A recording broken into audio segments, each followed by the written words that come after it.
Maggie and Perloff on the Infinity Sports Network.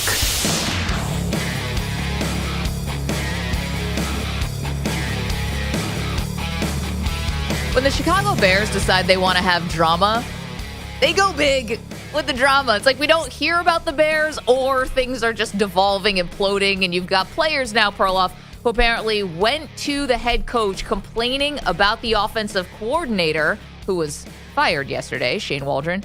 But not only that, according to reports by guys in Chicago radio, Mark Silverman, there were also veteran players who went to the head coach to ask that Caleb Williams be benched in favor of backup Tyson Bagent. Wow. They really got it under control there in Chicago.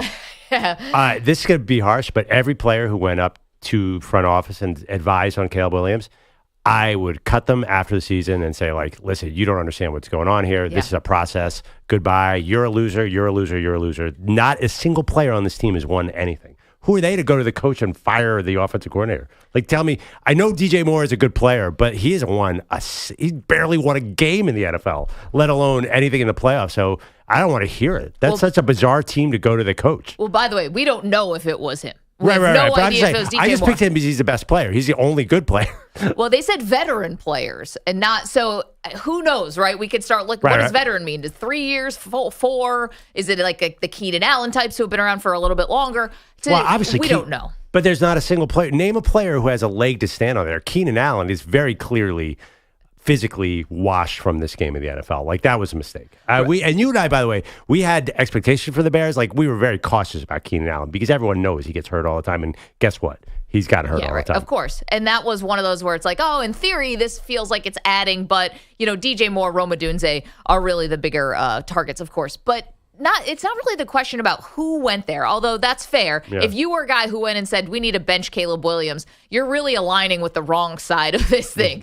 Like, Caleb Williams isn't going anywhere with Chicago. They will change coaches 2 more times before Caleb Williams is even a sniff of being on the hot seat, okay? This is not a Bryce Young situation. He will get multiple chances. This is more like a Trevor Lawrence thing, where Trevor Lawrence will have as many coaches as they think necessary.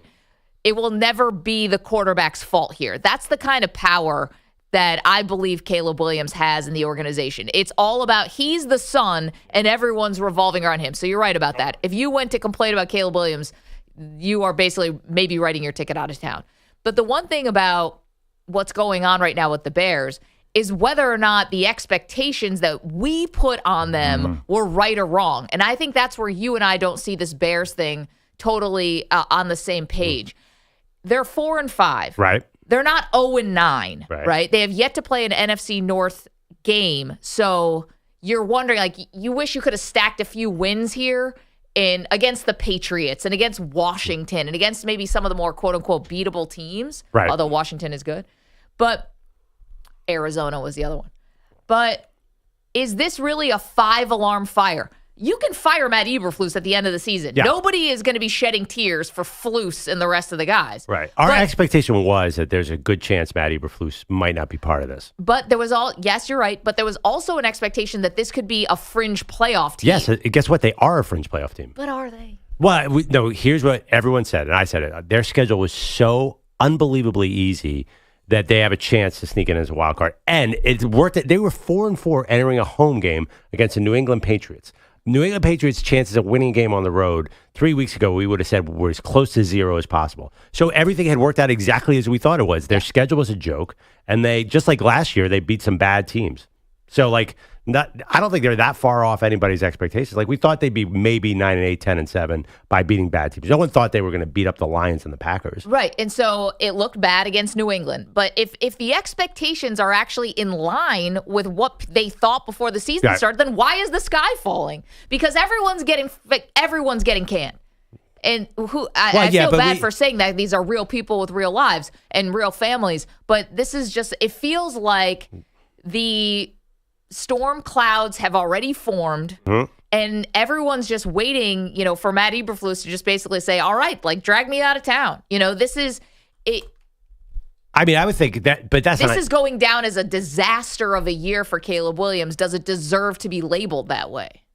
Probably, yes. But here's the thing. Eberflus was on the hot seat coming into the year. I mean, it was Dennis Allen 1. Eberflus was 2 or 3. So it was, I understand what you're saying. Like, it was yes, we said they might make the wild card, but there's just as good a chance that they don't and Matt Eberflus gets fired. Right. I just think you don't like the roster. And I think that's not right. I don't think that's in line with what we were talking about preseason. Let's talk about last year. Yeah. At the trade deadline, they trade for Montez Sweat, good player, Washington. Yep. They trade a second-round pick for him. And you know why they did it? Because they could barely get to their salary floor. And they're like, if we don't trade for this guy who's about to become a free agent, then he's not going to sign with us because nobody wants to be here. So, and then they made a couple splashy moves this offseason, and I think I overestimated them. Generally, this roster is really weak. This is a losing, the core of this team is rotten. And it was last year. We knew that. We're like, God, the team around Justin Fields is not very good. They're just like not super talented. I mean, that's the reality. Their offensive line is really young, happens to be injured, and I don't know, like their defense is not like the monsters of Midway by any means. They're okay. They're pretty good. Eberflus is a really good defensive coach. Well, who on this roster is blowing you away? Well, they were 4-2 heading into the bye. Yes. And I think that the trades for Montez Sweat, which by the way, like kind of turned around the defense. I mean, it really had a major impact. I think the trade for DJ Moore was, hailed as a coup. There wasn't even a thought to pay him. Basically, we saw in Hard Knocks, they just handed him a contract, $100 million one day in practice. He was like, oh, that's a nice Tuesday. Not like CeeDee Lamb and Brandon Ayuk, Ayuk, who had to sweat this thing out. It felt like they were on the upswing, and now it feels like they are plummeting down to the ground. Well, yeah. And I think that our expectations of them being a fringe playoff team were not wrong.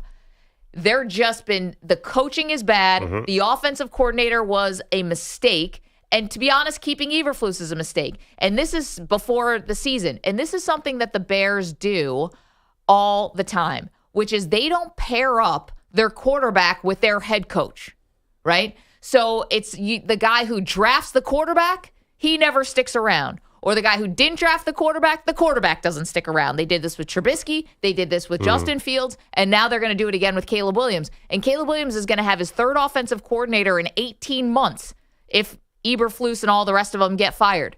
And that is just the way that you ruin or are on your way to ruining a high-end draft pick.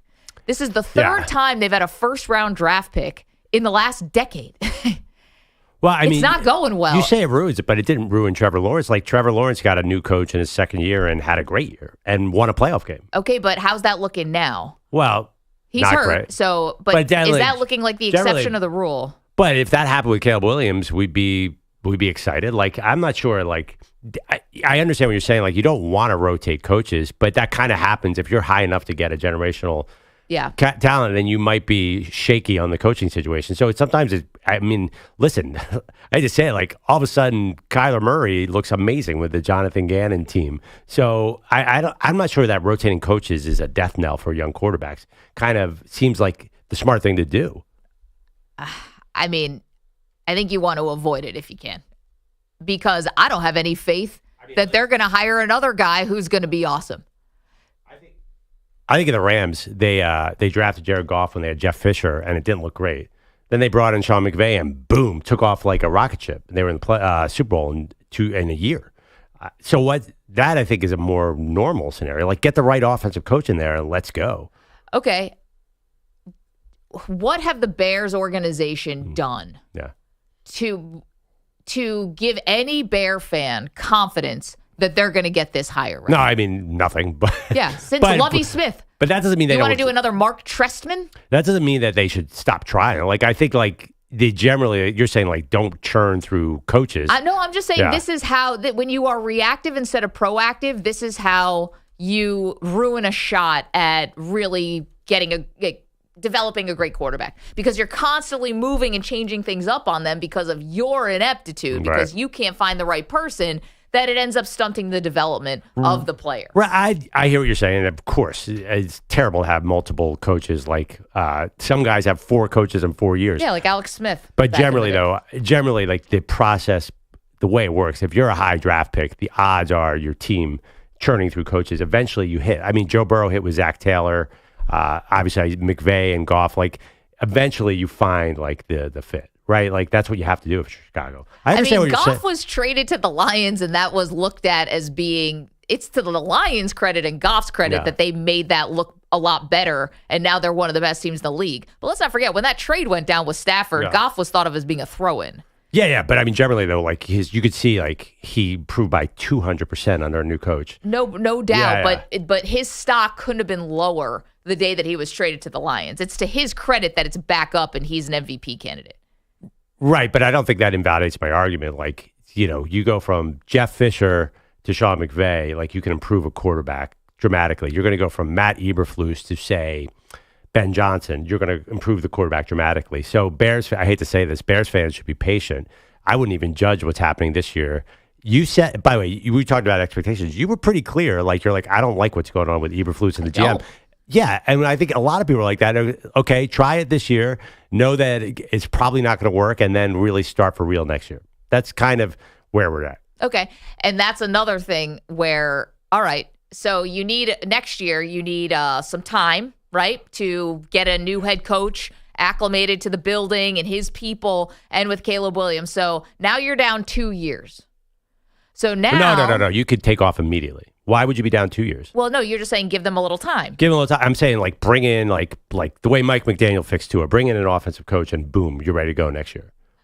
Okay, but you're assuming things are going to go well. Yeah. If you bring in a good offensive coach, then you can immediately improve Caleb Williams. And I really think that they have that it's a low bar right now. Okay. I think he's going to improve dramatically with a new coach next year. Well, I would just say this, that let's say it takes a couple growing pains and it doesn't go perfectly smoothly in year one with a new coach next year. Now you're down 2 years of Caleb Williams. After year 3 is generally when you decide whether you want to hand them $250 million. And that speeds up everything in the organization. Because if you actually evaluated and been able to evaluate the quarterback enough to give him that money. And so this is what bad teams find themselves caught up in. And unless you really find yourself in a rocket ship, which the Bears offense has never been, but unless you find yourself in a rocket ship and you're like, oh, it's a no-brainer to pay him that money, because it wasn't a no-brainer to pay Tua. But unless it's a no-brainer to pay him, you find yourself in a tough situation. Situation. I think you're way too down on what's going to happen in year 2. I mean, their coaching staff and their roster can't get worse. They're going to be better next year. They're very you and young. I don't see this roster the same. I thought this was supposed to be not a terrible roster. It's not. It's definitely not terrible. Team but that's picking their one. O-line's going to get a lot older. They're still going to have DJ Moore and Rome Odunze. Odunze's going to be a non-rookie. Bring in a real coach here, a real offensive coach. I think that's more the history of NFL. Like, you have a young quarterback. If you bring in the right coordinator and the right play caller, things, boom, it's like magic. That's probably going to happen. It's more likely than not that they have, like, if they can find a way to get a Ben Johnson or somebody in there, like, it's going to work with Caleb. Don't you think? Like, he's a Ben Johnson. I watched the Lions play. I'm like, whoever's calling those plays, like, give me him. Nobody ever knows what's happening. Like Kyle Shanahan, like bring that type in and you can fix Caleb. You don't think so? You really think like... I don't think it's that easy. I think if it was that easy, everyone would do it. Everyone's trying to do it. Well, yeah. And the Bears could be one of those that I think is more likely not to happen than to happen. If I go by their history, and I think Caleb is super talented. If they go by their history, and I think that it feels like you snap of the fingers with the Lions, but it really wasn't a snap of the fingers. They were 3-13 Dan Campbell's first year. This was a tough slog, and it wasn't a quarterback they drafted. That was already a guy who, to your point, Jared Goff, who had been with Sean McVay, who had been to a Super Bowl, and actually had some skin in the game. This is a different assignment. No, I just think that and the owners are looking at him like, why is Kevin O'Connell fixing Sam Darnold? Give me that guy. Like, we all know these offensive guys. We all know the Shanahan, McVay tree. Like, they have to try that with Caleb Williams. I guess you could get Brian Callahan and be bad, but generally, I think more often than not, like that's how you fix a quarterback. 855-212-4227. So we've got a little drama going on, Windy City. You're welcome to weigh in on that. Any faith that the Bears are going to get this right, or more likely they get it right, more likely they ruin Caleb? That's a great question. Poll question? That's a great question. Gotta be honest, I'm kind of leaning towards the gonna ruin them. Well, I mean, I thought it was interesting when Schefter reported that Ben Johnson, the Lions coordinator, will not go to Chicago. I think that's because the Chicago organization is messed up at the top, right? Definitely. We so said it yesterday. That's a concern. The president of the organization, the guy who used to be the commissioner of the Big Ten, according to Mike Sando, the Athletic, executives say he wants so much power they won't bring in like a big name coach. If that's true, that's already a major red flag. And here's the other thing about Ben Johnson quickly, because if you're, following this stuff really closely, he's kind of like the hot coordinator name from the Detroit Lions. He did almost like a Josh McDaniels, not to the extent of it, like what Josh McDaniels did with the Colts, where he basically, you thought he was getting the job and then he changed his mind. That was with Washington. I think he was still going to interview. I don't think he had accepted the job at that point. No, they were flying to see him, and he basically told the Washington Commanders brass to turn around and go home. Right, but it's not like he had said, I'm taking the job and brought coordinators in and everything. Not to the extent of Josh McDaniels. I guess I would just be a little worried, is this guy going to string me along? Does he actually want to be a head coach right now? Does he just want to be a coordinator? I don't know. Well, regardless, they're not getting him because he's going to have his choice of jobs, and I don't think he's going to want to go there. I think he's going to want. If I'm a coordinator like that, give me the indoor stadium in the NFC South. Don't send me to Chicago. I don't want to play Jordan Love and. So you want to go to the Saints? I would take the Saints. Maybe let's see. I mean, the Bucks might shake free if they lose out. I think there's going to be a lot of jobs at Ben Johnson. It's going to have better choices in Chicago. Interesting. Don't you think he'll be the number one candidate? I think he's way ahead of Belichick, Brian Flores, these guys. People want Ben Johnson because of exactly the reason I said. They're looking at Kevin O'Connell in Minnesota making Sam Darnold look good. Every owner's fix my $60 million quarterback. That's the number one priority. Okay, well, number one, get Penei Sewell.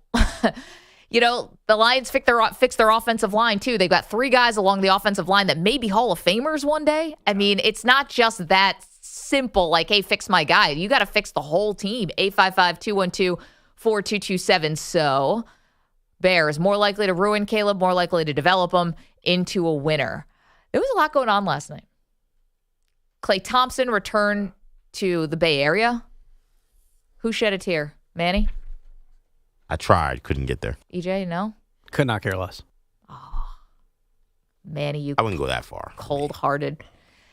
Perloff? Emotional over Klay? I was so dialed in on Duke, Kentucky. There's a guy named Knipple who's a star in college basketball. Can we talk about that? That is amazing. He's really good. By the way, did Duke not understand that everyone's going to be gunning for Cooper Flagg? Kentucky took that. Kentucky is already a good team, so everyone's going to take the Cooper Flagg hype, and they're going to take it personally. Let's talk about that next. Flagg killed them. He was great. But this Knipple guy, his name's Knipple. Can we just stop and talk about that? I don't know why that's not the number one story in college basketball. There's another guy named Fiddler. Wait, who's that? Fiddler, right? From Kansas?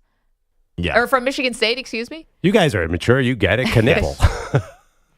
Frankie Fiddler. Anyway, also, too, there was a certain Sixers-Knicks game that I know people on the other side of the glass want to talk about. Does Joel Embiid know that game counted, or was he just kidding around? Doesn't matter. He, honestly, at a certain point, I think he thought he was just playing a pickup game. Anyway, it was a fun night. I couldn't watch that game because the court gave me vertigo. Yeah, there is a little bit of that. I don't know if it's safe from a doctor's standpoint to stare at those courts. All right. Coming up next, we've got so much. Oh, and the 49ers are handing out contracts, apparently. Gosh, we got a lot to do today. Manny, hit the music. Let's go. All right, football season heating up. We got college basketball. We have NBA. So much going on. Prize Picks is the best place to get real money sports action while watching all these sports. With over 10 million members, billions of dollars in award winnings, Prize Picks made daily fantasy sports accessible to all. Maggie, I can't even look at my phone right now because I'm getting heat alerts because I'm on so much fire in Prize Picks right now. I'm in one of those zones. I'm like a baseball hitter who can see nothing but fastballs, nothing but wins for me. So anyway, I'm feeling it, and I love this app. Simple to use. Pick 2 or more players across any sport. Pick more or less on their projection. You can win up to 100 times your money. If I get one more text from Perloff about Maction and Prize Picks, Yeah. Well, I love it because it sends me right to the Prize Picks app, and that's where you need to go as well because it's easy to download.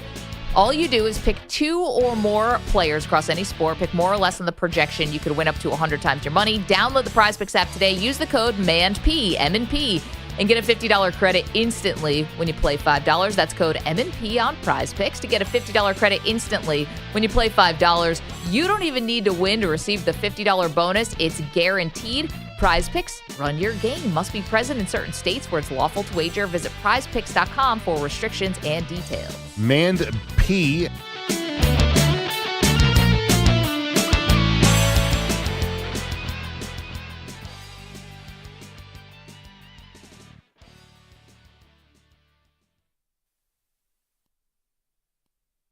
You're in a 4-minute break.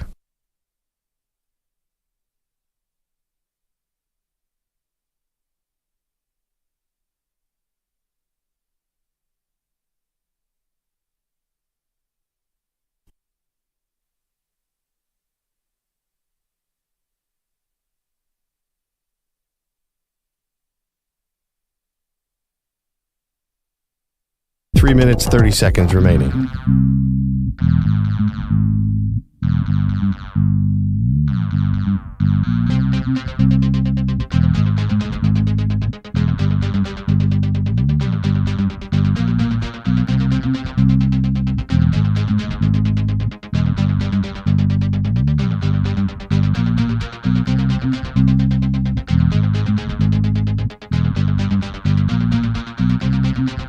Three minutes remaining.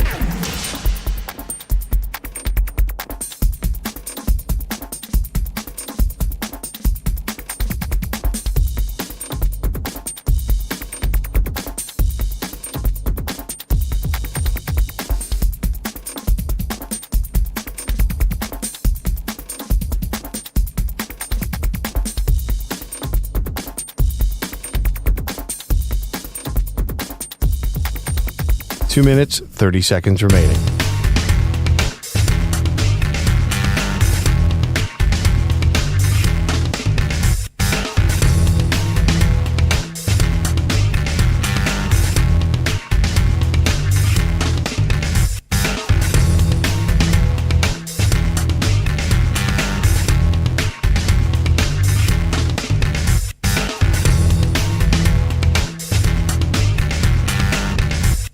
Two minutes remaining.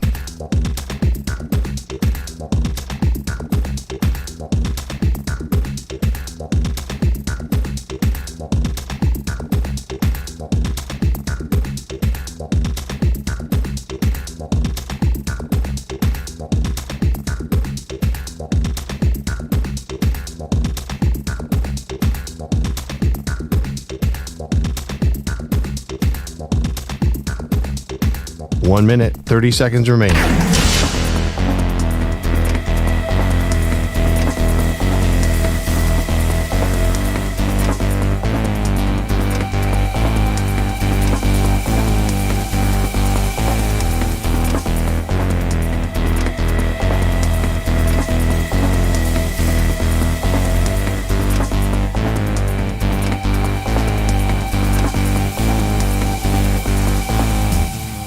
One minute remaining.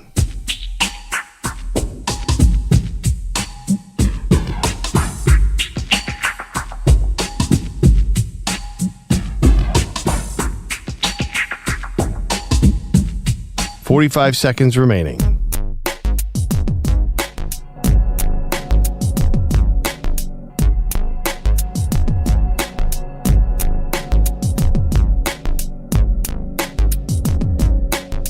"30 seconds remaining.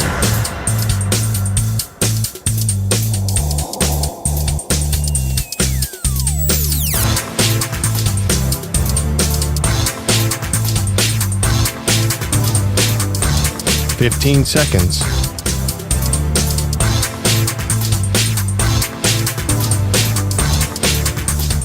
Break ends in 5 seconds.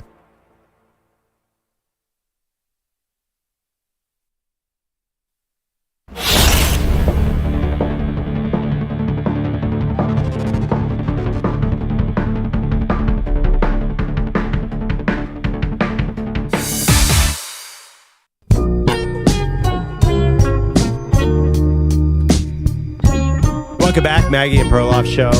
There was a lot going on last night, and Maggie, you keep apologizing for disliking the in-season tournament courts because they're hard to watch. Depending on if you have a 4K TV, like the reds or something are just too red. I totally understand. I am so sorry. Like, EJ, your take from last year that this in-season tournament thing is working once again.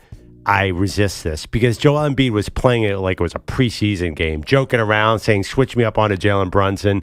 That I just don't think in November you're going to have serious NBA games. So I will never, ever, ever buy into the in-season tournament. Not in a million years. Okay, well, I can't go through this debate again this season. We just have to agree to disagree on this one. We're never going to see eye to eye. But I would like us to come together in these divided times to at least reach across the aisle and acknowledge that the court is hard to watch on your eyeballs. But it's all part of the same discussion, Maggie. No, it's not. It is. It absolutely is. The NBA is trying to make something different and cool.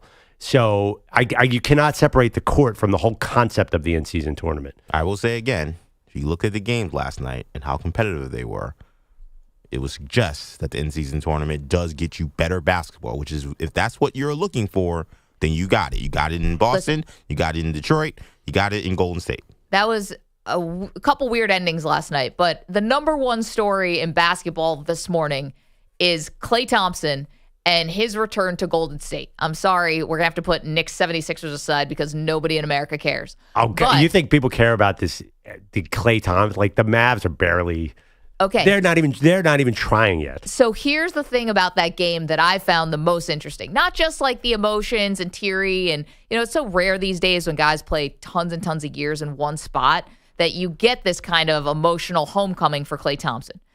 That's one part of it. The second part is that Steph Curry couldn't put aside being petty even for one game when it was against somebody who he combined with to win 4 NBA titles.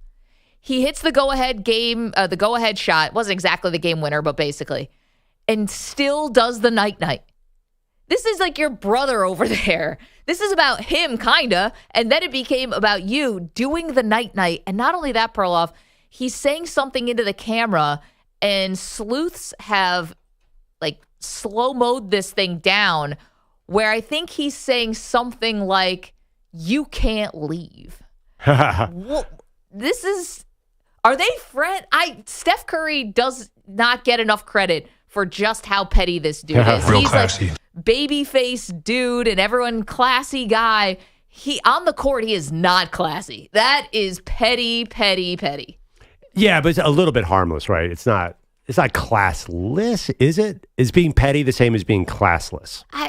Are you going to really night-night on the day when it's like Klay Thompson coming back? Yes, you do.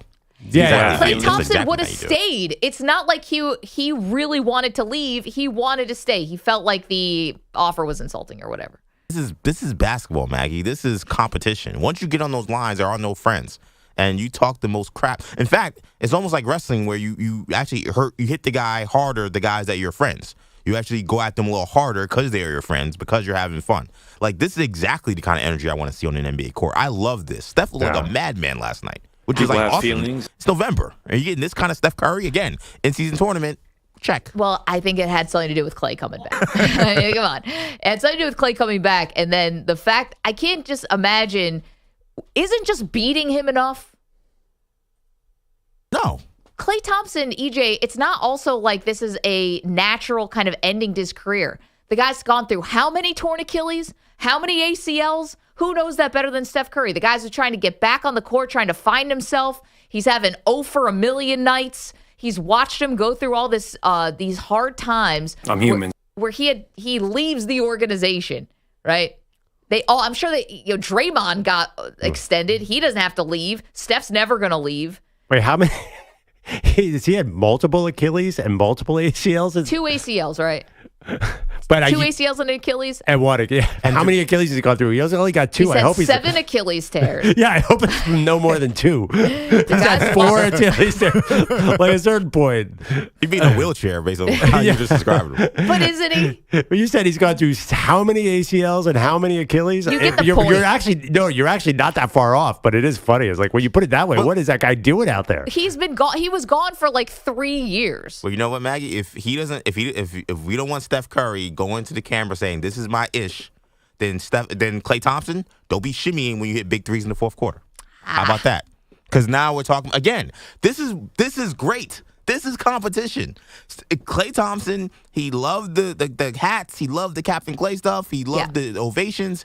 But when he gets on the court, he wanted to beat those guys. First play of the game, what did he do? Throw the ball in the post. He's trying to pound Steph under the basket. All right. That's basketball. Okay, but EJ, that's also, you can be trying to win, but the gloating of the night, which you did to the Celtics when you won the title, should not be reserved for one of your friends who helped you win 4 titles. And you want to know the other thing that it does, what it may do, and I hope it doesn't, and it won't in the Bay Area, but you know how basketball fans are? Sometimes we forget some of the details about stuff. Klay Thompson, I hope this doesn't happen, that he's going to be relegated to even more of wingman status as the years go on. Just like I bet if you asked young people today about what Scottie Pippen's role really was on the Chicago Bulls, I don't know if they really understand how important he was. And that's because Jordan takes all the oxygen, all the air. It's like it was Jordan 1-on-5. Yeah, and I hope that doesn't happen to Klay. But no, Clay's going to be like Ray Allen in Miami. Like that was third on the list. Yeah, but Ray Allen was like a 26-point-a-game scorer in Milwaukee. And then he'd be thrilled to. I mean, the truth is the Mavs don't look great, but I think he's fine being a 12-point-a-game scorer on a title contender. That's okay. I'm talking about what his legacy is going to be on those championship teams. Right. I don't think that weakens his overall legacy if he can get another ring out of this Dallas. I think people know he's 37, right? Yeah, I'm just saying I don't want this to go on like it was just Steph. But you have to The reason understand. why I don't think that will happen, though, is because even if we think about the nickname, they were a duo. They're the Splash Brothers. Right. Michael Jordan didn't have no nickname or no Well, they affiliation. called him Batman and Robin, kind of, but not really. Even that suggests that they're not equals. You don't want to be Robin. Right, exactly. We call these guys the Splash Brothers, which suggests that they're equal. Yeah, but Mario Brothers isn't equal. No one wants to be Luigi. Steph and Brothers Klay doesn't mean equal. Steph and Klay were not equal. I mean, No, of Steph's an course. MVP winner and Klay is not. So, Exactly. Right. So That saying pedestal. brothers doesn't put him on the same level. Yeah. I don't think you have to worry about his legacy. Like everyone knows Klay's place on that team, and it was definitely second. Right. There's no. So this, I think, if he steals another ring out of Dallas, that's a great thing. And he's going to be a role player. He's definitely not he's nothing like the old Klay. I'm not even talking about what he 34. does now. He's 34. I made him 37. I think Steph's almost 37. Anyway, but you said you're worried this is going to weaken his reputation a long time. No, just that it becomes Steph, and it's Steph stayed.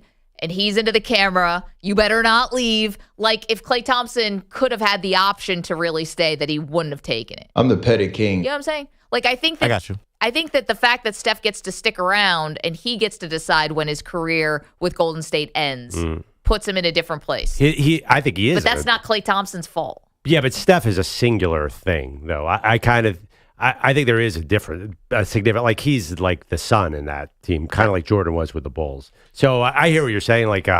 I don't forget that Klay was such a big part of this, but the reality is he wasn't Steph. That's just Okay. Well, and by the way, Jordan, and I'm a big they do not beat the Oklahoma City Thunder without Klay Thompson. Yeah, Right. But Pippen was good, by the way. But Jordan would have found another Robin because See? Batman doesn't need Robin that badly. One of the 50 greatest players of all time. I mean, come on. He didn't do anything before the combination of Scottie Pippen. Because he was hitting the weight room and getting ready. He would have found somebody else. He would have won titles with somebody else. I mean, I don't think that's a hot take. See, and it's a hot take. You don't think Jordan would have found another star to pair with? I mean, they had a high draft pick. Other this players league would is have come littered with guys who couldn't find the right playing Hi, Bogus. partner. Good morning. Not Michael Jordan. But because he had Scottie Pippen. No. Jordan would have found somebody else and eventually won. But why didn't he win before Scottie got there? Because he was developing physically. Honestly, he got stronger and stronger and stronger and better and got to become a better shooter. Jordan was figuring out the game. He was 27. So, but Yeah. it would have taken the Bulls finding someone to pair with Jordan, and it might have worked. You're right, but you also said Batman doesn't need Robin. That is the story of the NBA. Is there always needs a second guy. There's always a second guy. Yeah, but you can always find the second guy. Like, it's easier to find. Yeah, you can find a Robin anywhere. Just go to any orphanage and there's a Robin. Wait. Facts, right, EJ? Yeah, I mean, there's true. been a million Batman movies, and Robin has like 10 different origin stories, and they're all super lame. That Robin, but the NBA finding Robin is not that hard. It's not that easy. Same dynamic, pretty much. I mean, listen, Kobe found Pau Gasol. Like, how hard is it to find a Gasol brother Go somewhere? back to the years before he found a Gasol brother. Yeah, it's Smush Parker. Yeah, right. Like, just He's still catching Smush and strays. Kwame Brown. there's always a Gasol brother out there. You can always find a Robin. I mean, it would have been like they would have kept revamping that roster to find somebody, right? They're not And they just might, gonna but they might not have won 6 titles. They might have won. And who's the guy they kept through the first three-peat and the second? Because they did revamp the roster. The first three-peat is not the same roster as the second three-peat, except for Mike and Scotty. exactly. right. So But it's not just you can find any guy. They also signed Scotty to a 100-year contract where they paid him about $50 a year. But still, The original Shohei contract. yeah, it was all deferred till never. That's his villain origin story. Wait, let's get to some headlines. We'll put that argument to the side for a second. Good morning, Bogues. Everything is sponsored by Prize Picks. Football season's here, and Prize Picks is the best place to get real money sports action. Download Prize Picks, use code MANDP, and get a $50 credit instantly when you play $5. Must be present in certain states where it's lawful to wager. Visit prizepicks.com for restrictions and details. Mand P. That thump you might have heard last night was Georgia and Miami plummeting in the new CFP rankings. The Bulldogs going from 3rd to 12th for losing to Ole Miss, their second defeat of the season. The Hurricanes dropping from 4th to 9th for losing at Georgia Tech. Even worse for Georgia, they don't have a spot in this week's hypothetical bracket because number 13 Boise State needs a spot as the highest ranked group of 5 champ. The list again begins with Oregon and Ohio State, with Texas and BYU getting the other first round byes. Boise State, Ohio State, Ole Miss, Penn State, Alabama, Indiana, and Notre Dame, Tennessee would be the first round matchups. everyone's super happy with this, right? Like, America's rejoicing. They got it right. Well, it's also, it's like Georgia's 12th, but they're seeded. They wouldn't be seeded in the bracket. We all have our own issues with the latest rankings. Yeah. We'll do that in a little bit because we all have different teams that we're mad about. Yeah, the fact that Georgia's out is hysterical. But they play Tennessee this weekend, so that'll fix it. Yeah, how many top 10 wins do you need to get into the top 12 in the country? We're about to find out. That reveal came between games of the Champions Classic in Atlanta. The nightcap was Duke, Kentucky. Cooper Flagg had 26 points, 2 rebounds, and 2 huge. Here he goes, driving on Carr. Lost it, and always got it for Kentucky. And is fouled. Dan Schulman on ESPN. Flagg lost the handle, leading to Otega Oweh's tie-breaking free throws. Then he fumbled away Duke's next possession, so Kentucky got the win, 77-72. Before all of that, top-ranked Kansas down to Michigan State, 77-69. Bill Self now has 591 wins with the Jayhawks, one more than Fog Allen for the most in program history. In the NBA, the Bucks did it. They didn't lose to the Raptors to open the glorious NBA Cup. Giannis into the front court, hands it to A.J. Green. Green top of the arc back to Giannis. Giannis fakes the handoff, sends it right wing. Rollins launches from 3. I guess that hand's okay. He sticks it from the right side. Ryan Rollins. Who? Dave Kane, Bucks Radio, the NBA Cup in one season and one night. If it does anything else, it introduces a player's named Ryan Rollins out of nowhere, who scored 12 points. Loved him in the draft, by the way. To get the Bucks this win, 99-85 over the Raptors. They're up to 3-8 on the season. Double R?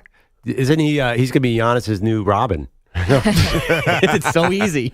Sign him up. Was there a Ryan Hollis? Those No, Ryan the Hollins. guy's he's an announcer. He's Yeah. a broadcaster. He's awesome. He's a broadcaster. Yeah, Not as- Rockets, right? Yes, not as Ryan Rollins. Where's he from? He went to this is gonna kill Prairie me. View A&M. It was it's a Maxian school. Oh, really? Okay, so it's okay that we haven't heard of him. In other Kent words, State, I want to say. Really good college player. Maybe we play a little version of Where'd He Go with EJ. Who he played for? Yeah. Wait, really good college player. Were you watching Kent State and Bowling Green on a Wednesday night? Take that NBA draft. Trying to figure out. So this is a YouTube scouting, I would hope. I mean, Yeah. Maybe I might watch conference championship or whenever they were. You said deeper Ryan. in tournaments. You said Ryan Rollins. Yeah. What action school? Say Kent State. He went to Toledo, but it's still a MAC school. full credit. No, EJ gets Blue full and credit yellow. for that. Yeah, That's a bullseye. That's close enough. Where Thank you, was he Pearl. drafted? He was drafted to Golden State. And I think they made a mistake just getting rid of him. Clearly. They gave up. They missed him too. What are they, 9-2? Yeah, it would be Dallas by more points. We wouldn't have had Steph yelling to the camera, getting Maggie upset. EJ is correct. He was drafted, well, technically by the Hawks, but he got traded to the Warriors and I love played the that NBA first draft. Season.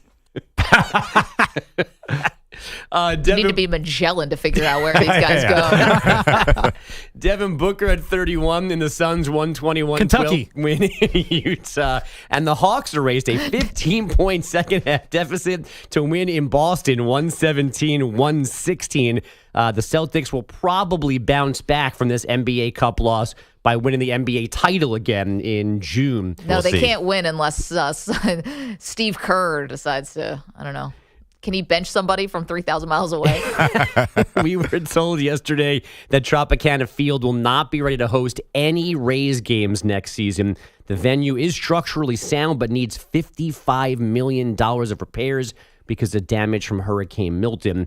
And NHL history last night at MSG. Who moved it ahead to the near side, 2-on-1. Kyle Connor with Rasmus Kapari. Connor moving in, shooting, score! Kyle Connor with his team leading 10th of the year. On a 2-on-1, he beats Shesterkin short side, and Winnipeg regains the lead. It's 3-2 for the Jets. The Winnipeg Jets are the first team ever to win 15 of their first 16 games after a 6-3 decision over the Rangers. Kyle Connor and Mark Scheifele each scoring twice. Guys, back to you. I come in every morning and say, Maggie, what is the deal with the Winnipeg Jets? He does say that. It's the most bizarre, underestimated. Like, all of a sudden, the Winnipeg Jets are the greatest hockey team in the 100-year history of the NHL. Okay. Saw that coming. The only thing about it is it's amazing, but does it bode well? You know, they talk about peaking too early in a season. This would be the definition of it. Well, It's a high peak, though. I don't know the history of this, but reading yesterday, the Cavs 12-0. They're the 8th team. 5 of the first 7 made the finals. Right. So in the NBA, it's good to start fast. Yeah. I know, but do we really think the Cavs are going to the finals? Are they the Maybe. second best team in the East? Yeah, I mean, they might. They look really good. No, I get like it. legit. And I'm a Knicks fan. We usually pound them, but they look good. I got a guest suggestion. Our buddy Nate Thompson, the former hockey player, took his tooth out on air with us. Yeah. He played at Winnipeg a few years ago, and I think he's completely shocked that they're good because it is a small city. So we're going to have him on because we got it. I think that's our new hockey team. We dumped the San Jose Sharks, and we become Winnipeg fans. Who's with me? Perloff, we can't bandwagon that way. Oh, It's come just on. not right. By By the way, This is where the line is? We also have Ivan, you guys. So how dare That's a you good point. jump That- off our Avs bandwagon? That is a good point. If they're- Perloff, I would love to see you in Winnipeg when it's 40 below in January. Apologizing to Neil Pionk for dissing his game on the blue line. Honestly, I mean, just considering drive to Perloff's Winnipeg? shade of white, you may have been in Winnipeg. No. I would love to move to a place like Winnipeg where nobody is tan and I fit in. Yeah. You can ditch that SPF 100. You Yeah, don't that's need a good it. point. Wow, the 2-week summer in Winnipeg is supposed to be lovely. That's exactly when we should go. Bogish, thanks so much. See you guys on the phone. Got a lot there for you on the table. So apparently you have 2 poll questions now. Are the Bears more likely to ruin Caleb Williams or develop him? And I think the second poll question we need is, would Jordan have won 6 titles without Scottie Pippen? Is that what we want to do? Could he have found any other Robin, excuse me? I agree with Pearl's take, and it seems like LeChad does. I don't know if we're saying 6 titles. I think we're saying he'd win a lot of titles.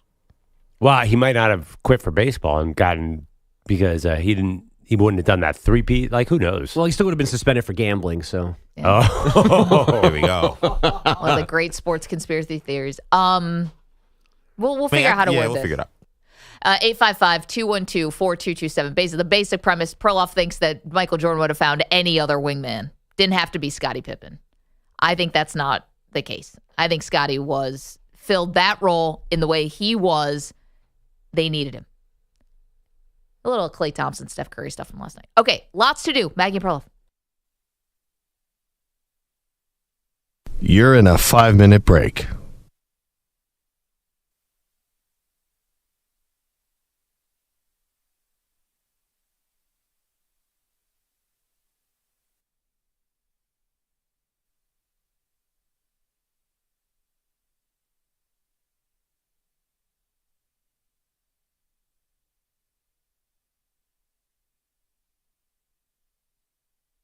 Four minutes, 30 seconds remaining.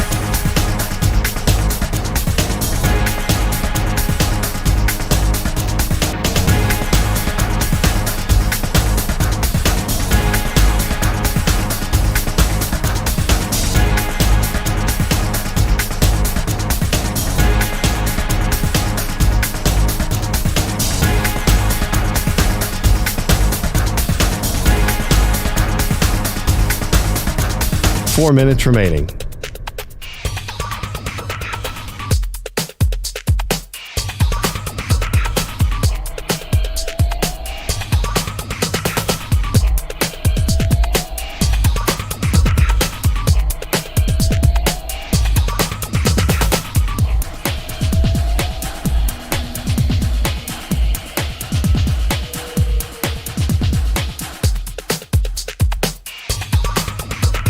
Three minutes, 30 seconds remaining.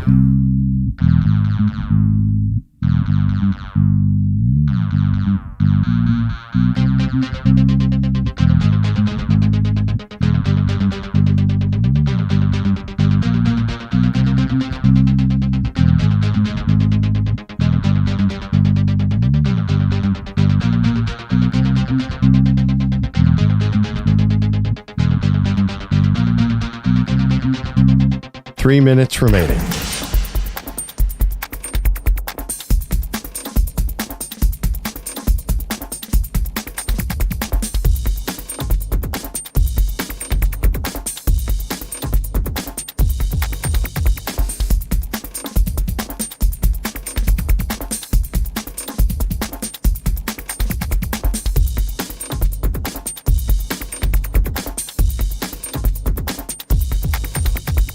Two minutes, 30 seconds remaining.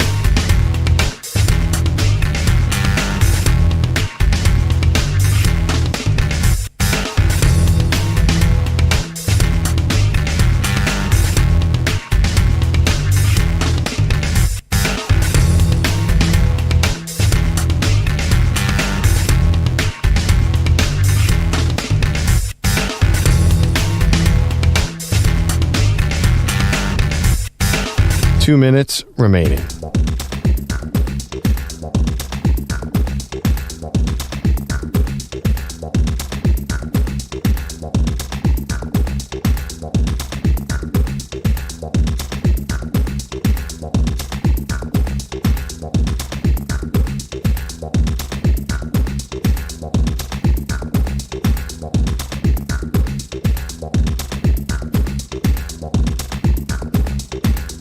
One minute, 30 seconds remaining.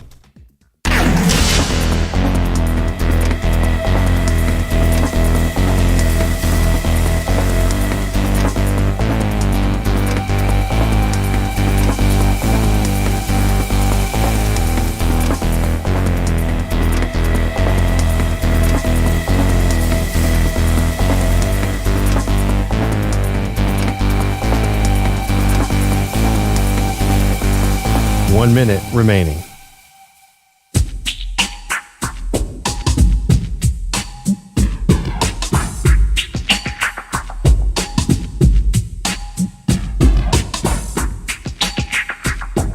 $45 seconds remaining.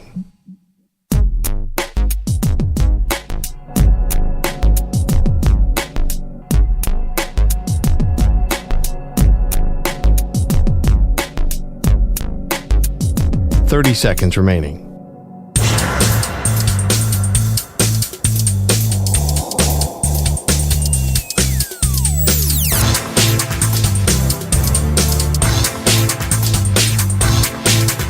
$15 seconds.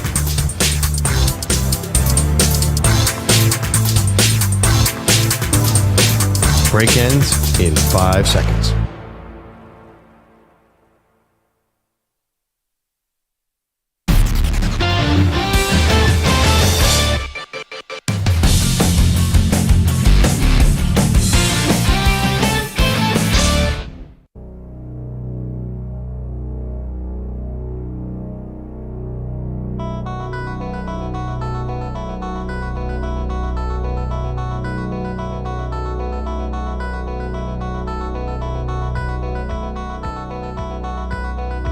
bless the Alan Parsons Project for giving us this gem.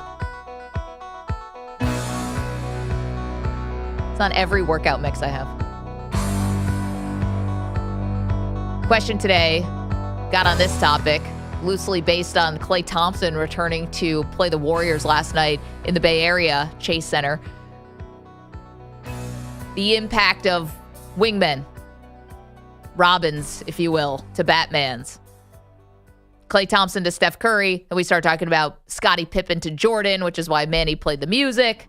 Would Michael Jordan have won 6 titles if he didn't have Scottie Pippen specifically? Let's go to D, who's in Portland. Good morning, D.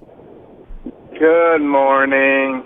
With the MJ, this kind of hurts because I am a Blazer fan, and just matched up with him and Drexler, that would have been really good to see. But I don't think he would. I think that marriage, as you say, with Pippen and Jordan, I think it fits so well that I don't think they would get 6. Also, you guys were talking about Robin. I'm a big DC fan when I was younger. Did you guys know that there's 5 different Robins? Robin number 1, Dick Grayson. 2, Jason Todd. 3, Tim Drake. 4, Stephanie Brown. And 5, Damian Wayne, which is the son of Batman Wayne. You guys, hey, you guys always have a great show. You guys have a good day. Thank you, D. I think that proved my point. Robin is easy to find. In fact, there are 5 of them. I'm just looking, like, say they trade. I know they traded Polonies for Scottie Pippen. In that draft alone, there was like 4 potential Robins. They could have got Reggie Miller went 11, Mark Jackson went 18, Reggie Lewis went 22. You could have found other Robins. It's like people say, like, they couldn't do it without Pippen. Like, it's not like they would have just stopped building the roster if they didn't have Pippen. Somebody else would have came in. No, or you could look at the other way. Pippen filled the role so perfectly that they only had to shuffle things around the 2 of them. I hear you. No, that's definitely true. There's no chance Reggie Miller was not going to be able to play the kind of defense that they needed. Yeah, but I mean, they would have been a whole different animal if they had Reggie Miller. Like, you had to double team Jordan. So I'm telling you right now, and if you watch some highlights of the Bulls, Scottie Pippen's offensive game, especially the half court, was a little wonky. It wasn't perfect. He was a great defender, but again, like, how hard is it? You got Michael Jordan. I mean, that just feels like blatant disrespect. It does. I mean, no, Pippen was a great player. Pippen probably could have won titles on other teams, too. He was an outstanding player. But I'm just saying, without Pippen, they would have found another Robin. You know, that Stephanie woman that guy just talked about. Stephanie Brown. There's a woman Robin? Yeah. There's multiple. I mean, for DC canon, quote unquote, he's right, it's 5. Alternate universes, there are more. But he was on the money. I mean, I've got questions. Why? But I would also say, back to the original point, yeah, I think Steph would have won without Klay, because that wasn't just about Steph or Klay. That was about a whole new system that came in the NBA with Steve Kerr and analytics and three-point shooters. I think Steph was a special sauce because he was so far beyond the three-point line. I think he could have won without Klay. And I know that, again, I'm making kind of the same argument. I mean, I disagree with you again because I think that you had the perfect combination of Klay being one of the great shooters of all time also, and his ability to play defense, which Jordan played defense and was an awesome defender. Steph is not. Steph is someone who has to be hidden. So, in fact, Klay's doing more. And yeah, but again, like, they could have found some of that. They could have found that production elsewhere, possibly. It's not like, they could have found, there are other shooters, there are other good defensive wingmen. They would have kept building the roster. And what's different is Steph. Steph is just, there's no other Stephs. There's no other Jordan. They're unique. So that's sort of my argument. I understand it. I think that Steph needed Klay even more maybe than Jordan needed Pippen, but I still think they both needed those exact guys, without a doubt. No, I hear your argument. I totally don't see it that way. 855-212-4227. College football's got us angry this morning. What is that committee thinking? They put out some new rankings yesterday. They just don't make a lot of sense. We'll tell you why next. It became personal with me.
3 minutes remaining.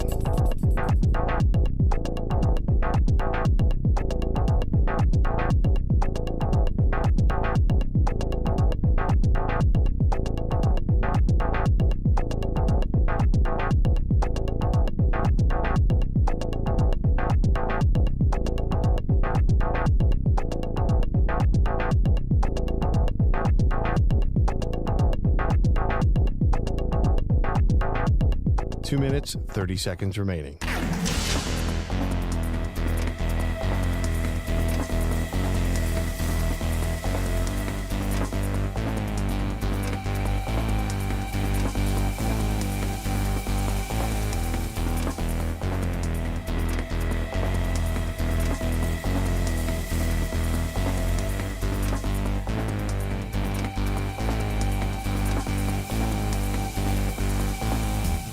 Two minutes remaining.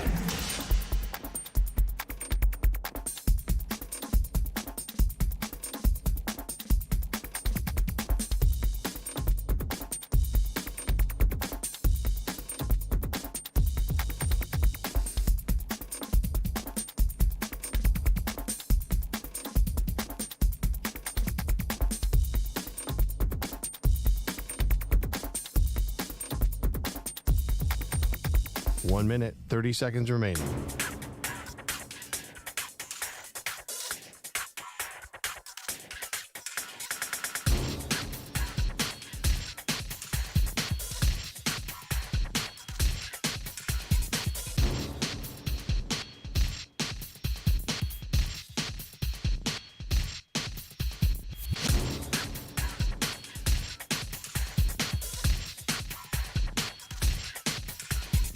One minute remaining.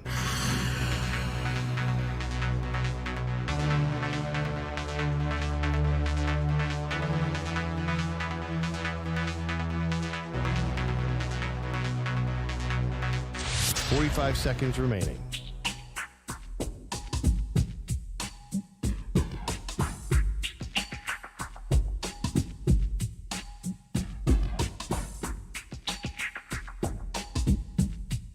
Thirty seconds remaining.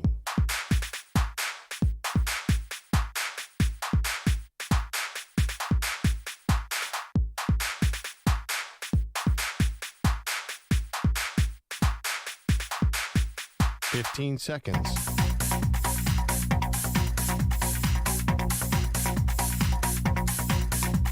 Break ends in 5 seconds.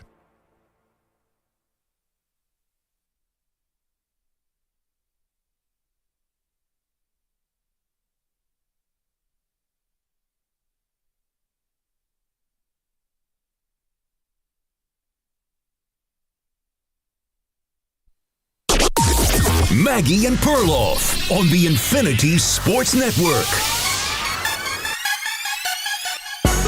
How come every time the College Football Playoff Committee releases their rankings, I feel like I'm getting trolled?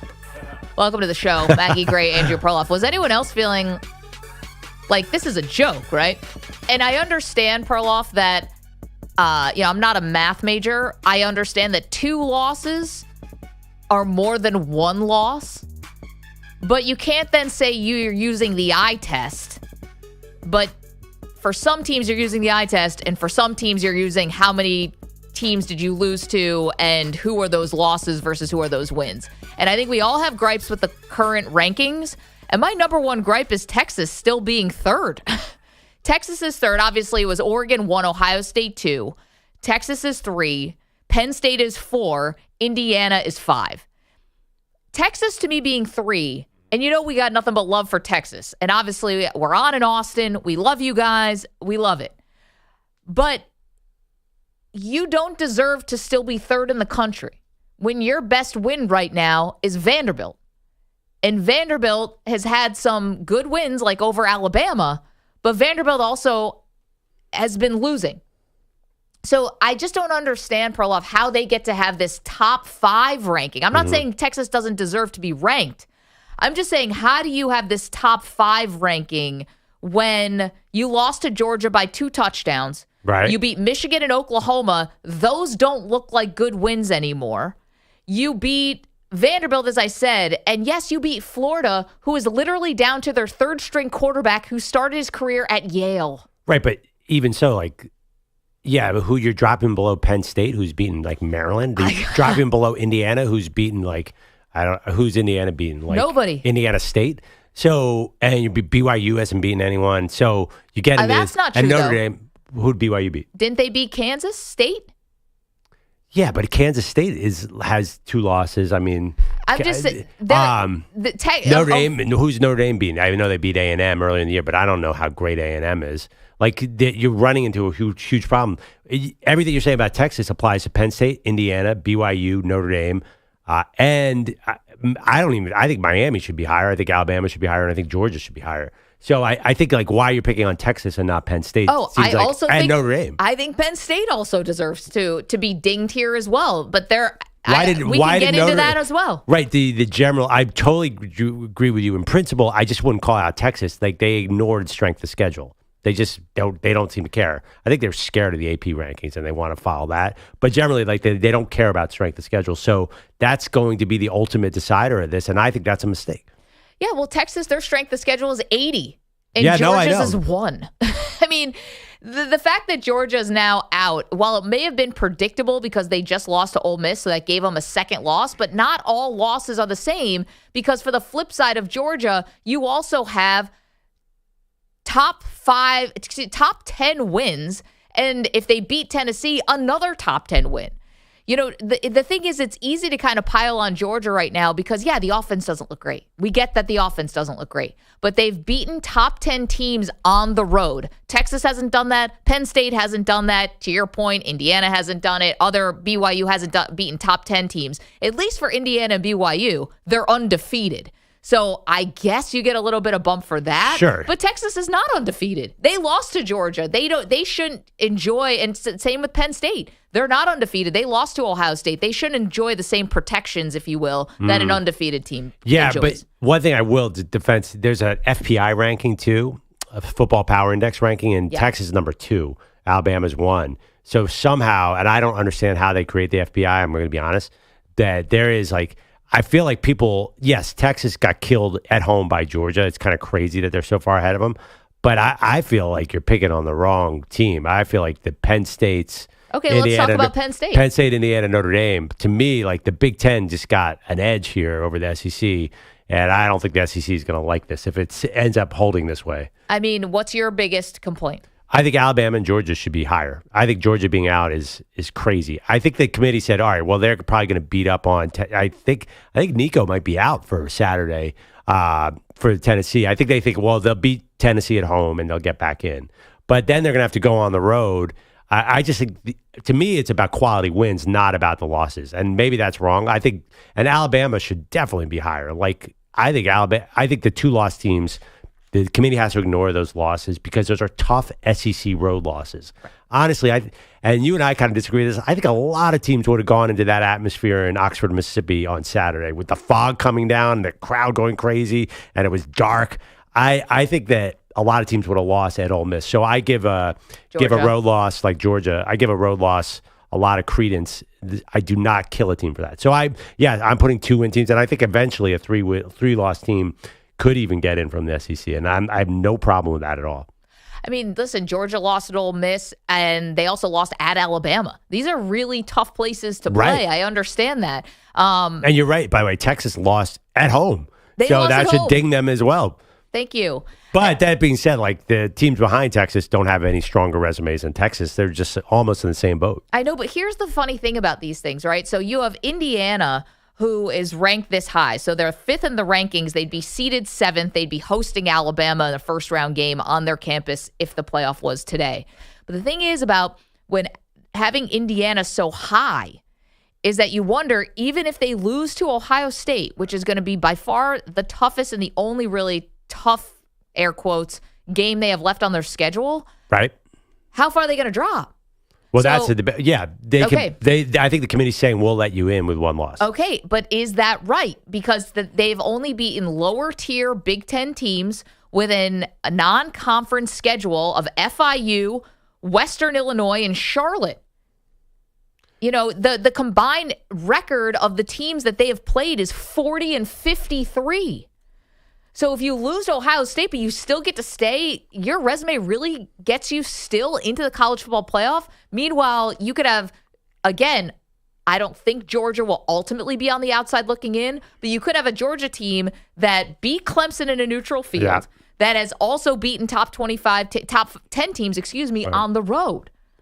I mean, if Georgia beats Tennessee, they're in. That's a reality. But my counterpoint to all that is Kurt Cignetti's super fun. Yeah, we Indiana. love him. I know. Like, their coach is the best soundbite going right now, so let's put him in. And I'm fine with that logic. Yeah, it just there's a problem here with this moving target of this committee. And, there's going to be zero accountability for this committee, as there always is. And Ward Manuel, who's the athletic director of Michigan, gets up there and he's answering questions, and he has no idea how to answer any of this stuff because the real answer is biases and eye test. And he can't come out and say that. By bias, you mean like brand loyalty to Notre Dame, stuff like that? Of course. Yep. Well, if there's brand loyalty, then Alabama and Georgia are getting screwed then. Because what about their that brands? is weird. It's brand loyalty, I think, to the Big Ten. Right, that's what I was going to say. It's Big Ten loyalty for some weird reason. You pick out Texas. To me, the weird one is Penn State. Like, I just do not understand, like, why is it Penn State over Tennessee? Like, I have no idea. And I generally, idea. I understand. I think it's the preseason rankings. I honestly think that, like, the AP rankings in the beginning of the year have determined a lot of this. And it seems somewhat random. Penn State obviously has talented players. Like, how do you ultimately judge these teams? Like, do you say, well, let's put them on a neutral field, and who do you like? Who's favored? How many NFL players are there? Like, it's hard to tell because if you go by NFL players, like, some of these teams don't seem to have high-end talent. So Penn State, 0 top 25 wins. The home loss to Ohio State, obviously. And the eye test, good wins against Wisconsin and Washington, close wins against USC and Bowling Green. So where's your eye test? The Penn State stuff is ridiculous. And I feel like I agree with – I kind of get you what you're saying about Texas and Alabama and Georgia. I'm looking out for the little guy. The little guy up there in Bloomington who keep having to look up to Penn State in the rankings every week, even though they're undefeated and they play in the same conference. And it's purely because Ohio State just happened to be on Penn State's schedule. That's the only reason that Penn State's ahead of them. Well, they'll be on Indiana's schedule in, 2 weeks? Right. And it's like, well, we played them earlier, so therefore we're higher than you. And I guess maybe Indiana won't quite matter, but I do think that this is starting to become ridiculous with Indiana being ranked behind Penn State, even though they play in the same conference. They're undefeated. Penn State does not have a better win on the schedule than Indiana has, and yet Penn State keeps getting put ahead of them based on an eye test that I don't think exists. Yeah. Penn State didn't look good against USC. They didn't look good against Ohio State. They couldn't move the ball. That little guy with the departed costume on telling James Franklin 3 times inside the 10, couldn't score a touchdown, no points. What happened? He was right. Yeah, and but Indiana's EJ, been putting up numbers against everybody. Michigan has a good defense. They didn't light them up. But they've been killing everybody, and it seems like it doesn't matter. This is ridiculous. But EJ, they know the committee is not dumb. They know they're going to be able to judge the Ohio State game, Indiana-Ohio State, just like they'll be able to judge how Indiana matches up against Ohio State, then make their decision based on that. Yeah, but whoever here's the was thing. closer to Ohio State gets ranked higher. Okay, but here's the thing. Because Indiana is so high right now, even if, say, they lose by 2 touchdowns, are they going to fall out? I don't know. I saw Texas lose by 2 touchdowns to Georgia, and they're sitting at ranked third seeded second. Yeah, there's no way. There's no way. They're going to the playoff. They are. Yeah. Probably. By the way, I'm assuming With the strength of schedule of like 112 or whatever. Well, 100. I think it was 100. Yeah, it's in the hundreds. Yeah, I mean, here's the bottom line: is Georgia being left out is a major problem, and I just don't think that the committee is they're self-protective. Like, they don't want to do that. They know that Georgia's probably going to be Tennessee this week and move up. Again, so that makes which is weird because then Tennessee drops out, and Tennessee's probably a much better team than some of these teams. They're going to be in the 12. But this is why I feel like watching these and reading about these rankings is just so aggravating. Is because it's like they're setting it up for Georgia to beat Tennessee, and then they get to the rankings they really want, and none of them actually matter until the final ranking. Yep. But again, there's no accountability. It's a nameless, faceless committee made up of bureaucrats who can just decide willy-nilly whatever they want. And it's frustrating. frustrating for when you're trying to make sense of the whole thing. That is one thing that they've all, even the four team, and like they're always like, well, we're going to do this week, and everyone on earth knows they're about to. When it comes down to the nitty gritty at the very end, for example, Ohio State's going to jump TCU. I mean, that is like, at the end of the day, they are most likely going to pick the big brands to jump ahead. Yeah, but you want to know what? Here's the thing. After the Florida State debacle last year, and I know that was 4 teams and not 12, I'm not so sure they always do the right thing. What do you mean? No, they don't do the right thing. They do the self-serving thing.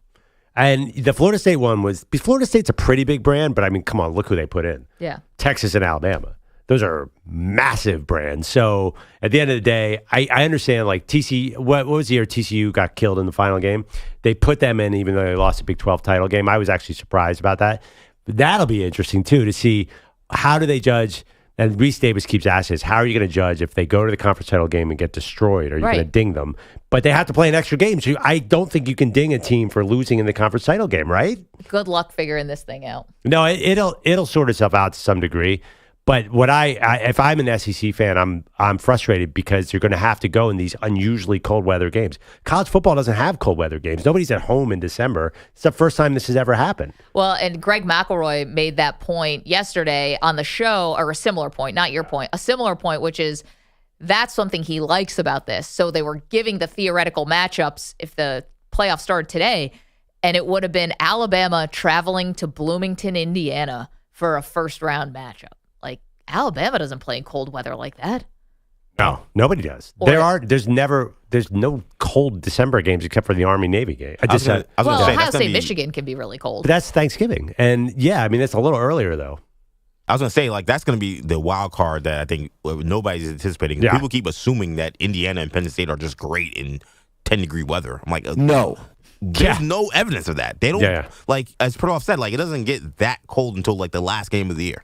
And by then the season's already decided. December has been warmer. I'm not getting into bigger things, but it's shifted. Like I feel like winter hits in February nowadays for some reason. I not that. Listen, it's always just kind of a little funny to me as someone who grew up in a super cold place. There's always that one cold streak that goes through the South, like towards the end of the season, and I feel bad that people don't have like the proper coats.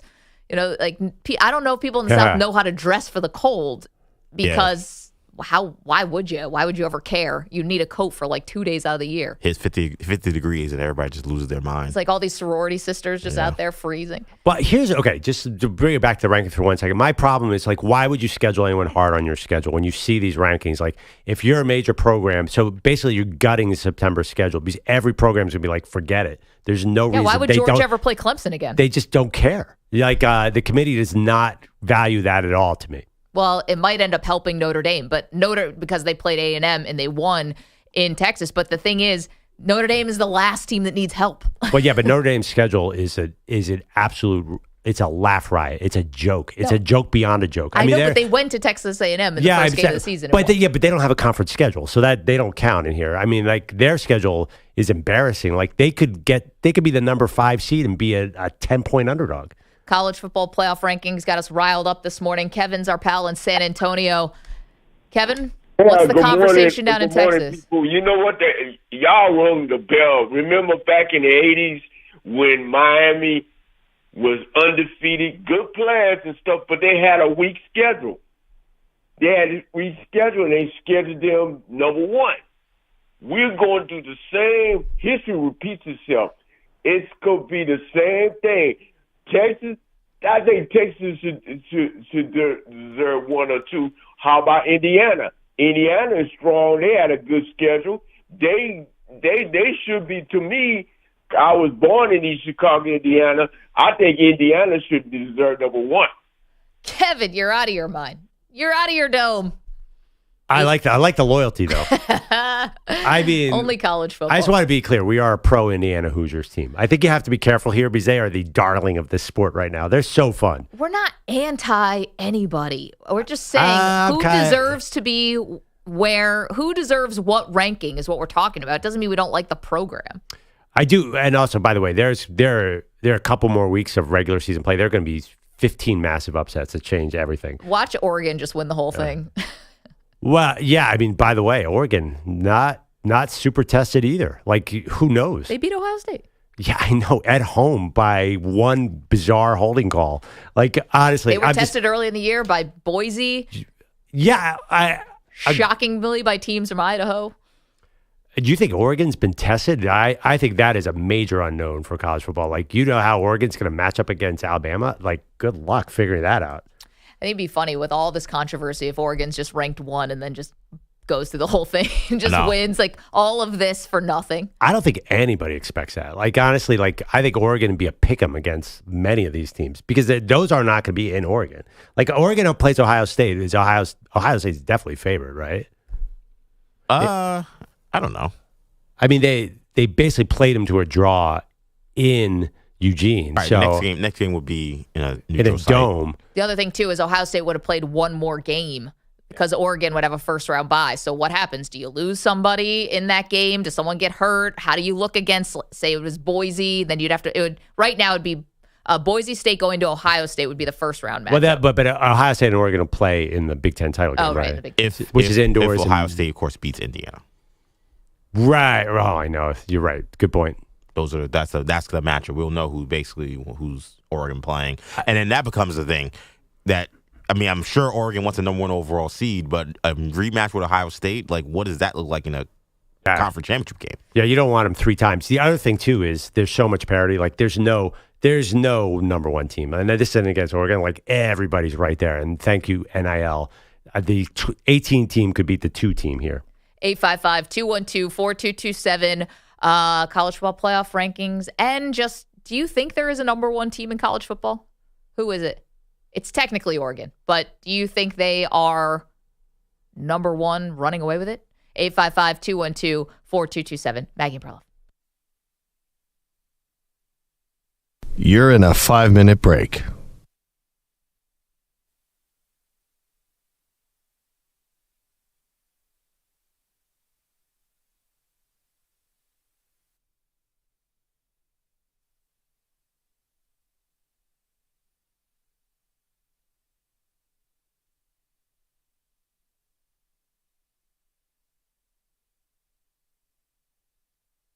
Four minutes, 30 seconds remaining.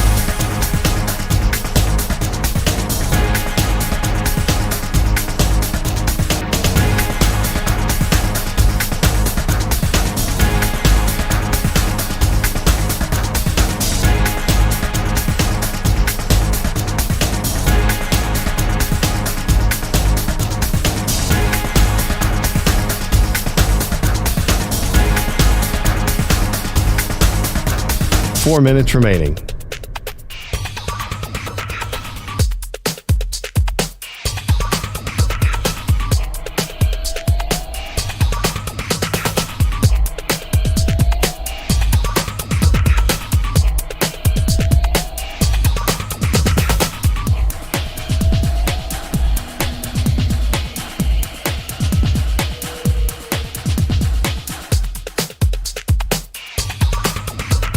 Three minutes, 30 seconds remaining.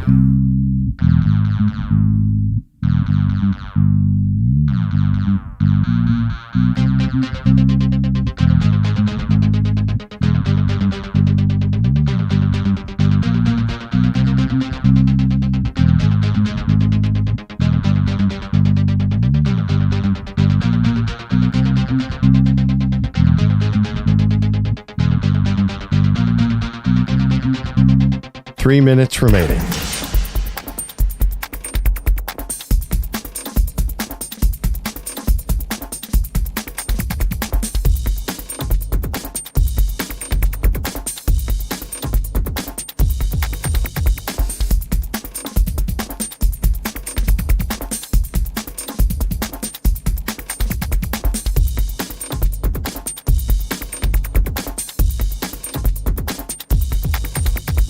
Two minutes, 30 seconds remaining.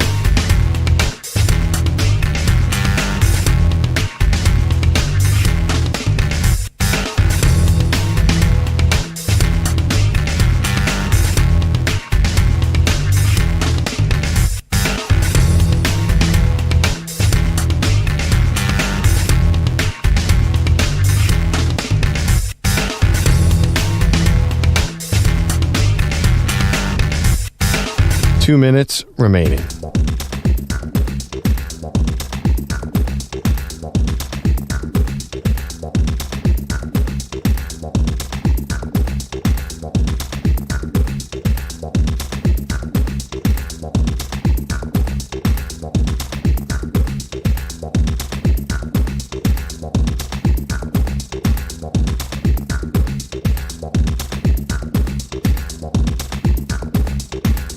One minute, 30 seconds remaining.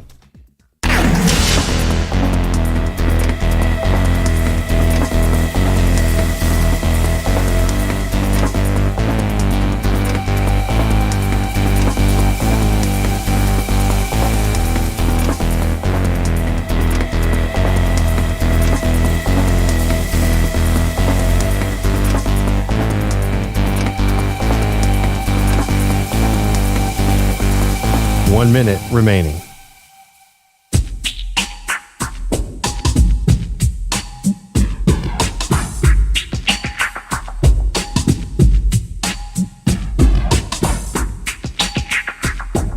"45 seconds remaining.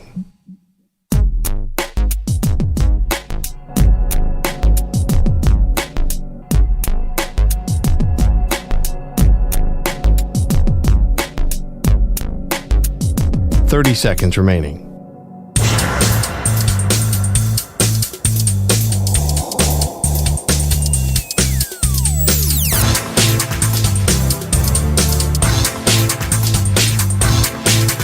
"15 seconds.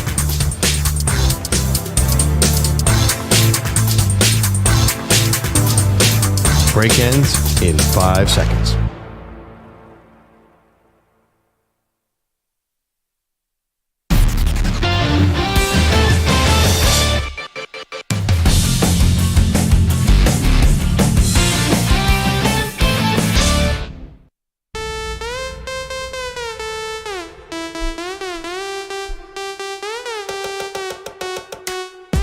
Welcome back, Maggie and Perloff Show. Real quick, Maggie, we were just talking about the college football playoff seeding. A lot of complaints. Yep. I went nuts on Twitter last night. You would be surprised at what people said back to me. Well, what did you say? I just said they have no idea what they're doing. Just a general critique. Just a general, they have no idea what they're doing. They don't take strength of schedule. Yeah, that always goes over well. A lot of people said bring back the 4-team playoff. Are you serious? Yes. Everyone's like, I liked it 4. 12 is ridiculous. It's just sort of accentuating the faults of this committee.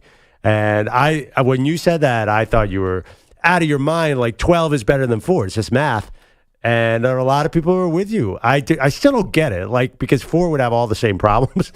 But there does seem to be this movement back to 4. Maybe you are leading a movement. Man, I lost that poll, I think 100-0. Should it be 12? Should it be 4? And to be honest, when I see the first round matchups, like if the college football playoff started today, do I want to see Boise State go to Ohio State? Yes. Do I want to see Notre Dame go to Tennessee? Yes. Ole Miss, Penn State, Alabama going to Indiana? Like, yes. I love sports and I want to watch them. I just hate the fact that we have more teams just means more of the same BS, biases. Yeah. Like dumb explanations, and I could do without that. I hear you. I could do without that. I understand your logic, but at the end of the day, this is probably a safer system. There's going to be less injustice with 12. There'll still be some. And by the way, Georgia literally would be out today. If the college football playoff started today, Georgia would not be in the field. And to me, that doesn't make any sense. So I don't necessarily agree with you that there's going to be fewer injustices. Well, it's almost mathematically impossible if Georgia has 2 losses, they're in. So like everyone knows that. So the injustice is temporary there. There is one person, Manny, who wants the BCS back. Yeah. That's a Manny take. Let's bring us back the computers in the 2-team format or whatever they did. You want to know what they say about what was that quote about like history is different if you didn't live through it? Yes. Like, Manny, you didn't really live through the BCS. No, not really. Well, right. So you're just reading about it in some kind of history book like, oh, yeah, computers. That made a lot of sense. Oh, yeah, Urban Meyer. I saw him a couple of times raise that golden football thing or like crystal ball thing. You have to understand, the BCS was a major step up from before, which was just who the heck knows what's going on. Split champions and craziness. And what'd you guys do? Flip a coin or something? No, it's just whoever claimed it. the best team I ever saw was I claim championship. Exactly. my Penn State Nittany Lions in 1994 is the best football team I've ever seen, and they had no chance to get the I forget who they lost to. USC? No, who was number one that year? Why didn't they just claim the championship? I think they did. I think they did. They have. But it didn't really matter. Man, it was anarchy. Like I just think it's one of those things that if you had lived through it, do you notice that you're on an island here and no one else? You're like, hey, we're going streaking back to the BCS. We're going to the gymnasium and no one's behind you. Penn State was ranked number 2, even though they were undefeated. Nebraska was voted national champion. And that was voted. Yeah, it was a big part. That brought up on the BCS. So the BCS was to avoid that problem so they could get Penn State playing Nebraska in the title game because it used to be the bowl slots and the conferences determined the champion. Exactly. Not even – so BCS is way better than before. And that's why 12 – I'm pro 12. I'd go 16. I'm just going to say it right now. Well, don't worry. What? Because it's going to end up being 68 like the NCAA tournament before. Yeah, if we it's like have a play-in to get into the 64, then I know we've gone too far. But until then, I'm fine. Can't wait for Prairie View A&M to declare the championship. Yeah, and everybody's going to be drinking out of a straw and just drooling all over themselves. It's not basketball. That's actually a toll on these bodies. Gene's in Maryland. Gene, you disagree with me. You won 12 over 4. I do. I just think there's a lot of parity out there. I think the more that you have, the better. Well, I'd expect nothing more from someone who sounds exactly like Mel Kiper. Hey, Gene, when oh my God! And I got the hair like that too. Gene, when are the Maryland Terps going to get into this picture? It's about time. Yeah, it's been. Yeah, we're right next to Boomer. I think that's the last time you guys were good. What's going on? Yeah. I'm 56, so hopefully before I die. And I'm also a Cowboy fan, so hopefully before Jerry dies. So, I mean, it's a terrible thing. Hey, I do want to switch gears real quick because I love what Maggie just said. 64 in basketball, take the first 4 out. I've been saying this for 20 years because on Selection Sunday, you have all these kids and these coaches that you show their face when they were bubble teams and they didn't get in. So I know that you're not going to agree with this, but I've told all my fellas, look, you double the field, make it 128. The travel won't be an issue. The home team or higher seed holds the first game, and you're right back to 64. It's one more game. Everyone would love it, and I guarantee you, you would have some major upsets from teams. You would say, well, they're number 100. You know, how could they win? I just think it's one more game, and you keep. Maggie just said, "We'll make it. Just hold on. It'll be 16." No, Gene, you might be right about the NCAA tournament, but then would you want it as someone who is a Maryland fan? Do you want to get rid of the conference championships? You want to get rid of the ACC championship? No, not at all. But that does hurt too. It has hurt teams where you had a great season, and hey, how about go back to college basketball? You win the regular season, you lose your tournament championship. Now you don't go for the automatic bid. I just don't think there's a solution for it, Maggie. But I'll tell you one thing: I love listening to you guys coming to work, and I love how you bang on my man Perloff. Wait. It's a lot of love, Gene. I just don't let him get away with anything, like bandwagoning on the historic start for the Winnipeg Jets. My Winnipeg Jets. Yeah. No, one thing, 120, I think, Gene and you guys, nobody wants 128 teams in the NCAA tournament, right? Well, to Gene's point, you have a team that, like Murray State or something. Has a great season, loses the conference final, and all of a sudden is out. Well, I think the problem is you're going to put the bracketologists out of work. This is an entire field of what's Joe Lunardi going to do? If there are 128 teams, is he going to break down, Austin P versus Robert Morris? Like, that's getting pretty thin. I think John Rothstein's going to find a way to make it through. By the way, where are the college football bracketologists? I want to apply for this job. I haven't heard that word applied to this yet. I did see that there was a brackets expert on ESPN because I think we're getting into that kind of territory with 12 teams. I mean, to be honest, I think EJ's kind of leading the charge here because he came into the studio during the break. He's like, who you guys got to watch out for? Washington State. I was like, Pullman, you're a baby. maniac. Pullman, watch out. There's the powers that be they could be undefeated. They would not let Washington State in there. Washington State could beat the Seattle Seahawks, and they would not let them in. Yeah, they are not rewarding the Pac-2. Yeah, the conferences, the people who run these conferences still have some power. And I'm sad to say that because we're nothing against Washington State and Oregon State. It's not their fault that their conference completely abandoned them. I'd be careful if I was a committee, too. If they screw the SEC might say, we're taking our football and we're going away. Like, again, we haven't talked about that a lot since we went to 12 teams, but I would be very careful about leaving these SEC teams out. I'm being dead serious. Like, they can be like, oh, you're going to put the Big Ten over us? Well, you goodbye college football playoff, because they are the power of the sport. Amazing. So now it's just like, who's getting bullied? Yeah, I mean, that's like, I just think the SEC deserves a lot of credit. I'm big, put all those teams in. You know what I think we need to happen? I'm sorry to all the fans. I know this kind of ends up being something for my team, but it doesn't have to be my team. The best thing that would happen in this first year if a not SEC or Big Ten team wins this thing.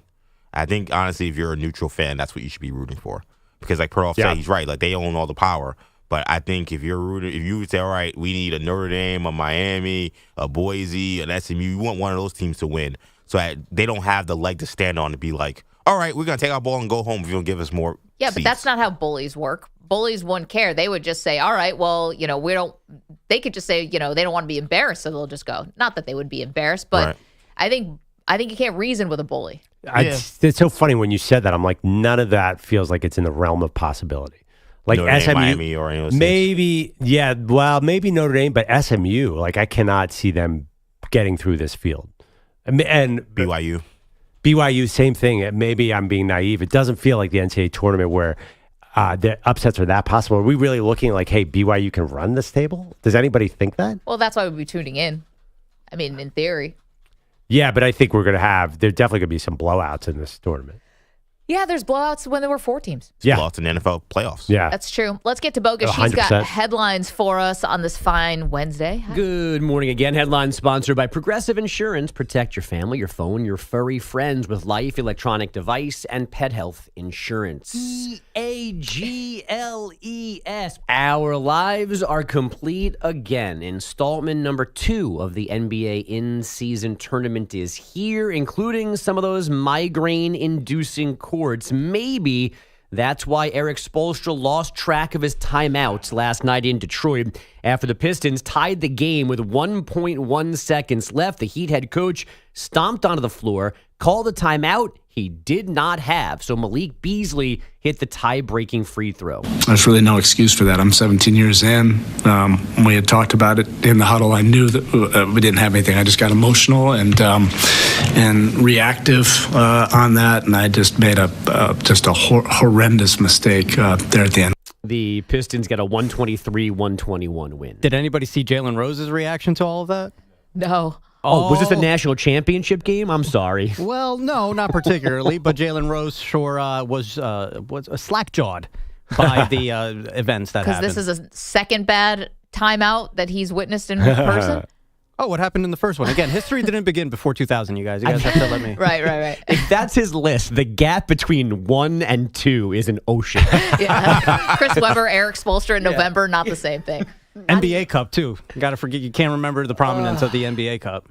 That punk Steph Curry scored the Warriors' final 12 points, 37 total, in a 120-117 home win over the Mavs. Klay Thompson, 22 in his return to the Bay Area. Night, Klay. Joel Embiid, 13 points. He missed 9 of 11 shots in his season debut. The Sixers losing at home to the Knicks, 111-99. The T-Wolves were 122-108 losers in Portland. Oregon, Ohio State, Texas, and Penn State atop the new CFP rankings. The Ducks, Buckeyes, Longhorns, and BYU would have first-round byes in this bracket. The first-round matchups would include Indiana hosting Alabama and Notre Dame going to Tennessee. Georgia, as you were just discussing, is number 12 this week, but would not have a spot in the field because Boise State needs one as the highest-ranked Group of 5 school.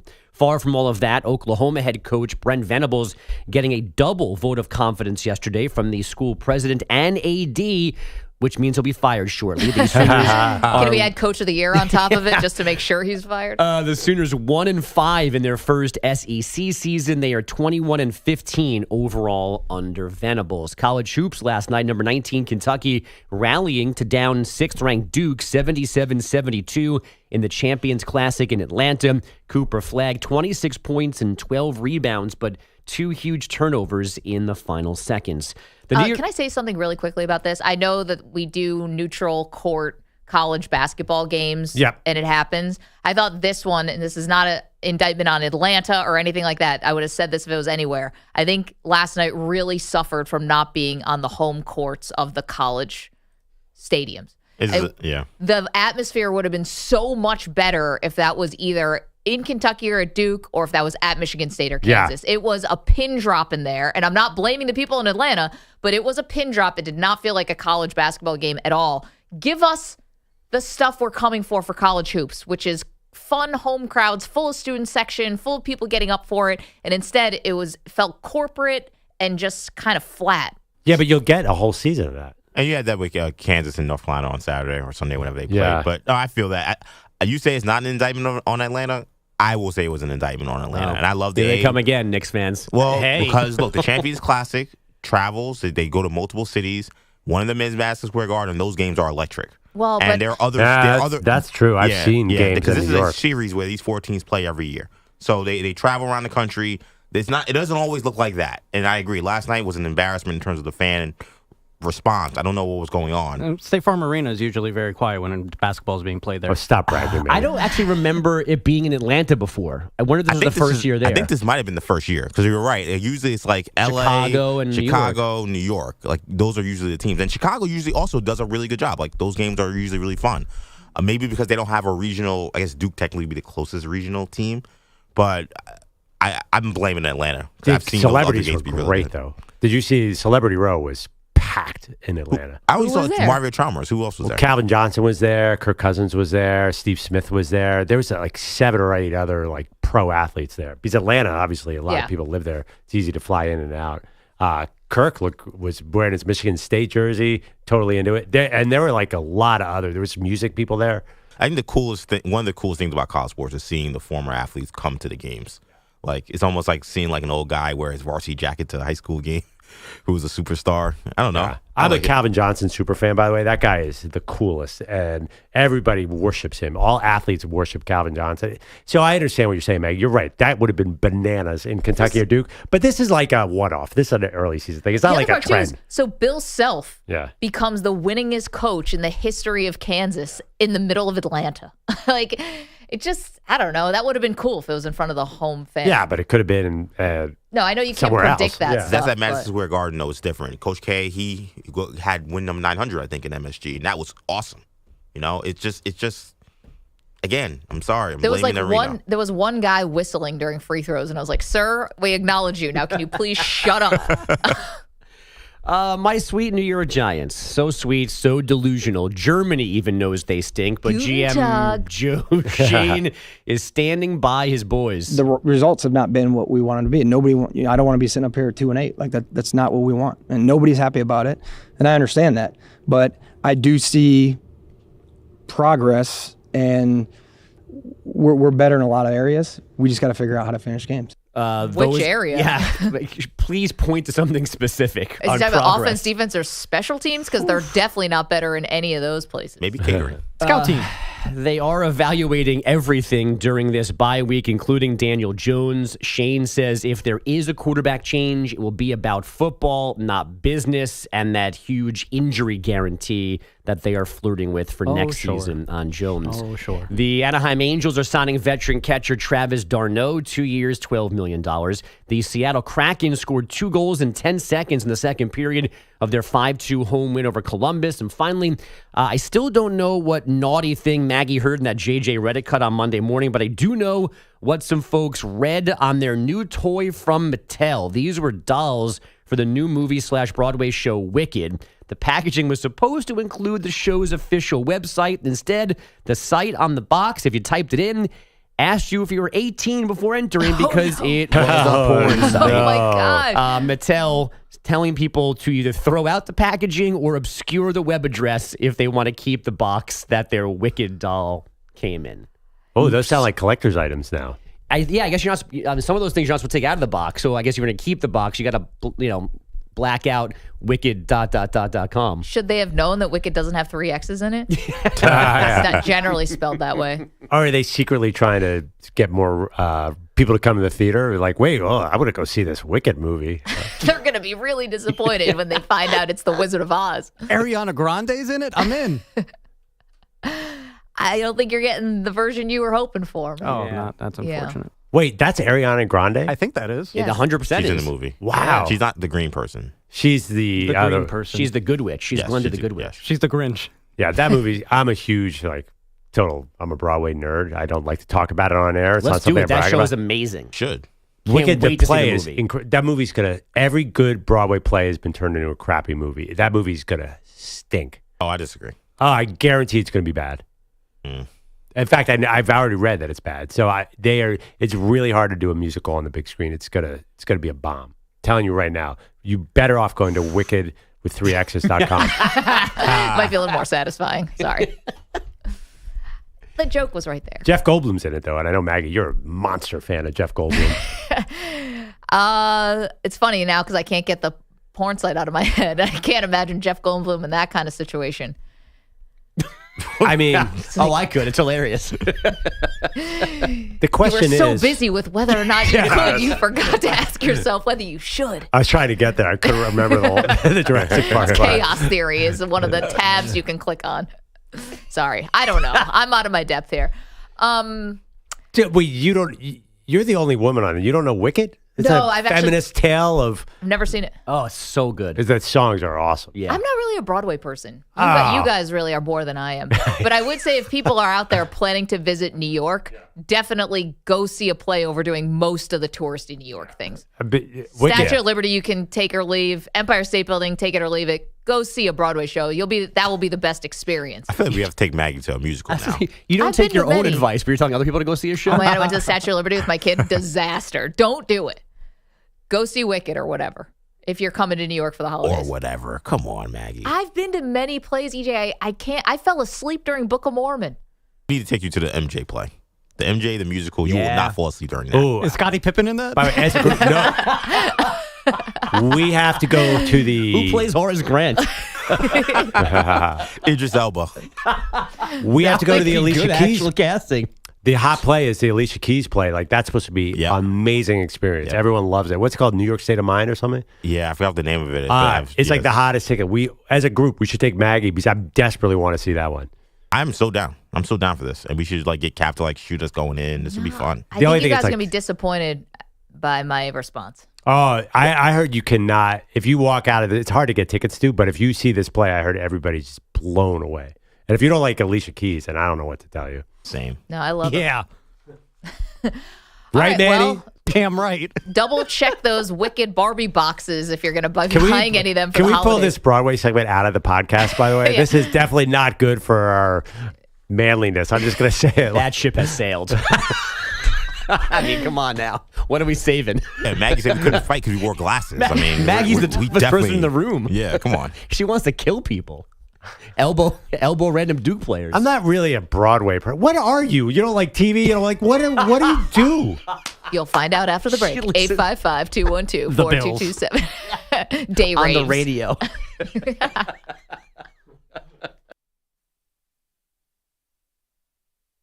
You're in a 5-minute break.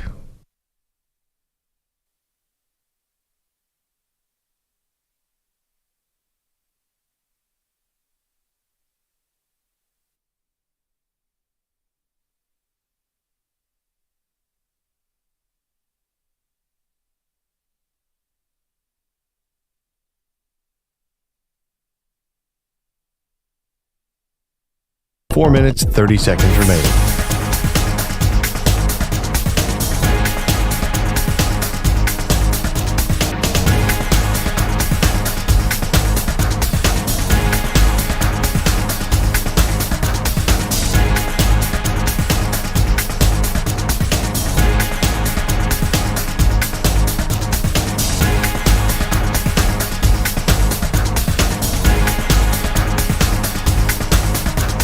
4 minutes remaining.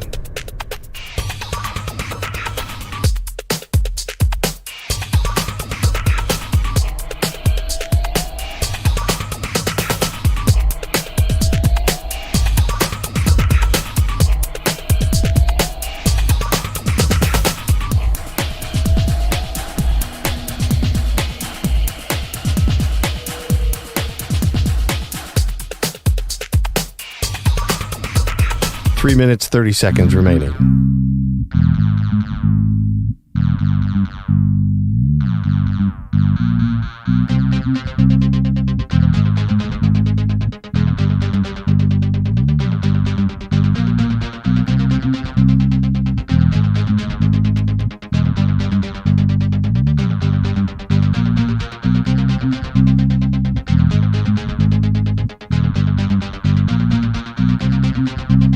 Three minutes remaining.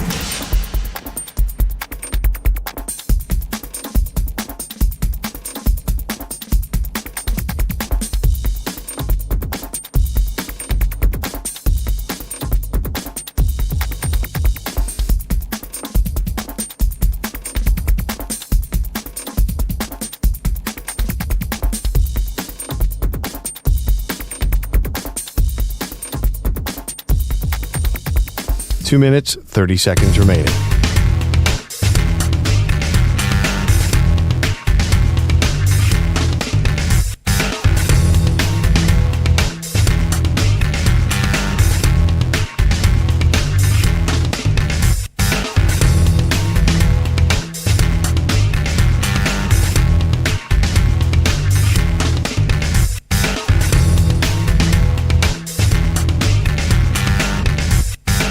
Two minutes remaining.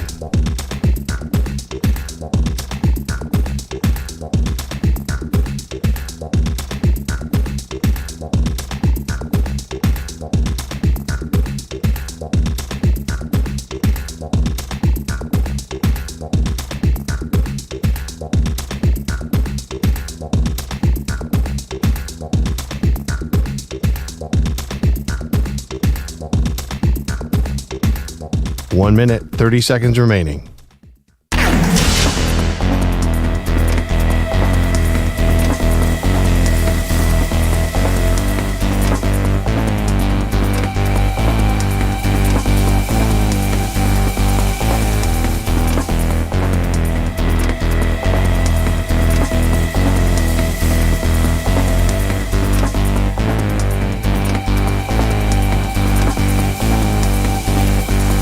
One minute remaining.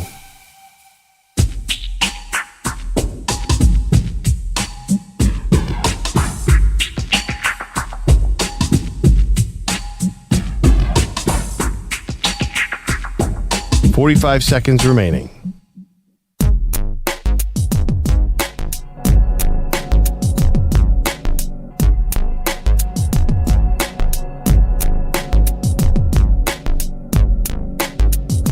.30 seconds remaining.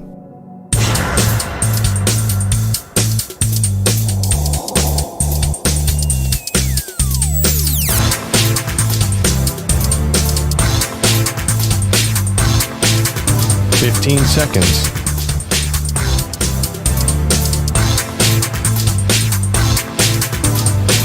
Break ends in 5 seconds.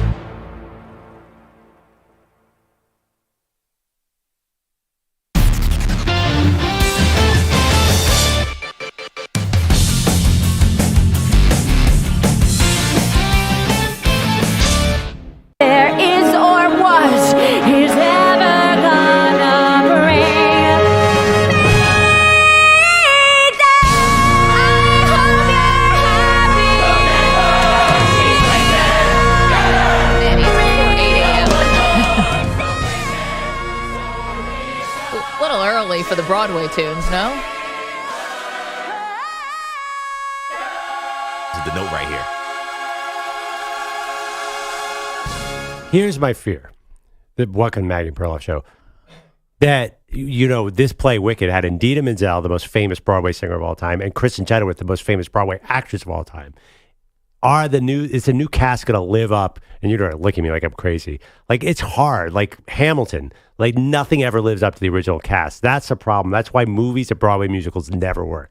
Do you realize how confused people must be? This is a sports show. Wicked is Welcome to the the most Maggie and Perloff show. Yeah. We talk about sports on this show. Yeah. We got onto Broadway musicals because a story that Bogish brought us last segment was a new Wicked Barbie doll that's in stores now for the holidays accidentally put a porn website on the side of the box instead of like wicked.com. Yeah, but one thing. Continue. Wicked's the most popular play, I think, of all time. It's the longest running. More people who are listening to the show have probably seen Wicked. Because if you go to Wicked, nobody's from New York. It is quite mainstream. That's why this movie is getting so much hype. I think more people probably saw Wicked than watched that Kentucky Duke game last night. So I don't think this is like. Doubt it. It's a huge cult. Oh, definitely. Wicked is enormous. It's probably like the play. Well, if Cooper Flagg somehow finds his way into Wicked, then maybe it's a little more in our wheelhouse. But anyway, that's why we're talking about Broadway shows. That's why Manny played the Wicked theme song. I don't even know what it's Defying Gravity. Kevin. Everybody knows Defy. I mean, Matt, you're kidding, right? You know that song, right? I don't. I've never seen Wicked. I don't know Oh about my it. God! Yeah, but if you watch an NFL game, the Target, the store, they run Wicked ads like the entire game. You ever notice those? No, I've noticed them, but I'm on a quad box, so I can mute all the commercials. Kevin, you want to weigh in on the college football playoff rankings from the Oregon Ducks' point of view. Good morning. Yeah. Well, first of all, I want to dispute what Perloff said about flying in and out of Atlanta. I've never had a good of an experience going in there. Flying in on Delta, I figured out that Delta stands for doesn't ever leave the airport. Oh, Kevin, you're so right. And how come every time you land at a terminal in Atlanta, if you have to connect flights, your flight will be 15 terminals away from where you land? I'm actually going to totally disagree with you guys. I think Atlanta has more flights than any city in the country. And I have friends there, like, that's one reason you live there, because you can get there right on to, like, you can fly out so easily. Do you ever have to connect through Atlanta? Yeah, all the time. You ever have to connect through Chicago? Oh, I don't like Chicago either, but I've had terrible, terrible experiences in Atlanta. I'm with Kevin. I've had 2 heart attacks running from terminal to terminal in Atlanta, so I just can't agree. Yeah. Listen, Dan Lanning, the week after they beat Ohio State, they were ranked number 1, and he was in a press conference in Oregon, and they asked him, how do you feel about being number 1? And he said, who cares? And I think the only reason he does care is if they maintain that position is so they get a first week bye. But you got to remember, his first game as Oregon Ducks head coach was in September of 2022. Bo Nick's first game with the Ducks. They lost 49-3. And I don't think Lanning is really going to believe that their team is as good as everybody says they are until they can beat Georgia or another powerhouse in the SEC. That's just my thought. And to be fair, though, Kevin, remember Bo Nix's record against Georgia in 4 games? Like, he was like 2 interceptions. I mean, like 20 interceptions. But that being said, he was at Auburn. It doesn't matter. It really doesn't matter if they're what they are ranked, because they have to win. To get the bye, they have to win the title game, right, Kevin? So it's really completely irrelevant where they are. But no, against Georgia, Bo Nix's completion rate was 80%, but it was all to the Georgia cornerbacks. So it didn't work out too well. Kevin, well put. I mean, it's going to be Oregon, Ohio State. One of those teams will get a bye. We're good. Coming up next, it's Wednesday. And around here on Wednesdays, we do something called The Great Debate, inspired by the news of the week. What will it be this week? It's Packing a Punch next.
Okay.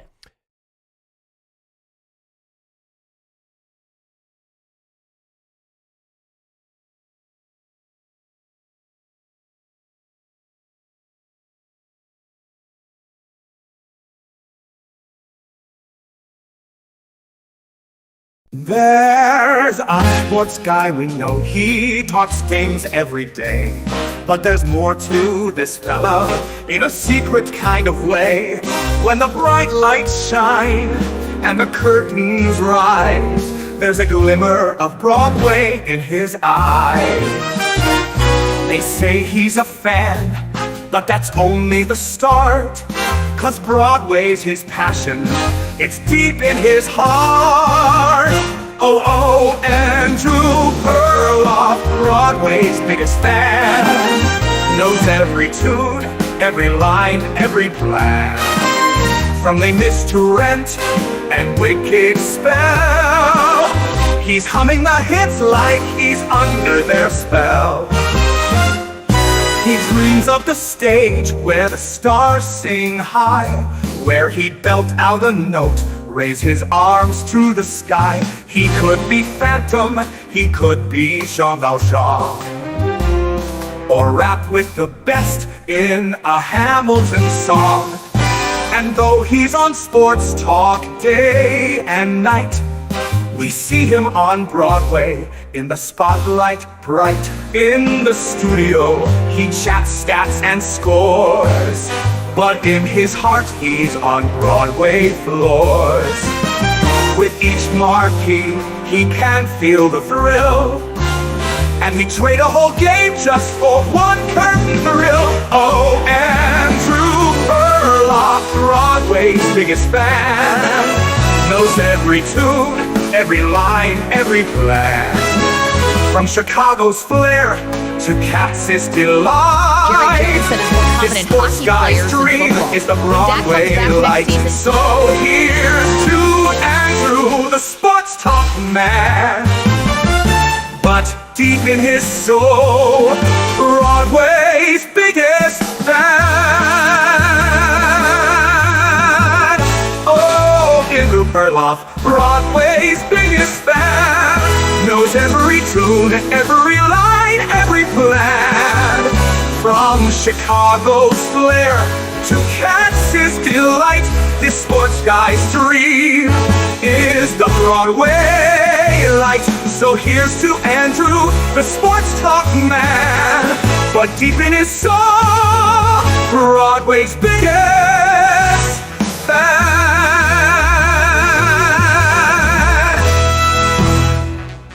45 seconds remaining.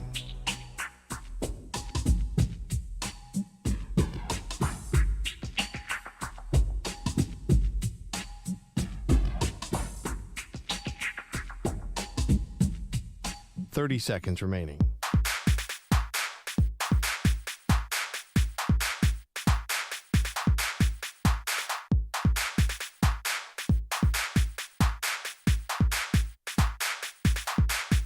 Fifteen seconds.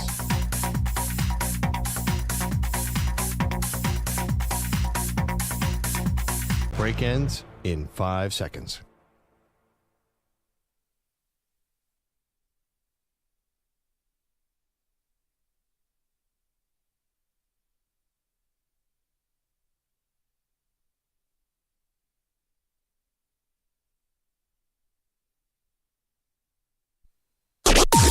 Maggie and Perloff on the Infinity Sports Network.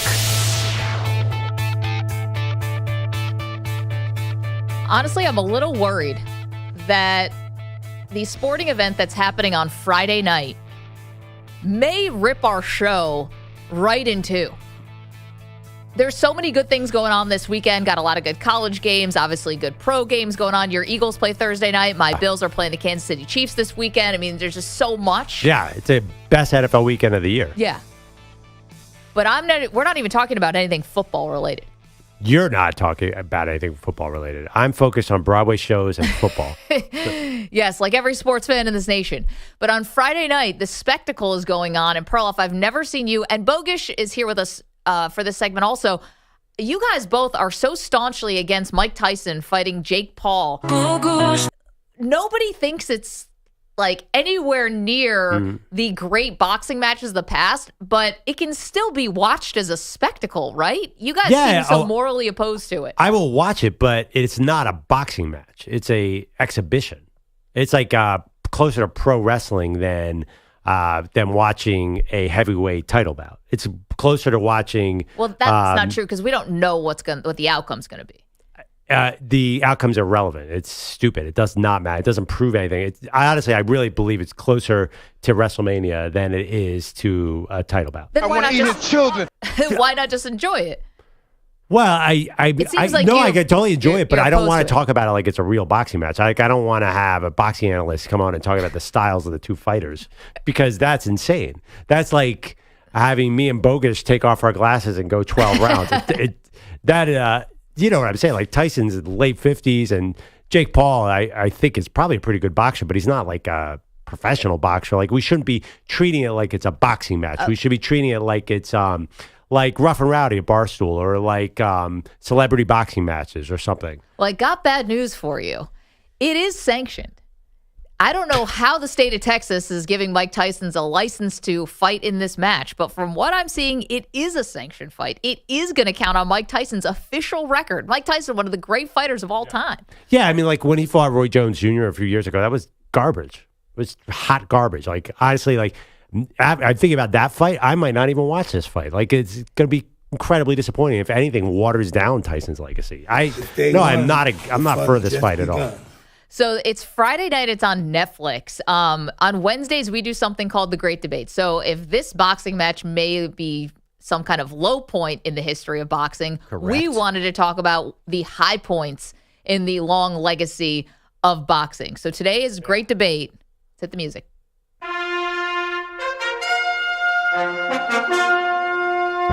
The Great Debate Series.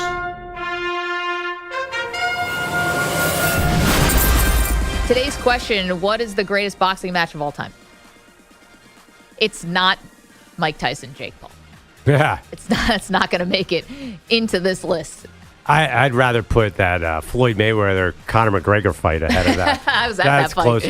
Closer. Also not a fight. Anyway, okay, can I go first here? Yeah, Greatest boxing match of all time. I'm sorry, I'm going to take the low-hanging fruit. It's got to be Ali Frazier 1. It is probably not just the greatest boxing match of all time, maybe the most important single sporting event of the 20th century. Called the fight of the century. The symbolism was obviously clear. Muhammad Ali was basically lost everything because he protested the Vietnam War. Joe Frazier supported the Vietnam War. Country took sides in this fight. The two fighters became symbols of a much bigger thing. Turned out to be a great fight. Frazier won. Philadelphia in the house. But let me just real quick read the celebrities there. Sammy Davis Jr., Barbra Streisand, Diana Ross, Dustin Hoffman, Hugh Hefner all sat ringside. Frank Sinatra acted as a photographer for Life magazine, and Burt Lancaster did color on the fight. It was the ultimate. Burt Lancaster? You just named a bunch of people that I just. The only one I got is Frank Sinatra. What? Sammy Davis Jr.? Barbra Streisand? Diana Ross? Wait, does Manny not know the Perloff Barbra Streisand story? Wait, I don't know that story. You don't know who Barbra Streisand is? Actress? You don't know who Diana Ross is? Hot person? You don't know who Dustin Hoffman is? Isn't he dead now? Nope. No. Hugh Hefner? Oh, he's dead. All right, so you know him. So you know that one, you Wait, pig. you just said that. I just named like 10 of the most famous people in all time. All time. 1950s? No. What the heck? Well, Are you allowed to vote? Because you should not be. Because you do not have enough knowledge of what has ever happened in this country. Like you're the problem. Anyway. Wait, I just love this because Perloff gets another opportunity to tell your amazing Barbra Streisand story at some point during the show today. It's so good, Pearl. Please. Whatever. I've told it 100 times. Yeah, you and Babs? Oh, bogus. You don't even know the half. No, I'm sorry. I'm like... just the thought that you haven't heard of a single of those people is really throwing me off. Diana Ross? You don't know who Diana Ross is? I know the guy who sang New York, New York. Familiar with him? Well, I hope so. You're just kidding. Like, and that's all you got on Sinatra? Is he's the post-game Yankee guy? Yeah, more or less. You are the worst. Hey, he's younger than us, guys. No, that's not what it is. Younger. Yeah, but I mean, it doesn't matter. Like, it doesn't matter. Yeah, it's like, have you not heard of, I don't know, like FDR? Like, what's going on here? I don't know. This is You've heard of FDR, right? Yeah, he has the highway on the east side of New York, right? Well played, Manny. Anyway, my fight was bigger than all your fights combined. And now we have Time this is fight. important here. 3,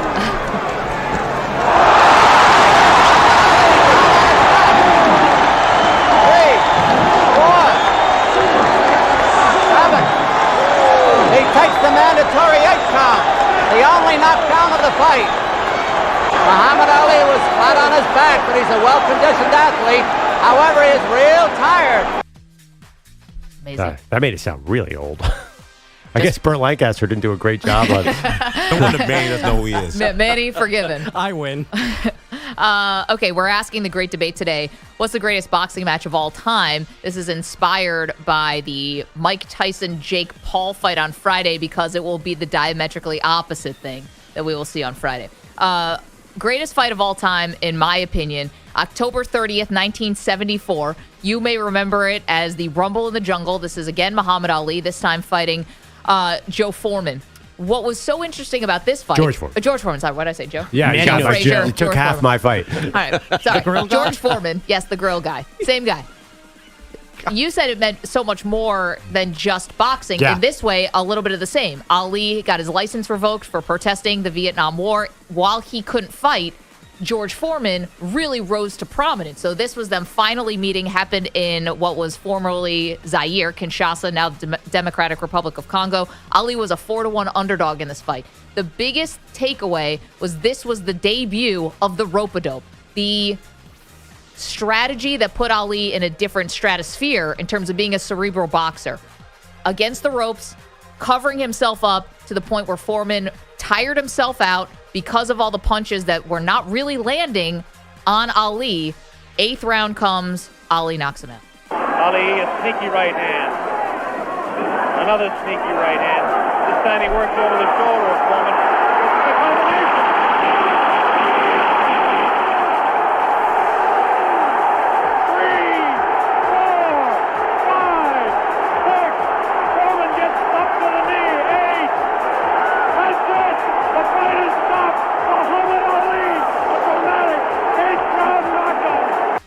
Ali and Foreman never fought again. George Foreman fell into a massive depression that he eventually got himself out of. Ali and Foreman became good friends. The book, The Fight by Norman Mailer, the movie When We Were Kings was an Oscar winner. It is the greatest fight of all time. EJ, what do you have for a great debate today? Great choices with Ali, as always, but I'm going to go to the 80s, and I'm going to go to what has been referred to as the greatest 3 rounds of boxing ever. I think when we want to see boxing, we really want to see is a fight. Whether you're on the street, whether you're in a big arena, whether you're in a bar, people love fights. And I think nothing describes a fight like what happened between Thomas Hearns and Marvin Hagler in 1985 in what was just an absolute brawl. You just do not see guys come out in the center of the ring and just start swinging haymakers for 3 rounds. Thomas Hearns breaks his hand in the first round because of how hard he hit Marvin Hagler. These were 2 absolute destroyers in their weight classes, meeting in the middleweight division, and it ended in the 3rd round mercifully with a Hagler knockout of Hearns. Another right hand. Hearns turns his back, takes another right. Hearns in deep trouble again. Hearns is down. Hearns is down in the 3rd round and on his back, and he's not going to beat the count. I don't believe. Tommy Hearns tries to get up, and they've got to stop this fight. Does he get up? He just doesn't know. He can't continue. It's Hagler, full of blood. Blood, no doubt, impeding his vision, stopping him in the 3rd round after Hearns almost ended it on a 1st-round knockout. Yeah, I mean, Thomas Hearns almost destroyed Hagler in the 1st round with one of these right hands. And Hagler, with blood all over his face, they literally almost stopped the fight minutes before the Hagler knockout because of how much blood was coming down Hagler's face. You could barely see. And what I love about this fight, the whole thing's on YouTube. Yeah, you could just watch it. It's just 19 minutes. You know, most of these fights, Ali and Foreman, and especially Ali Frazier, that's a long hour and a half, 15-round fight. This you could watch in 20 minutes and go back and watch The Penguin or watch Big Bang Theory or whatever. Go see Wicked. This is my kind of fight. I love it. Hagler-Hearns, greatest fight of all time. And is that Al Michaels in there on the call? Oh, that's a good question. I think it is. Sounds like him. I think it might be. Our great debate today, greatest boxing match of all time. Tyson is fighting Jake Paul on Friday. That is not going to be the greatest fight of all time. Manny, who do you have? I will show some of my bias here. One of the greatest boxers, in my opinion, to have ever graced this world is from Guadalajara, Jalisco, Mexico. His name is Saul Canelo Alvarez. Thrice he went up against Triple G, one of the best boxers of the 2010s, more or less. Canelo with a big win in 2018, the second edition of the fight. Actually won one of the Fights of the Year awards, and this is kind of what it sounded like. Your winner by majority decision and new WBC, WBO, IBO Ring Magazine middleweight champion of the world, Saul Canelo Alvarez. I'll go with Canelo. Wait, I thought we were doing best fight of all time, not the worst judge fight of all time. The Triple G clearly won. Handily. Speak on it, Pearl. I mean, come on, that was one of the. Everyone was so mad. I remember it. I watched that fight.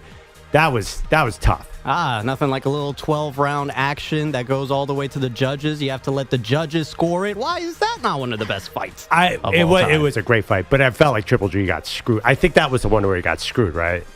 I think he won the first two, but that's me. Yeah, but you and everybody else. The judges. Viva Mexico. Canelo is an all-time fighter. I wish the Golovkin fights had happened 5 years earlier, but isn't that boxing for you? Yeah. That's a problem. Like you could say all these Mayweather and all these guys 5 years earlier would have been amazing. Yeah, well, there's a reason why Mayweather Pacquiao is not going to make this list. We're asking the greatest boxing match of all time. Bogish, bring us home. Well, I'm a little out of my depth on this one. I had the fourth pick in a 3-pick draft. So all the top 10 lists that I found had this fight after the 3 that Perloff, Maggie, and EJ went with. And here comes Gannon back. Less than 10 seconds in the round. Gaddy's going to survive the round.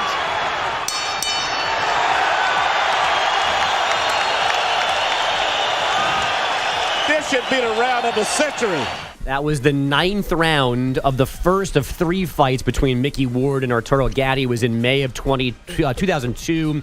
Ward won by decision. They fought over 30 rounds in their 3 fights, and apparently that one was a very good one.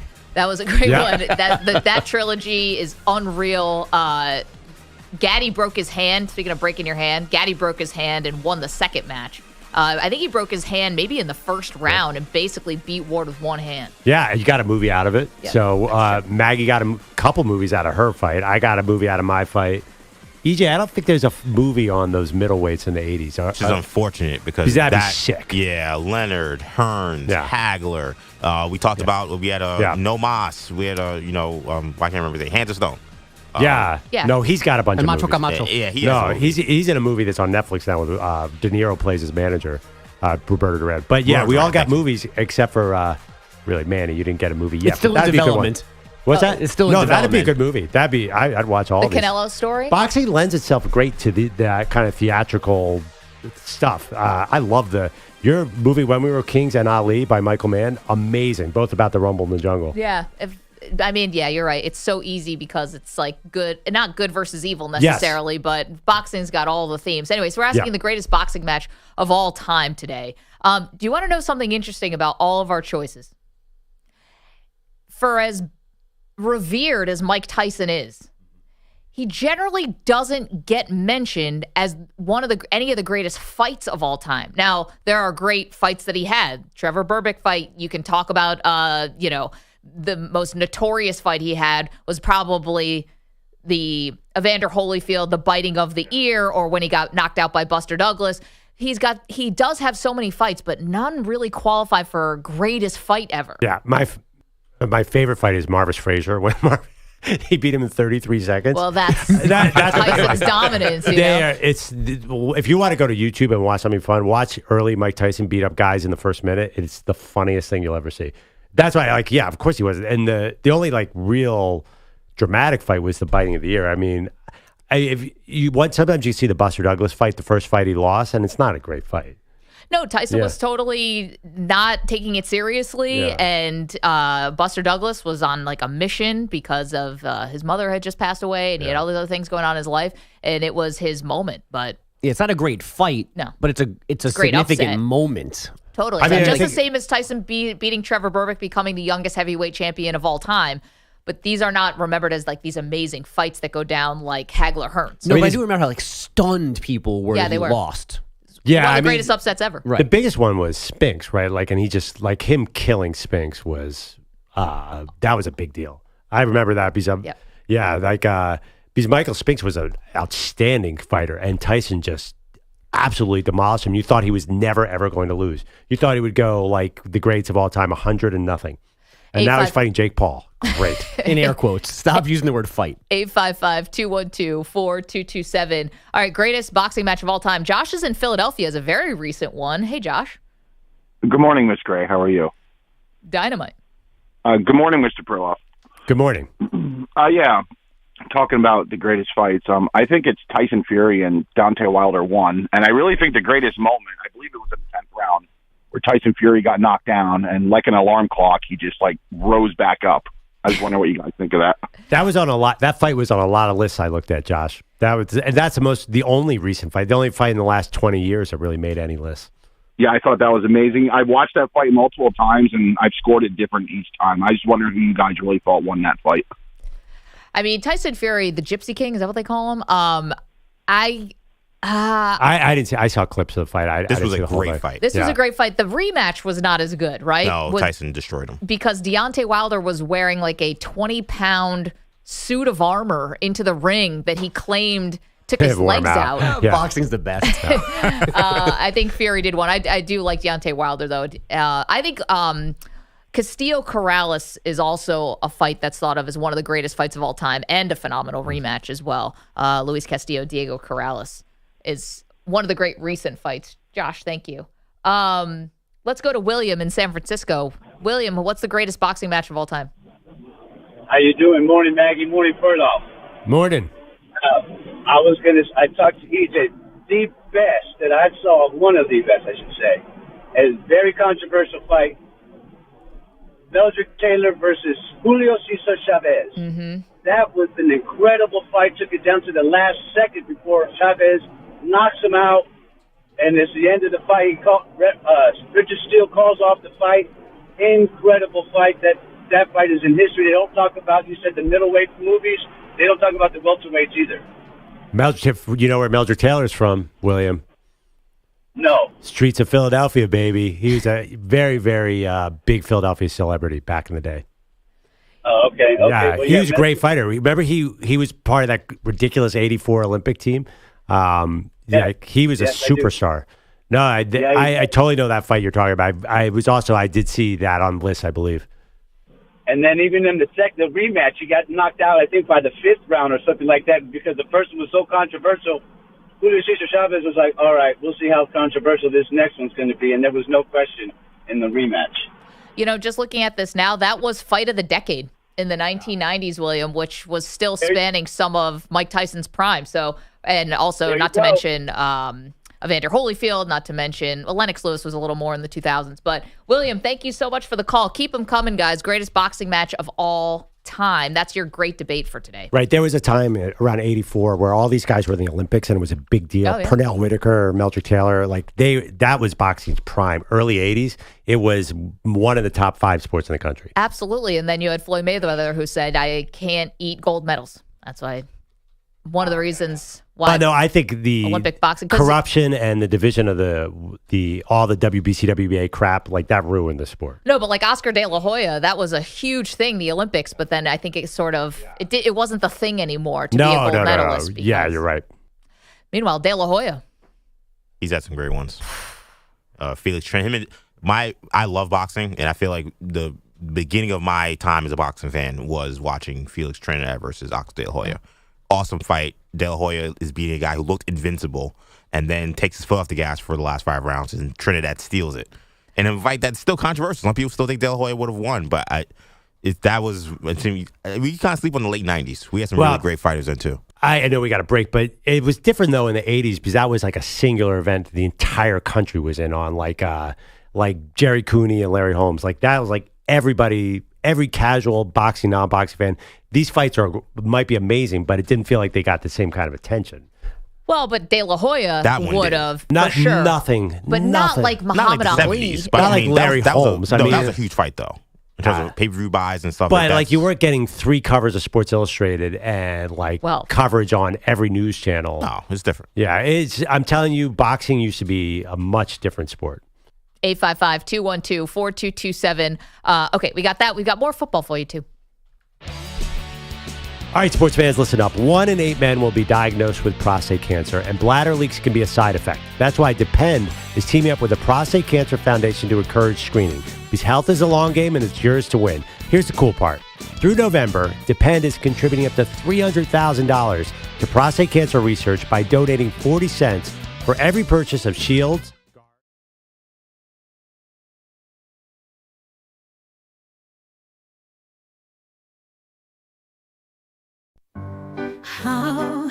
Oh, yeah. Oh, there's a sports guy in town you'd never guess. Underneath that cool, collected press, he's a Broadway buff, a devotee with dreams as grand as a marquee. By day he talks players and stats galore, but at night he's ready to roar. He's got Broadway tunes running through his veins. In his heart, he's chasing the footlight train. Andrew Perloff, the king of Broadway lights, trading touchdowns and games for starry nights. He's the phantom shadow, Valjean's might. In every scene he burns so bright. He'd sell out the stands, the fields, the seats to dance down the aisle on 42nd Street. With every spotlight, his heart takes flight, singing, bring him home with all his might. Giving costumes, give him flair. He'd play every lead in Times Square. From Wicked's Elphaba to Sweeney's Dark Song, he's memorized the roles, he sings them strong. Who needs a scoreboard when you've got a stage? Who needs a field when you've got a page? In scripts and scores, he finds his dream, where the lights go down and the people scream. Oh, Andrew Perloff, Broadway star within, trading whistles and plays for violins. From Chicago's jazz to Ren's last call, in his heart he's conquered them all. So raise the curtain, let the overture soar. Here's to Andrew, longing for more. Broadway's biggest fan, the hidden knight. Under the marquees he finds his light. Oh, oh, oh yeah. Oh, oh, oh.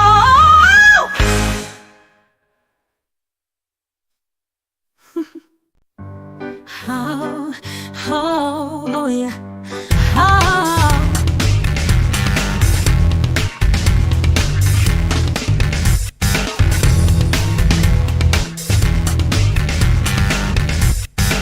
2 minutes remaining.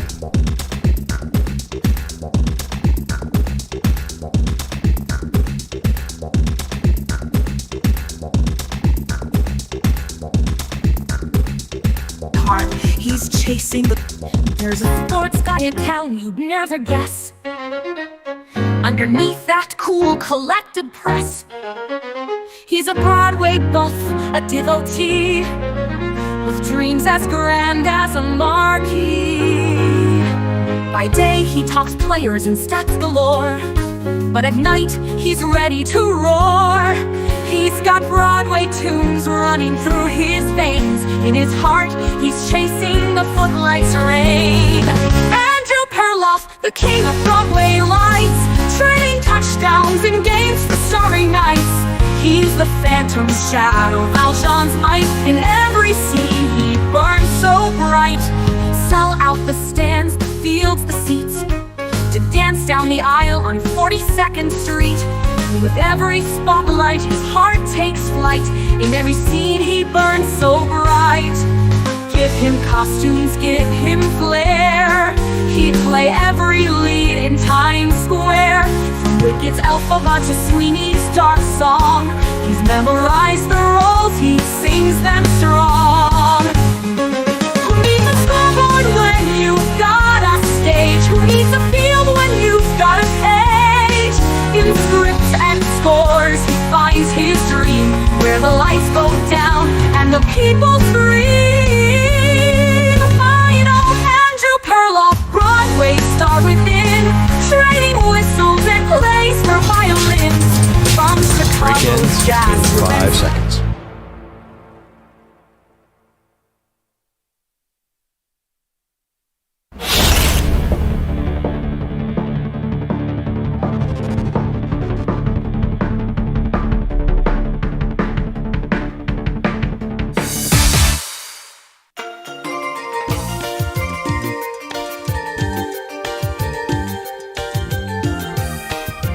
Welcome back. Maggie Gray, Andrew Perloff, M&P.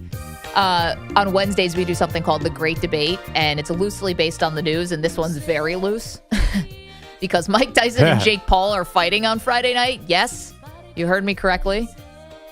On Netflix. That will not be the greatest boxing match of all time, but we are asking you what is the greatest boxing match of all time. That's the great debate today, and you guys are weighing in on this one. Will is in California. Will, the greatest boxing match of all time was what? Good to talk to you guys again. Unquestionably, the greatest match of all time was the Thrilla in Manila. That was the third fight between Frazier and Ali. It was at 90-degree stifling heat and humidity, and it was a war of attrition, a brutal war of attrition that's been put on film and digitized and everything. And it's an incredible match between two very powerful heavyweights. And in the 14th round, Ali had told his cornerman, I think it was Angelo Dundee, he couldn't go on. But before he could throw in the towel, Frazier's, guy threw in the towel, and that was the end of that.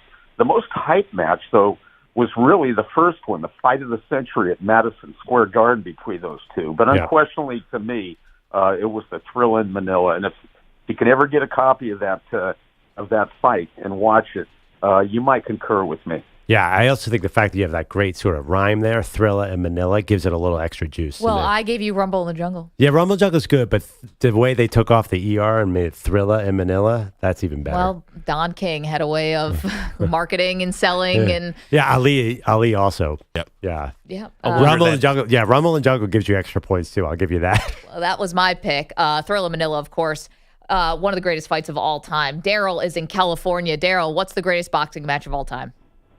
Hey, good morning, Maggie and Perloff. I got to go back to a time, before YouTube, and we actually knew who the boxers was. Growing up in New Jersey, I was a huge Hagler fan. But I got to tell you, I got to go with Sugar Ray and Roberto Duran and No Mas fight, because we used to be able to turn on Wide World of Sports, and we saw the interview when Duran tried to get to him mentally before the fight, talking all this junk, and Duran had just won a decision on the previous fight, and Sugar Ray just beat him down, so he was like, no mas, so that had to be one of the greatest one to me.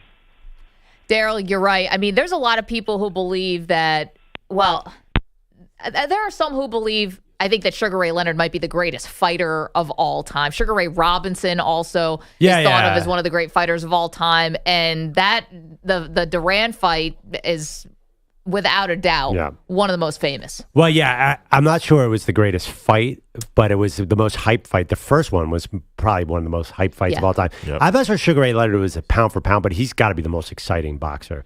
You mentioned EJ at Hearns Hagler. You put Sugar Ray Leonard, his fights against Hearns and Hagler were also like, he was like the ultimate showman too, like with the winding arm and stuff. He was. And by the way, I think he's still like kind of relevant, right? Like he still makes a lot of public appearances. I've interviewed Sugar Ray Leonard. Yeah. He came to Sports Illustrated a couple times. A lot of boxers fade. He has not faded. No, he does Skechers commercials. Yeah. He was until recently. And I think what I love about that call and about the Leonard Duran and all these fights talk about is the storylines that were built up. Yeah. Because like that Leonard Duran fight 2 is really so much from the story from 1, where Duran is basically like, he won't meet me in the ring toe to toe, and Leonard tries to fight him toe to toe, and he loses because Duran was just a slugger, right? And Leonard's style was get in, get out, speed. And in the fight 2, and how Leonard shifted his strategy, and then Duran couldn't just literally quit. He couldn't fight him because he couldn't touch him. Like these stories, the Ali Frazier stories, the Ali Foreman stories. I love the Hagler Hearns story. Like Hagler, great fighter, but is he really a star? Is he really that marketable? He's not as exciting as Leonard. All right, I'm gonna go out there and just go in a crazy slugfest with the hardest puncher in the fight game for 3 rounds and see what happens. Like the stories behind this stuff was so cool. Yeah, it's a really good movie. De Niro's recent movie about Duran. Like that story is bananas. His life. He's from Panama, right? You mentioned. Yeah. And the manager came out of nowhere, totally like Mickey and Rocky, and made this guy a superstar.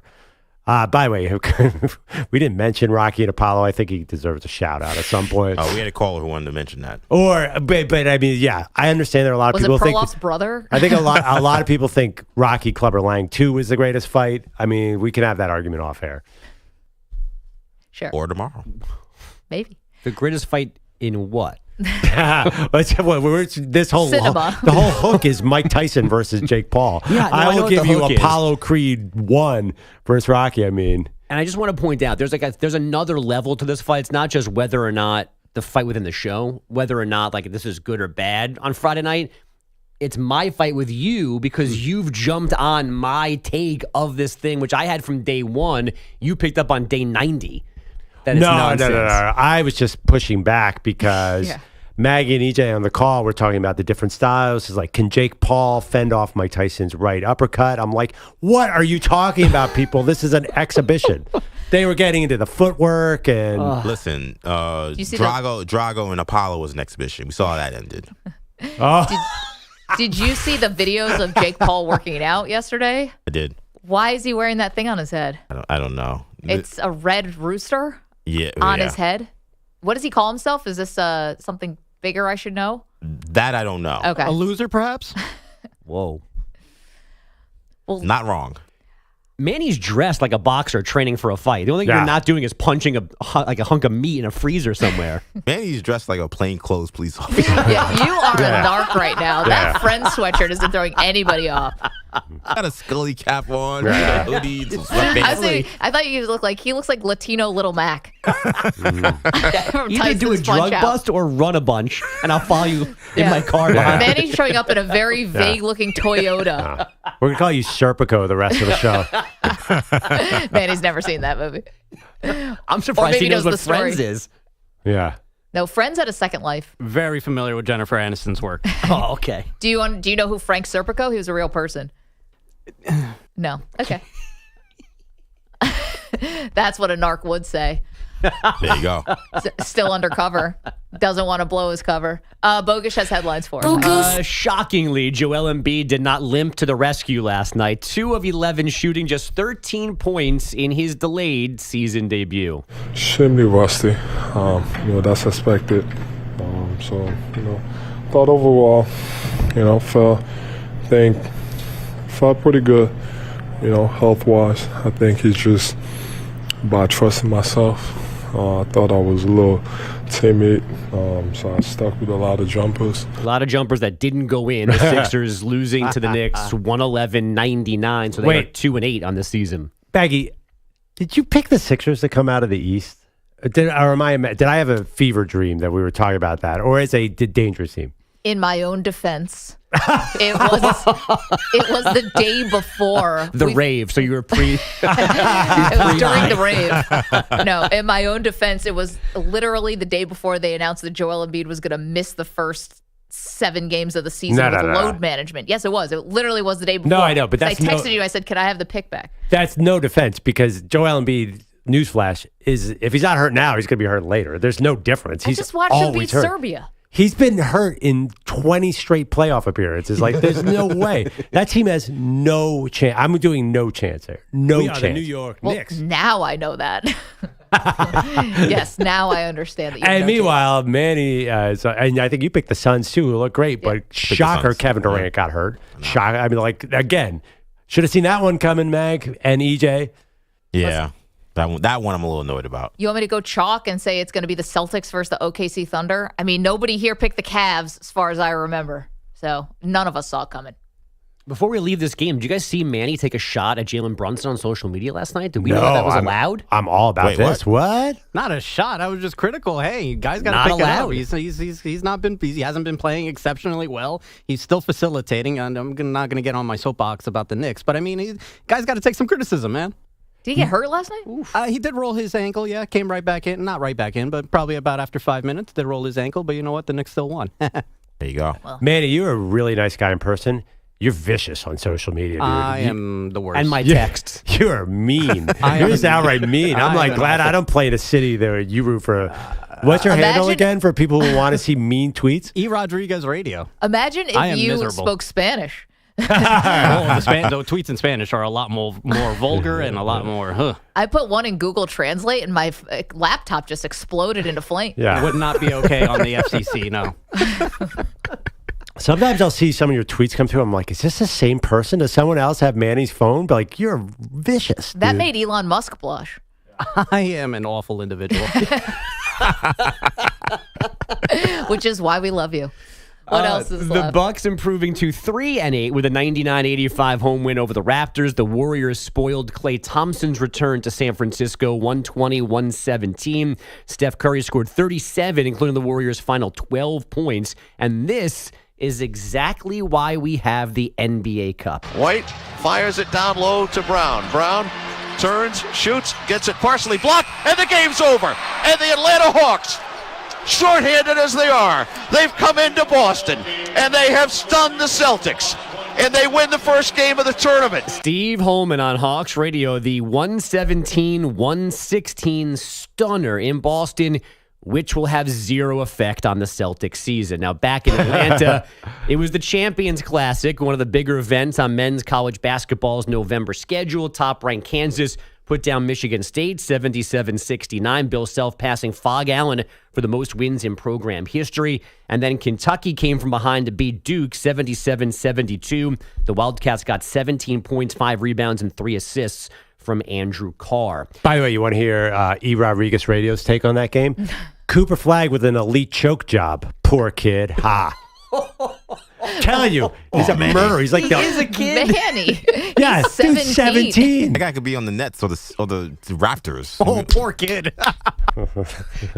By the way, he was the best player on the court. Like, we're not. All right, but am I wrong? Did you see the last 90 seconds? Yeah, I where he had did, 2 but- turnovers and then he couldn't box out on the last free throw? Yeah, but man, he's 17. Give him a break. Why do you have to be so mean? Well, he'll be all right. Got to take these slings and arrows. If you come to Brooklyn, brother, got to take these slings and arrows. He's from Maine. That could he's be from Maine. further He's the from Brooklyn. nicest kid. New York, Florida, he's going to catch these hands no matter what. You're prepping him for life as a net? No, because no shit. The Nets are going to win themselves out of the Cooper Flagg sweepstakes because they're what are they fools. doing? Can I get another mean Manny tweet? Or do you have his social handle up? No, let me Read the see. Brunson one. It's got to be close Well, and actually, top. the Brunson one, I might be missing this. Right. Okay, yeah, you actually defend Brunson here. What's the Brunson tweet? Do you see it, Manny? What did you say? Oh, just he needs to be shooting better. I don't know. I don't remember. Listen, Yeah. I get very emotional during Knicks games. Fever dream. He blacked out. You could actually, it's better than EJ. You could actually hear EJ yelling in his tweets, like literally, like the volume somehow goes up. It's very much every tweet of EJ's that I read is in EJ's voice. Nice. The other one is well, people may not know. If you do, if you listen to Zach Gelb's show in the afternoon or Jim Rome, Stu Kovacs, who works on that show. Oh, my God. Is like Mother Teresa in person and then gets on social media and is demolition man. Like, how, Stu? This is America, though. This is how we are. By the way, that tweet was Brunson has to wake up enough. Got it. I also said the Knicks could be up 15 if Brunson makes a few buckets. Hey, listen, man. It's tough being a Knicks fan. The NBA Cup. NBA out the refs worst are in me. pathetic. This is what the Emirates NBA Cup does to me. Oh, I forgot and those it's colored sponsored. courts, those amazing blue courts. Is it called the Emirates NBA? Oh yeah, big time. You didn't see the referees? They have the Emirates logo on the bottom of their jerseys No, I on was the back. blinded by the court color. I couldn't really see what was going on. Dude, the Celtics court was unbelievable last night. That's why they lost. It looks like a zoomed in version of like a parquet. That's what it floor. is. It's like lime green. It's What color is that? I was actually wondering. Like, every color has a name. I've never seen that color in my puke life. green. Kelly green. What's weird? That is was not there- Kelly Green. There are a bunch of teams that are now getting away with doing gray courts, and those courts actually look pretty good. The Agreed. gray I can deal Yeah. with. Ooh. The Yeah. blue makes my For head some hurt. reason, there were a lot of blue courts last night. Well, and what's funny, because we are on in Boise, the blue field in Boise doesn't bother me. It was something about the basketball. I think it's the way the lights reflect off of it or something. I couldn't handle it. I couldn't watch it. I think it is the lighting. It almost makes it look like they're playing on air, like they're playing above something. It's just I don't like any bit of it. I'm so happy that at least some teams have scaled it back for our benefit. The one thing about the court that I do like, though, is that they have the actual trophy at center court. Can we get the Larry O'Brien trophy on center court for the NBA Finals? Can we get that back, please? If we can do it for the NBA Cup, we can do it for the NBA Finals. One more Manny tweet. Of course. I don't even know what it's referring to. Dog, DAWG, this game sucks. Had to be the Giants. What's the timestamp? It's from November 11th. Like, I like a tweet that has no reference to what's actually happening. So when you look at it 8 days later, you're like, I don't know what that that was Monday. Is that Rams, Dolphins? That was Rams, Dolphins, definitely. No hashtag. You felt Monday Night compelled to Football. tweet out on your phone, dog, this game sucks. Dog, that game did suck. I prefer the You're ones not wrong. I prefer the ones with a very specific tag. Like TJ McConnell has such a punchable face. Oh my God. Manny. Yeah. Easy. Those are the ones I like. Because if TJ McConnell pulls up, we're all going to just sit and watch. What's he gonna do, bro? What's he gonna do? I don't want to find out. If you want to go deep, his sister is going to be playing in the Bronx, and you want to come taunt her in lieu of him. Where at Rose Thrill? Yeah. Brother, get me some courtside tickets. All right. All righty. So you can troll TJ McConnell's sister. Manny, you've got a problem.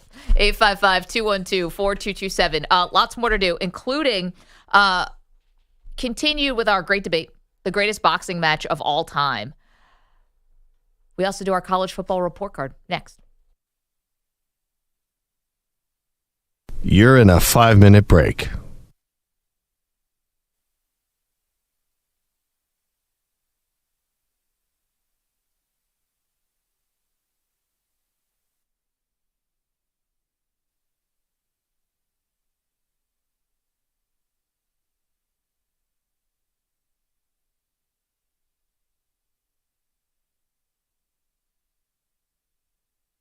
Four minutes, 30 seconds remaining.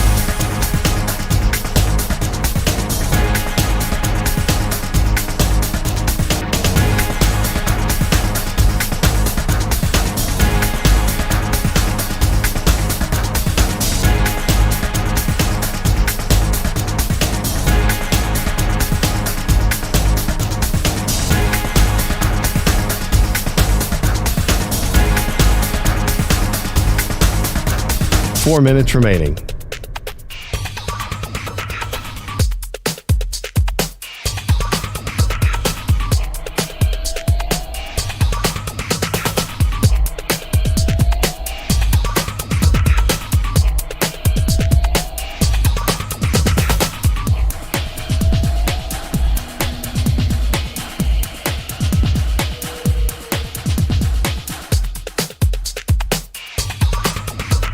Three minutes, 30 seconds remaining.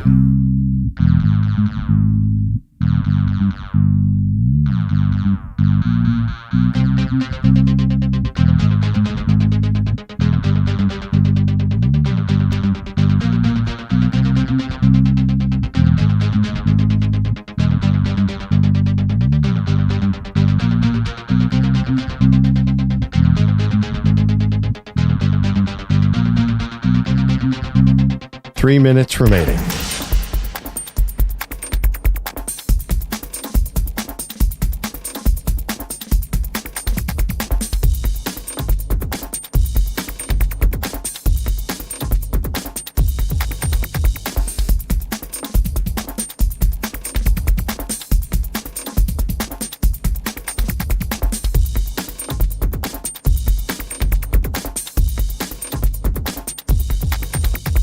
Two minutes, 30 seconds remaining.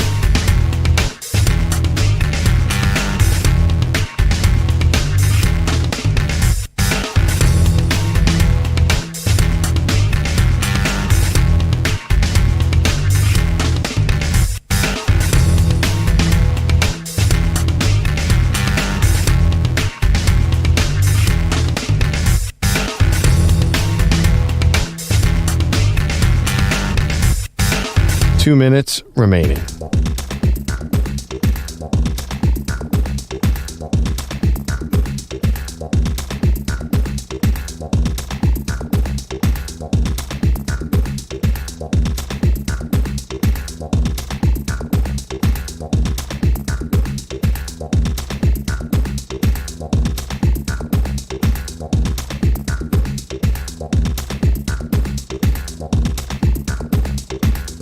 One minute, 30 seconds remaining.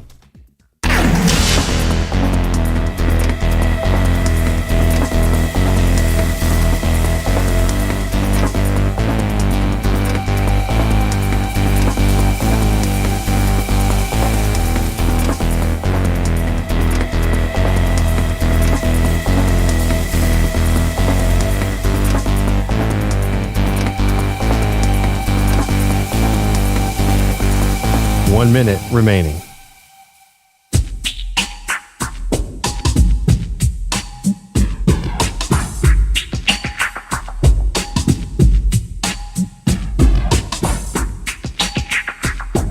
Forty-five seconds remaining.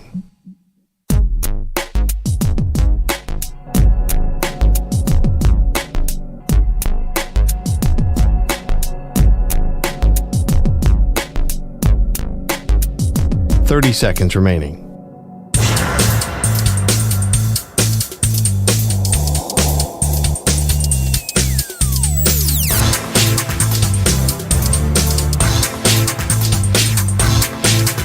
Fifteen seconds.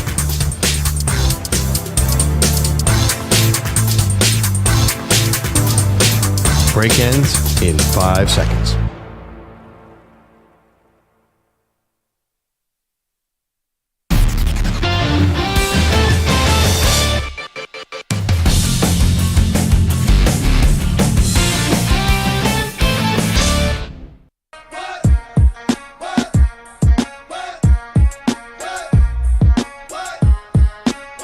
Welcome back. Maggie Gray, Andrew Perloff. On Wednesdays, we do something called The Great Debate. Today is what's the greatest boxing match of all time? It's loosely inspired by the fact that Mike Tyson is going to be fighting on Friday night against Jake Paul, the Disney star turned YouTuber turned boxer. Yeah, maybe the worst fight of all time. It's the next week's Great Debate, the worst fight of all time. I mean, Sonny Liston throwing it against Ali, Jake Paul against Mike Tyson, Conor McGregor, Floyd Mayweather. Yeah, Logan Paul against Mayweather. I mean, yeah, we'd have a lot of candidates for worst fight of all time as well. But today we're talking about the greatest fights of all time and the best, and you are welcome to weigh in at 855-212-4227. Mike is in Seattle. Mike, what do you have? Yeah, I'm originally from Philly, so I'm a big boxing fan, and grew up right up the street from Fraser's gym. But, you know, the Thriller was good, Hagler Hearns was good, but the best was Mickey Ward and Arturo Gatti. Yeah. Unbelievable. The trilogy. Amazing. And it's unfortunate that Gatti has since passed away, Mike. Mike, where'd you grow up? Where is Fraser's gym? Because I met Fraser right on as a Broad kid. Street. I grew up in Logan, right up a couple subway stops up from Fraser's gym. Yeah. It's like Nice Town, but on Broad Street side. Yeah. Awesome. When I was a kid, thanks. Joe Frazier came to my 5th grade class and I always remember this, made a bicep muscle, and every kid in the class walked up and got to touch his bicep muscle. I know that sounds weird, but it was the coolest thing ever. That's like when you get to like rub the stump at the Apollo or something Yeah. for good luck. Like everyone just got to touch his bicep. And I'll tell you one thing, Joe Frazier historically is portrayed as this bad guy. I mean, he was the nicest to us kids. I mean, maybe that was just a public appearance, but I think later in life he kind of reconciled with Ali, and like that's a great story. Yeah, it's a sad story in a lot of ways too, Yeah. because I think Joe Frazier was really hurt by how Definitely. Ali characterized him, calling him some really unfavorable names, Yeah. and doing.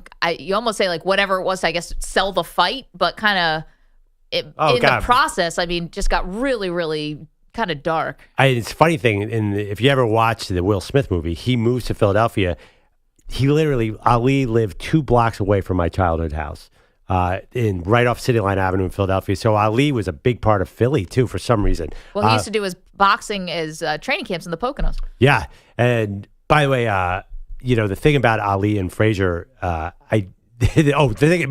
line about Joe Frazier, Philadelphia had issues with him too because there was a lot of racism. I'm gonna be honest. So the joke is they put a white fictional boxer statue in front of the Spectrum and not Joe Frazier. Yeah. He was not embraced by Philly fully too for a lot of reasons. And Ali jumped in that. There was a lot going on. No doubt. Philly does have a really long history of boxing, not just Rocky. Great movies, but obviously with Joe Frazier, and then also with Hopkins, the executioner. Yeah. Many. Bernard Hopkins. There's many more. By Philadelphia. I mean, obviously Detroit, New York. There's a lot of big boxing towns. Let's go to different Mike, who's in California. The greatest fight of all time was which one? It has to be the first fight between Castillo and Corrales. Yep. Back at 2005. I mean, the most power punches thrown toe-to-toe. The incredible ending with both of them facing a TKO with 10 seconds left on the clock before Corrales put it down. I mean, it was just, I've never seen a fight like it before. I used to have it recorded on DVR. I'd watch it over and over again for years until you could find it online. I mean, both guys had to go to the hospital afterwards for internal bleeding and kidney problems and everything else because of the beating they took. And they still made it all the way in. It was an amazing fight. If you've never seen it, you've got to look it up. I got to watch this fight. I knew nothing about it. Like, awesome. And the rematch wasn't bad either, Mike. Yeah, the rematch was, the only thing bad about the rematch is one of them, I think it was Corrales, didn't make weight. And then they were supposed to have the third rematch to it, and before the third match could happen, Corrales got killed on the motorcycle accident. Oh, yeah. And the craziest thing was they used to be sparring partners, and they were friends, but they literally just beat the living snot out of each other that day in the ring. It was by far the most exhilarating 10 rounds of a boxing match I've ever seen. Mike, great to hear from you, and thanks for weighing in. Really, one of the great fights. I was just thinking about what's the one thing you have saved on your DVR. Mike was saying he had this fight saved on his DVR and he would just go back and watch it. I feel like I always end up having to delete it after a year or so. So it's hard. I got a new system and we don't like our DVR. I don't.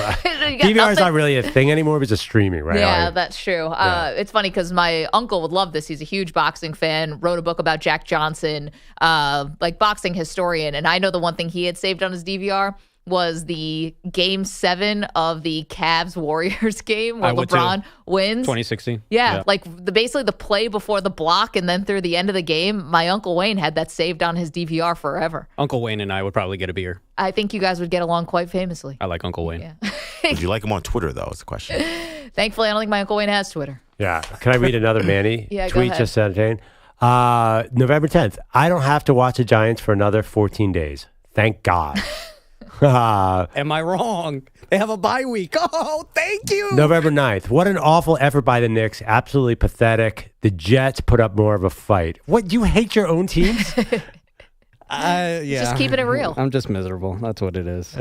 Lost to the Pacers that day. You got to give him a break. Yeah, that's what happened. And TJ McConnell. But there's no when you win, like you don't even pay attention. There's no good job team. There's nothing positive on this entire feed. The good job team is implied. Okay, when they win, it's just like, okay. My That's neutral. My Instagram reel, when my Instagram feed, when I put up the Knicks final score, that's the go team. Only after they win, though. Who goes to social media for go team? Yeah, you don't go to social media, nice win team. Like, Yeah, what are you, Magic Johnson? Like, that's, you don't go to social media for great weather we're having.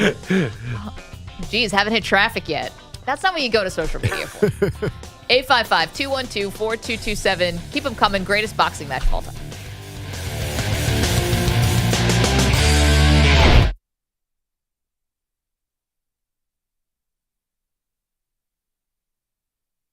You're in a 5-minute break.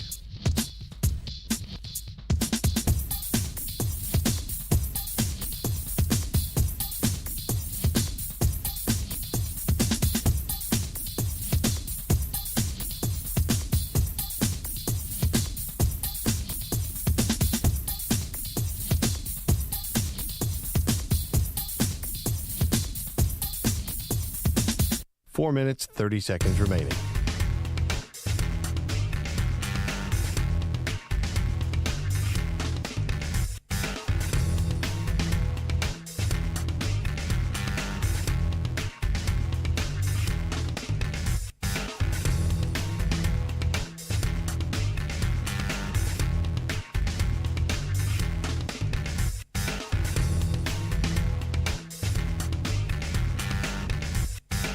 Four minutes remaining.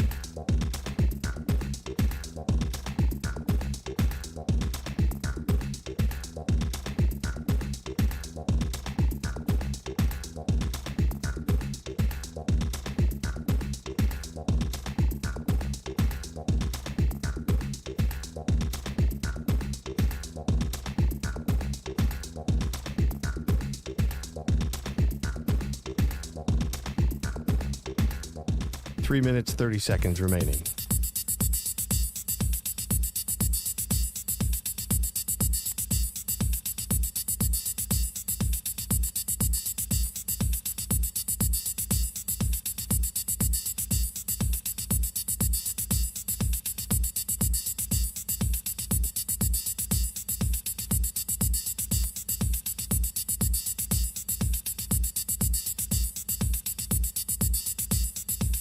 Three minutes remaining.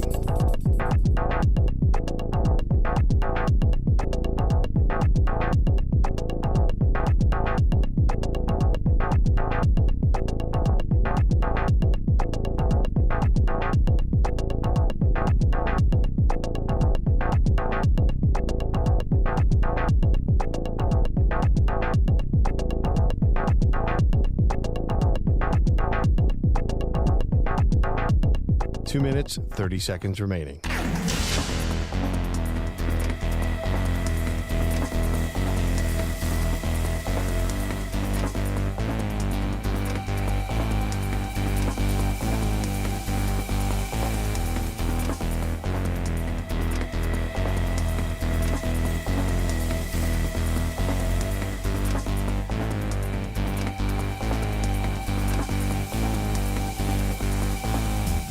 Two minutes remaining.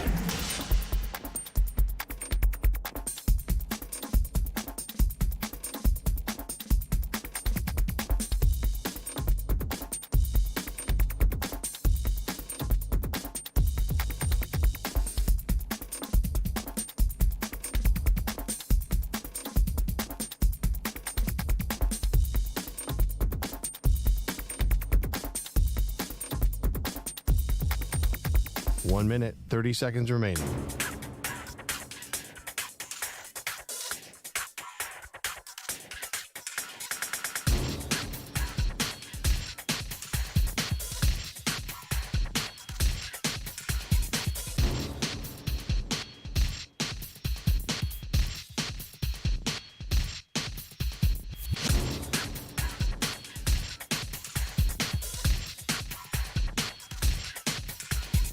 One minute remaining.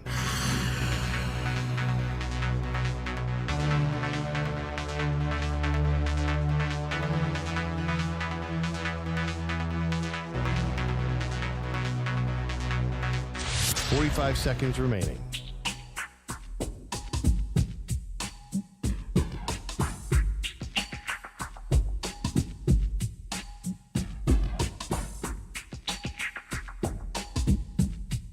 Thirty seconds remaining.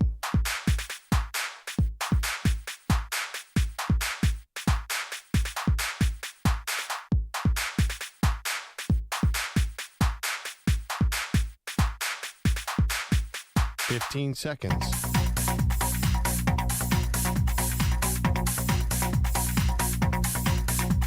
Break ends in 5 seconds.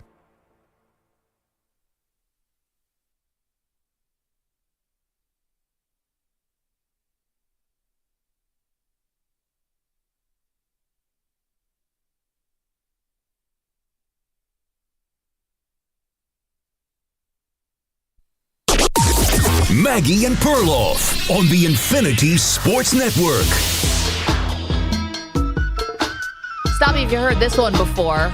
Cowboys embroiled in an absurd controversy. Welcome to the show, Maggie Gray, Andrew Perloff. Real news, Pearl, though, with the Cowboys at Dak Prescott. It's finally official. He is going to get surgery today on the hamstring. Jerry Jones saying it's an injury that is seen more in hockey players than football players. What? How would Jerry know that? Anyway, but I did not hear that. That doesn't make any sense. It didn't make a lot of sense Why to me would a either, hockey player but have his hamstring come off the bone? Like, what? Anyway. I think it's just maybe, was it the severity of it? But they said the prognosis is good, but he will not be back until next season. And obviously, the team may look a lot different when Dak eventually does come back, because Mike McCarthy's kind of fighting maybe like a two-prong battle here. The first was some Micah Parsons comments that we had played for you earlier this week about whether or not, veterans on the team were working harder than the coaching staff. Got that all squared away, just a miscommunication. The latest thing now is the sun and how it goes into Cowboys to AT&T Stadium. Shut up about the sun. Shut up about the sun. Nobody's shutting up about the sun. In fact, it's become an even bigger story, Perloff, and I'll give you some sound as to why. So the sunlight coming in, interfering with a CeeDee Lamb. I don't even know if that would have been a touchdown. The throw was so weird. But CeeDee Lamb asked if there should be curtains put up in AT&T Stadium to help with the sun. And he said 1,000% absolutely.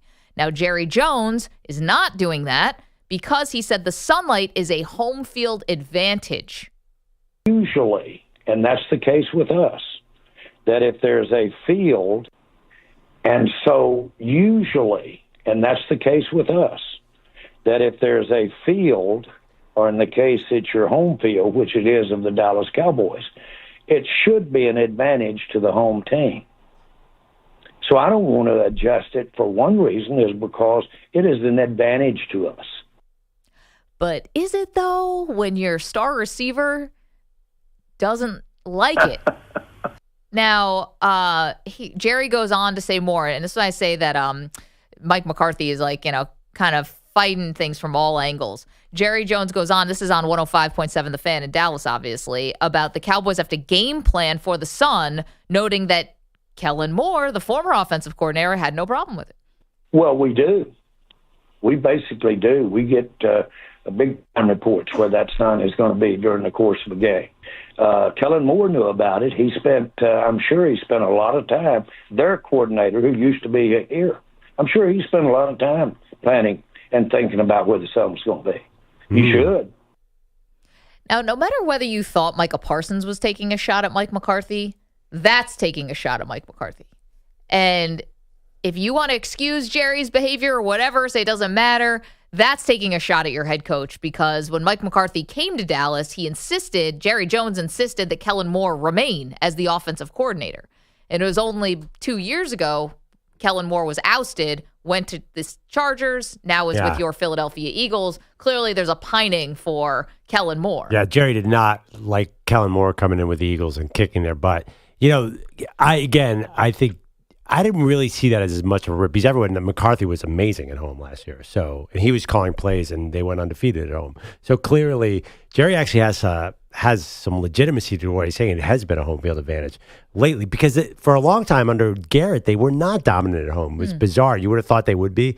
But now McCarthy's been incredible in Dallas Stadium. I just think it's a sign the whole team stinks. It doesn't matter if you're home or away. I'm not going to blame. If you watch that game like that, the sun was not the main problem. The lack of a quality team was a much bigger problem. Well, sure. But here's my thing about this, right? Even if CeeDee Lamb's making excuses, if a player is telling you this could interfere, right, or it's making the degree of difficulty just a little bit harder, why be so indignant? Like, if you're calling it a home court advantage, he's like, it's like knowing dead spots on the hardwood. Yeah. But not really for your team this time around. You enter the season winning like 18 out of your last 19 games there. You can't possibly say like they needed to change anything before this year. Okay, but why not, when every team's just trying to gain an advantage and gain an edge, Right. And So your star player, the only skill position player that matters for the Cowboys right now, wants the curtains up. Why not just do it? Fine, but to say that this is in the top 100 reasons that the Cowboys are in trouble now is a mistake. Because honestly, something like the guy I defended is stuck up for, Cooper Rush, couldn't hit the side of a barn yesterday. He was underthrowing everyone. I think he was scared of the pressure or something. Like they did not lose because of the sun. Let's just make that clear. I feel like people are talking about this game as if these giant shades were up, that it was going to be more competitive. It was not. They have not been a competitive team in any way this year.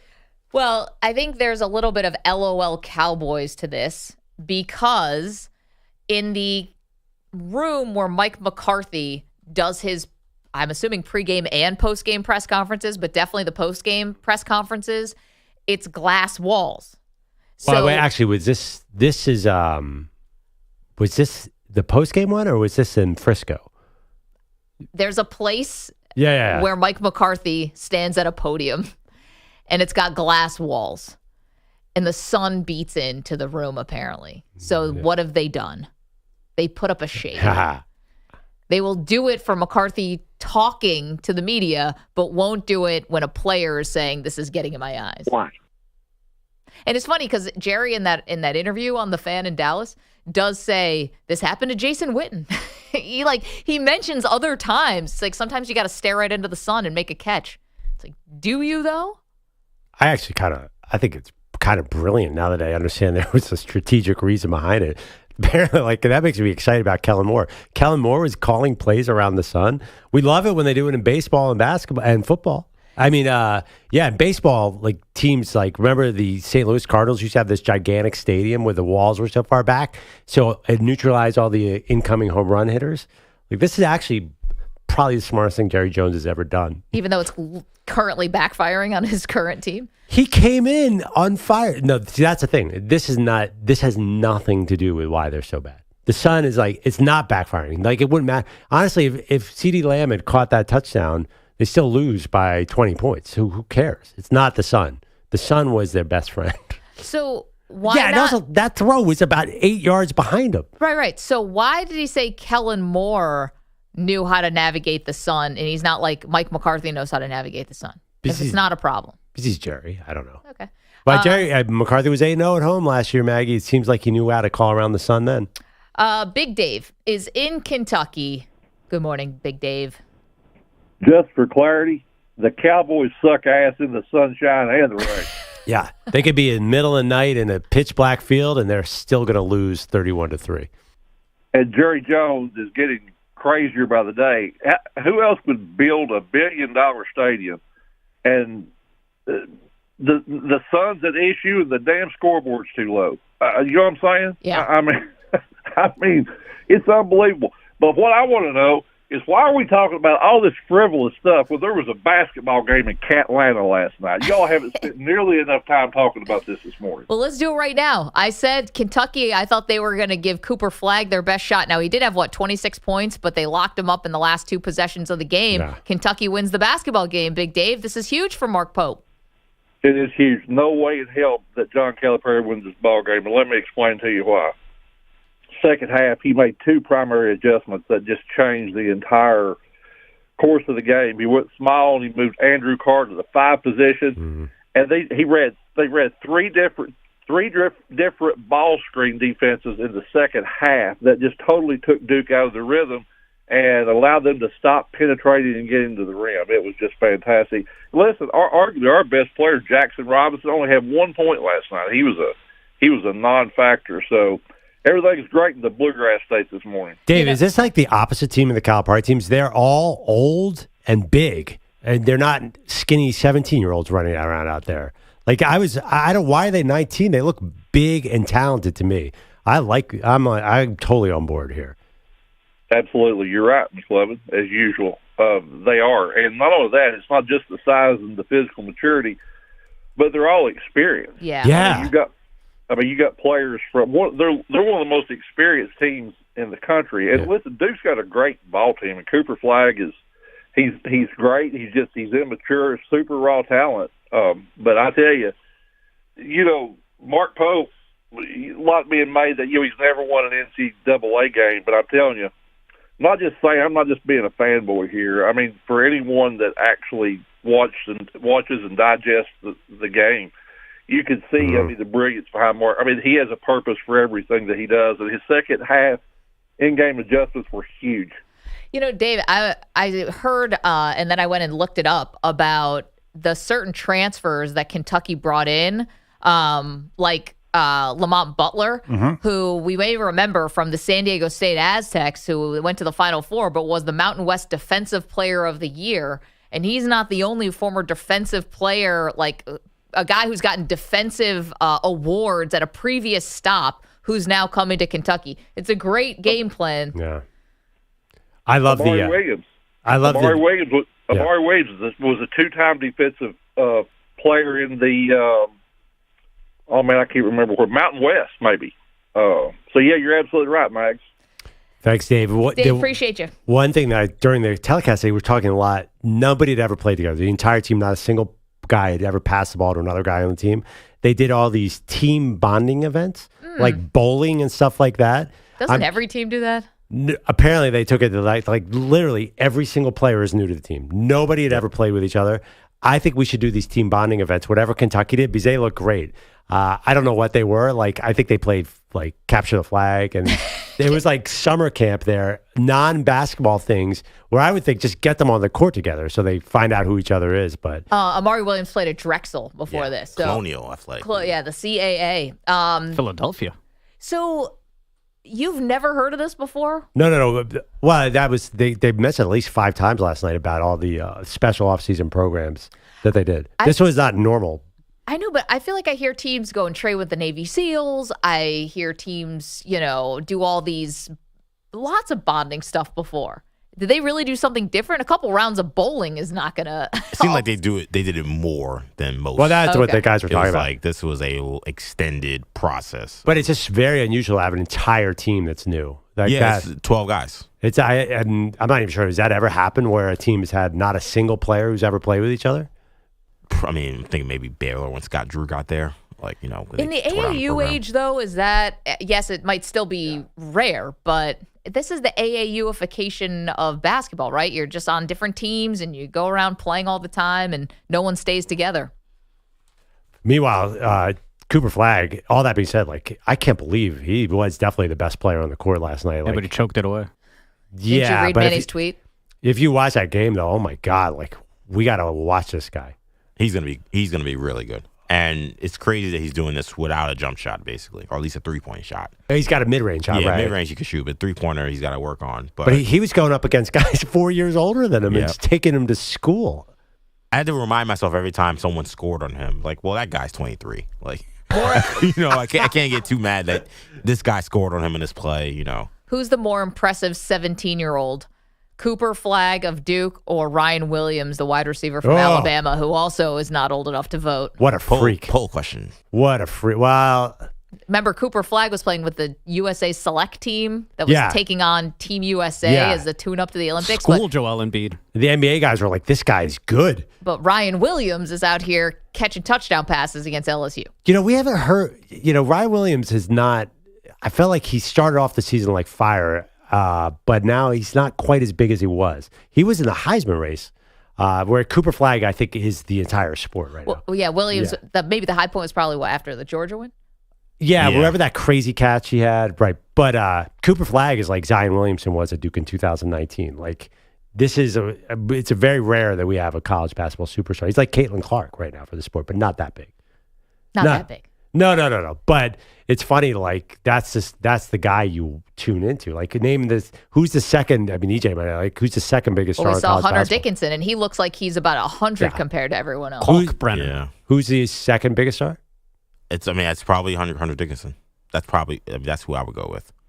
This year, I think is more about teams and then Cooper Flagg. I think there are a lot of really good teams, better than last year. I don't think you'll have a UConn just mauling everybody. I think it's a lot more even, and then it's going to be the year of Cooper Flagg. He's not Caitlin. He's not Caitlin.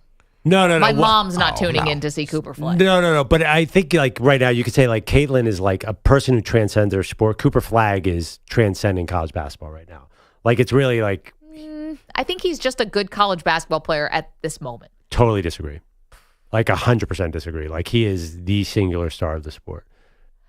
I think give this a couple months, Maggie. I think he's going to be a huge. Okay, story. give it a couple months, but not right this second. If we went out on the street and asked 10 people who consider themselves sports fans, do you know Cooper Flagg or Caitlin Clark? It's not even close. No, but that's not the point at all. Yeah, of course, Caitlin. I'm not saying like he's just like just by far and away way more famous than the second most famous player in the sport. I'll give you that. 855-212-4227. Okay, lots to do here. It's Wednesday, which means the great debate. The great debate today, what is the greatest boxing match of all time? And you may be wondering, why would we pick that today? It's the middle of football season, basketball. It's because Mike Tyson is fighting Friday night against Jake Paul. That will not be the greatest boxing match of all time. We can guarantee it. However, we want to hear from you, the greatest boxing match of all time. It's Maggie and Perloff. I want to eat his children.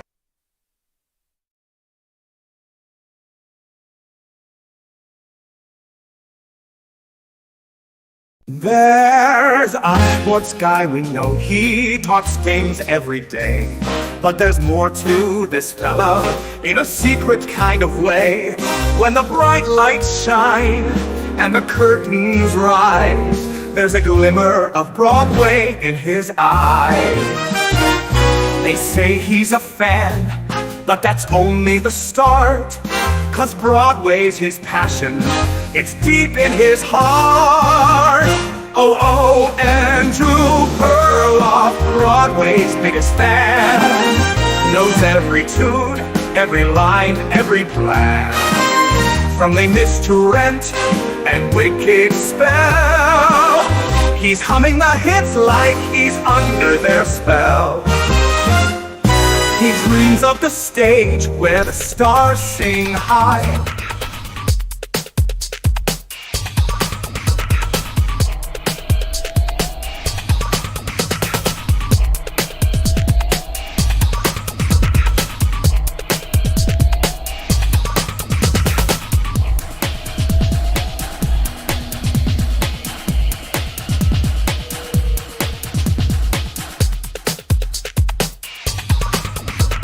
Three minutes, 30 seconds remaining.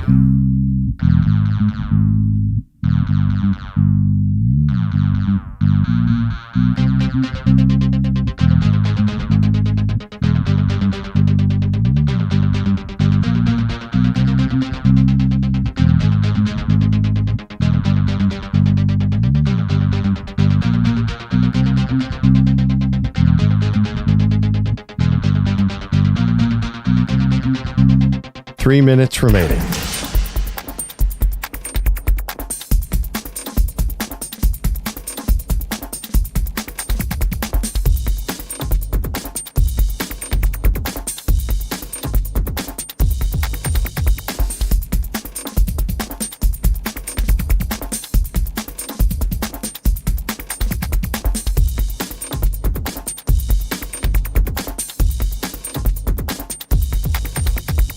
Two minutes, 30 seconds remaining.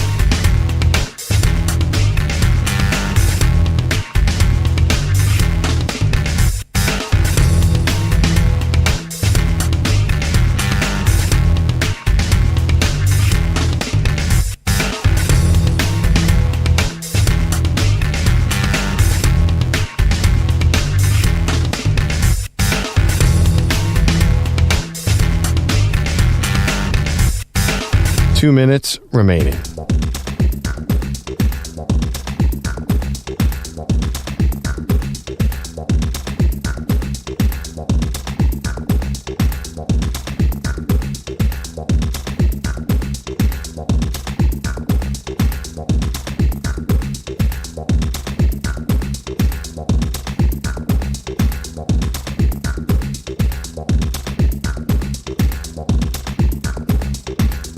One minute, 30 seconds remaining.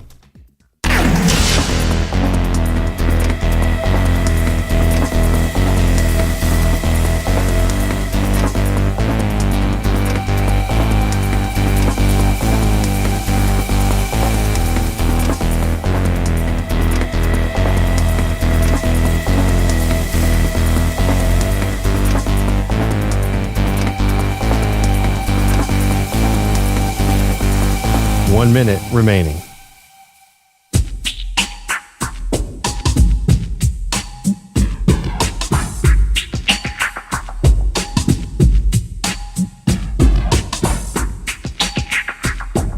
45 seconds remaining.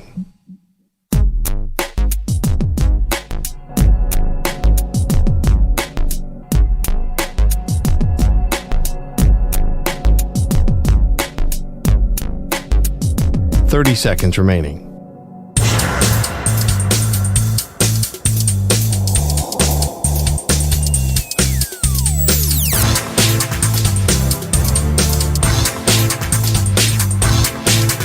15 seconds.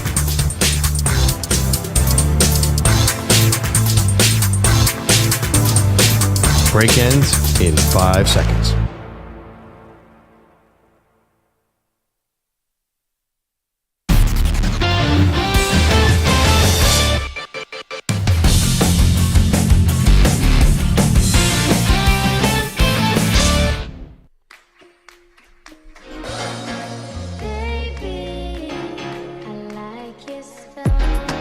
Welcome back, Maggie and Perloff Show. Great debate Wednesday. Today's topic, greatest boxing match of all time. I went with Ali Frazier 1, the fight of the century. Maggie? I went with the Rumble of the Jungle. That'd be Ali against George Foreman, the beginning of the rope-a-dope. Yep. Manny? Canelo, Triple G, the second edition. EJ? I went with Hagler Hearns. And I'll speak for Andrew Bogish. Ward Gaddy 1. Yeah.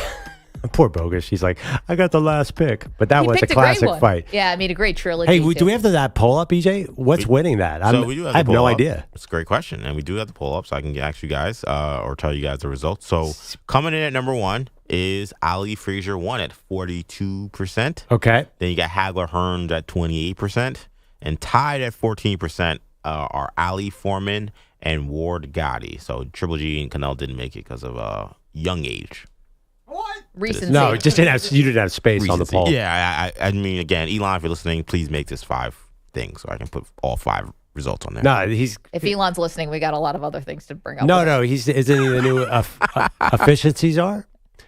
Which is ironic because there's 2 efficiency czars now, which is caused a lot of incredibly efficient. Vivek and Elon are the efficiency czars, but they're 2 of them anyway. Yeah. I digress. By the way, the amount that we pay for Twitter Premium, certainly they're not doing a great job with their own product in efficiency. And yeah, I'll put my name to that. Kevin is in Arizona. Kevin, what's the greatest boxing match of all time? Morning, guys. Hey. Years ago, I was home one day. I had strange days off, and it was like a regular channel, and it was Boom Boom Mancini against that, I think that Korean guy Kim or whatever. Yeah, and those guys just went at it. I mean, they just as soon as the bell rung, they went in the center of the ring and just started, beating the hell out of each other. I'm like, Jesus Christ! Someone's not going to laugh at this fight because they were just throwing like the Hearns fight, and they were just throwing roundhouses hits and they're all full of blood, and then they come up the second, round and do the same thing all over again, and that's when Boom Boom Mancini knocked the guy out, and he passed away in the hospital. Yeah, sad. Because he hit him so hard. I mean, those guys were just going crazy. I'm going like, wow, I've seen a lot of fights in my day. I never saw a fight like this. It was crazy. Yeah, Kevin, I mean, one of the most tragic moments in the history of sports, and actually a lot of reforms were made in boxing after that happened, that tragedy of Doku Kim passing away after that fight. And I mean, we're talking about greatest fights of all time. I don't think this would apply because of how tragic the ending was. Nadal is in Dallas. Good morning, Nadal. Good morning. How are you guys doing? We're great. Good. Hey, Rock Chalk Jayhawk, right? Great win against Michigan State. And I was rooting for Kentucky against Duke because Duke historically has done more damage to us than Kentucky. So wait, so you're a Michigan State fan? No, I'm a KU alum. Oh, sorry, I'm a Kansas fan. Okay, yeah. I'm just saying that Duke has historically done more damage to us than Kentucky. So I was rooting for Kentucky. That's all. Love it. But it was a great game all around, and as far as the boxing thing goes, wow, hold on, somebody just showed up in my car. Hold on. Hey, Maggie, Perloff. Hey, man, this is a champ, man.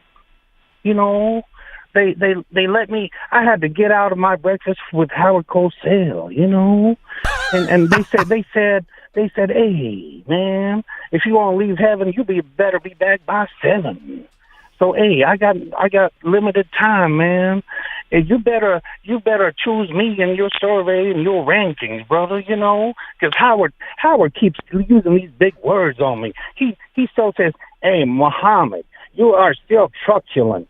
I say, hey man, I still don't know what that word means, but if it's good, I'm it, man. You know. Nadal, love it. Can you do Tyson? Please. No, I have to work on that, brother. Hey, Perloff, I have to tell you this, brother. Snaps for Nadal for doing the Muhammad Ali impersonation. Wonderful. Perloff, 2 nights ago, I was on YouTube and on the Dan Patrick show with because I love Frank Caliendo, and there you were, brother. There you were. Yeah, I used to be on the Dan Patrick show with Frank Caliendo. I love that guy. Yeah, it was great, man. But hey, you know. Everybody, you know, these Cowboys fans are losing faith, man. You got to have faith in God, you know. Yeah, Caliendo, he's going to lose his job to you. This is, dude, you got no, man, no. Hey, man, you know these Cowboys fans, you know, everybody. You got to have faith, man. I was scared, man. I was scared all my life, man. Everybody talk about George Foreman, George Frazier.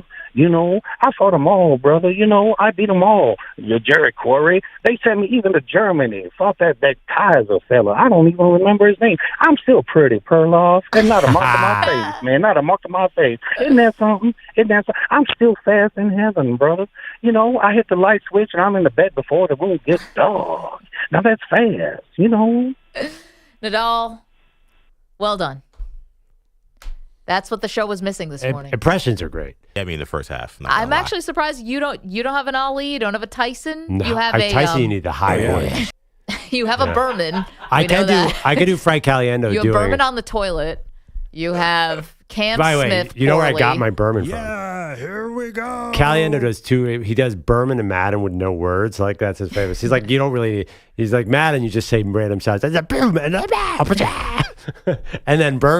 Caliendo. I've seen Caliendo do 2 minutes of Berman without saying a word. It's the funniest thing I've ever seen in my life. Yeah. I love that Nadal called and said, I was watching Dan Patrick show, and guess who showed up? You were there for 12 years. Yeah. By the way, if you want a good time, go look at any old Frank Caliendo and Joey Molinari, too. Those guys are amazing. That, by the way, that Ali was good. Thought it went on a little too long, Nadal. I know you're listening. We got it. We understood. You got to then follow it up with another box. I think he needed to go long. The first 30 seconds were, I think, a little rough. I was like, what are we doing? And then when he got to Cosell, he hit his groove. Yeah. I was like, okay, now Truculent I get this. got him. Then the hey man. Yeah. Then when he came back and said, I fought the Kaiser, like that, then I was Then we were rolling. I felt like I was with Ali. Tyson's a harder one. No one here can do Tyson? There you go. Yeah, that's Go it. ahead, Maggie. What was that? I'm going to eat his kids. Yeah. It's only because I'm the woman on the show. My voice is just generally higher. I want to eat his children. I don't have the lisp. All right. Bogish. Headlines. Save us. Headlines. I love Bryce Harper. Can't do it. Sponsored by Progressive Insurance. Protect your family, your phone, your furry friends with life, electronic device, and pet health insurance. Loss number 2, dropping Georgia from 3rd to 12th. Loss number 1, dropping Miami from 4th to 9th in the new CFP rankings revealed last night. The Hurricanes would still get a first-round bye as the ACC rep, but the Bulldogs actually fall out of the bracket because number 13 Boise State needs a spot as the highest-ranked Group of 5 team. Those Broncos would play at Ohio State in round 1. There's also Ole Miss, Penn State, Alabama, Indiana, and Notre Dame, Tennessee as well. Oregon, Texas, BYU would have the other first-round buys. Off the field, USC fined $50,000, placed on a year's probation for breaking some coaching rules. During the previous 2 seasons, the Trojans were letting analysts coach players on and off the field. That is not allowed. Number 6, Duke losing last night, 77-72 to Kentucky in the Champions Classic in Atlanta, outscored by 14 in the second half. John Shire's team once again dealing with cramps. It's concerning. I think part of it is, we have young bodies. I think that's part of it, where we got to help these guys, and so obviously that's something we got to take a hard look at. This goes back to their game Friday night, a win over Army when Cooper Flagg missed most of the second half because he was cramping. Flagg last night, 26 points and 12 boards, but 2 big turnovers in the final seconds, helping the Wildcats get this win. That was the nightcap in Atlanta. Top-ranked Kansas won the opener, 77-69 over Michigan State. That's win number 591 for Bill Self with the Jayhawks, passing Fog Allen for the most in program history. If you missed the first hour of the show, this is why Maggie's mad at Steph Curry. Curry gets Lively again. He wants a three. Yes, he does. Backs up, shoots a deep three over Lively. It's good! It's good! The Warriors lead by 4 with 26.4 to go. Tim Roy on Warriors Radio. Curry with the night three scored Golden State's last 12 points, 37 total in a 120-117 win over the Mavs, spoiling Klay Thompson's return to the Bay Area. It was a really cool experience. I appreciate the fans very much. The captain's hat ended up being a great touch. So I'm such a passionate boater, and I saw a lot of familiar faces in the crowd. That was a warm-hearted feeling. Yes, the fans got captain's hats because Klay used to boat across the bay to games. I mean, a more efficient method of traveling around the Bay Area, I think, is literally by boat. And I think he's right. There's only 2 types of people who like to be on boats. You either love it, it's your life, or you could take it or leave it.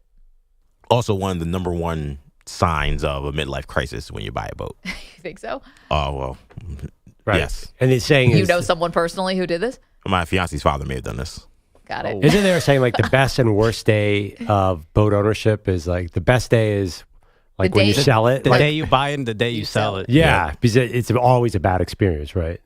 Well, It's I think it becomes lot a of work. pain, but if you love it, like Greg Giannotti down the hall with Boomer and Gio, he lives for it. He's got a boat? Yeah. Yeah. He's always Oh, that's wearing amazing. he's always wearing sailor shirts and stuff. You thought that was But just no a look? idea. I thought he was obsessed with golf. I didn't know he No, that boated. too. He loves that as well. My cousin's like this. He loves boating. He's loved it for his whole life. Luckily, he lives in Miami, Florida. But yeah, what's your father-in-law's boat called? Oh, I mean, he doesn't have it anymore. He sold it. Sold it before I even met Andrea.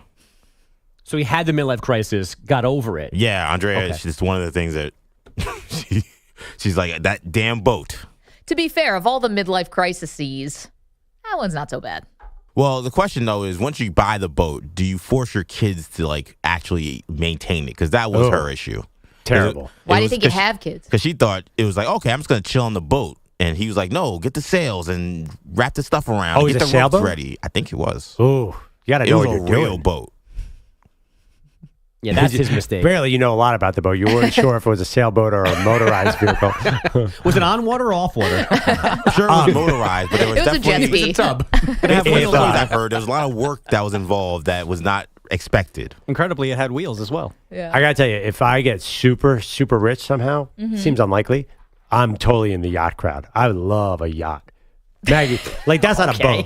Would you guys, I watch a lot of yacht shows and you know how I want to go on below deck. How's that happen? I want to be the person being served on below Yes. deck. Yes. Yeah. People get served on below deck, all right.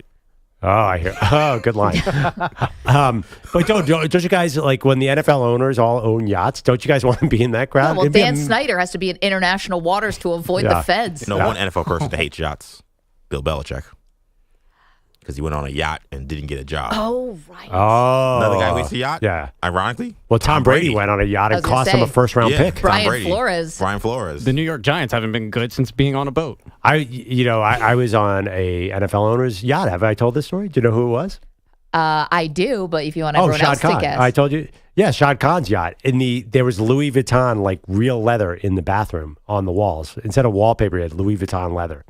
Yeah, true story. Wait, That's you cool. just reminded me of something. We need another Perloff story before the show is over. Because Bogish doesn't know it, and Manny might not even know who we're talking about, but he Probably can Google not. her. I don't know. I feel like it has to come up more organically. It couldn't have come up more organically. Perloff has a Barbra Streisand story, and the reason why Babs came up is because today's great debate, the greatest boxing match of all time, and you picked Ali Frazier won, and then you just listed off all the celebrities who were at this fight of the century, and one was Barbra Streisand. And Manny said, who? Whomst.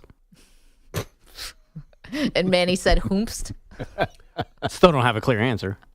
Barbra Streisand. I feel like Barbra Streisand, for like this generation, is more of someone who's famous for being famous. Yeah, she's an icon. But anyway, yeah. I mean, the Do you short version. want to save it for the last segment? Yeah, sure. I mean, honestly, I gotta like wait you're longer for overhyping. this now? You're overhyping it, I think. No shot. It's also been like there's been short films made about this experience. There's actually an action figure of me doing this. Like it was played out pretty good at Dan Patrick's show, But to you be got honest. 2 people who've never heard it. I told it 5 times on this show. Bogus obviously doesn't listen to me. I can't believe you don't know this story You already. have not told it during the morning era of this You've show. never told on the morning. Manny doesn't know anything that happened. Manny apparently gained consciousness in the year 2022. He has no idea what happened before. Like he's Manny's like, there was AI. a pre-COVID? Pre-COVID, huh? Or the dinosaurs roaming the earth back in 2012? History began when George W. Bush was in office. That strike, their first presidential. I'm memory. surprised you've heard of W. Oh, yeah, big Walker guy. Because of the fastball? Big time, yeah, right down the middle. The fastball, yada, yada, yada. Okay, Bogues, finish it out, and then we'll get the Barbra Streisand story in a minute. Am I not done? I forgot. The Suns won in Utah 121-12 behind 31 from Devin Booker. The Bucks, a rare win, 99-85 over the Raptors. And the Sixers lost to the Knicks 111-99. Despite Joel Embiid making his season debut, he scored just 13 points, hit just 2 of 11 shots. All of that action from the glorious return of the NBA Cup. And lastly, the Winnipeg Jets are the first NHL team ever to start 15-1 after a 6-3 win at the Rangers. All right, take it away, Babs. Okay. Let's take a quick break. Yes. We're going to update our polls. I also have another sports question for you guys, and we'll get Perloff's story about the one and only Barbra Streisand. The only thing is there are still possible legal ramifications from this story. Like I'm not out of the woods. Stay tuned. Maggie and Perloff. You're in a 5-minute break.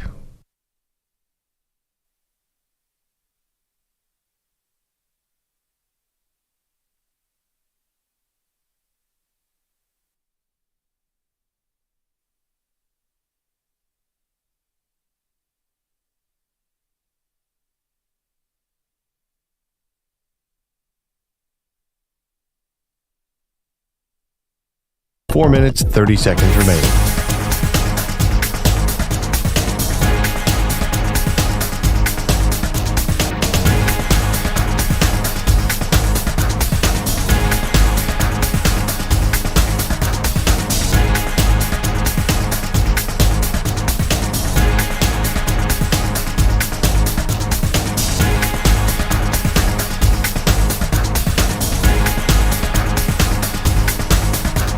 Four minutes remaining.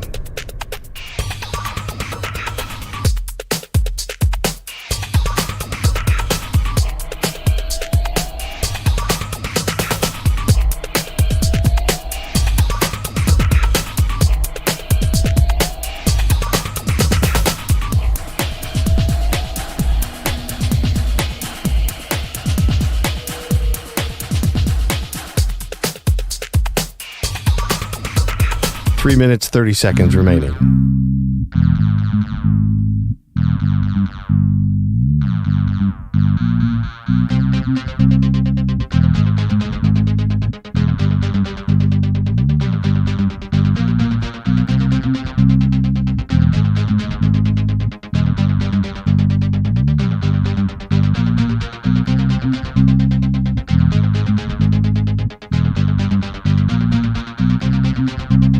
Three minutes remaining.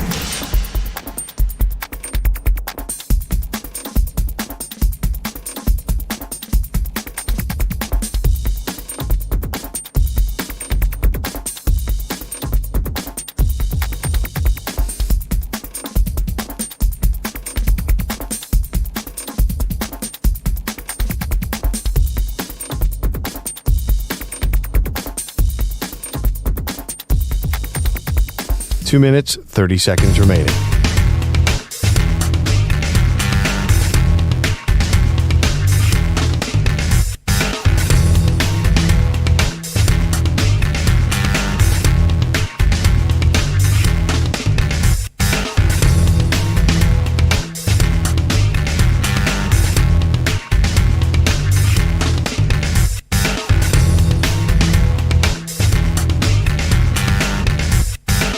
2 minutes remaining.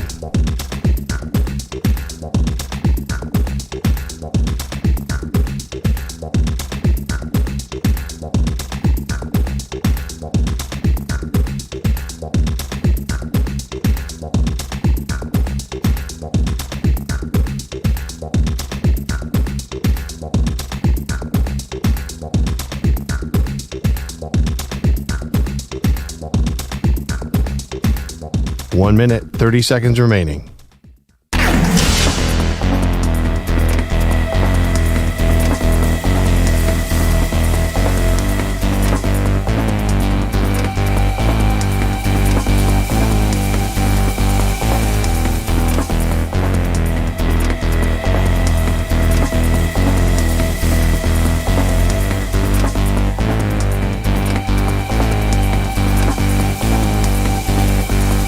One minute remaining.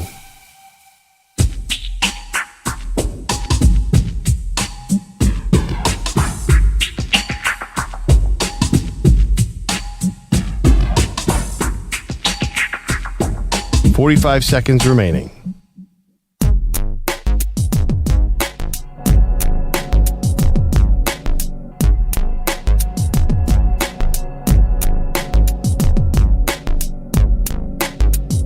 .30 seconds remaining.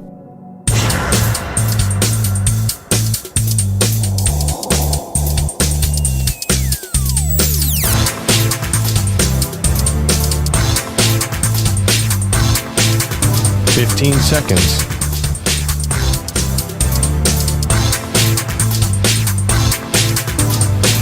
Break ends in 5 seconds.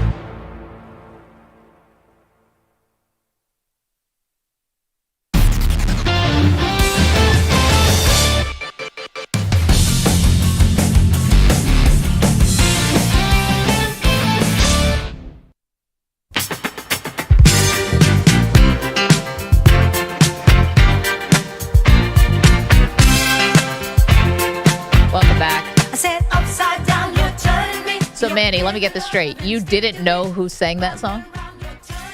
Listen, you put a name to a face or whatnot. You put a voice to a song. And then the puzzle's all, it's like a big old puzzle piece. There you go. Yes. Manny wasn't sure who Diana Ross was. I recall this spicy little jam. There you go. The reason why we're talking about celebrities like Diana Ross and Barbara Streisand and others is because we did a great debate today, as we do every Wednesday, the greatest boxing match of all time. And Perloff, you picked Ali Frazier 1, known shorthand as the fight of the century, and you named off all the celebrities who happened to be in the crowd. And Manny only knew Frank Sinatra. Not familiar with Diana Ross, not familiar with Barbara Streisand. Who else? Burt Lancaster. Yeah, I think it was Burt Lancaster, like I said, like Bill Smith or something. Yeah, so Barbara Streisand story, real quick. Okay, wait. So that led us to me asking if you guys had heard Perloff's Barbara Streisand story. To which, EJ, I don't think, have you heard it? I've heard it on the show, but I don't remember it.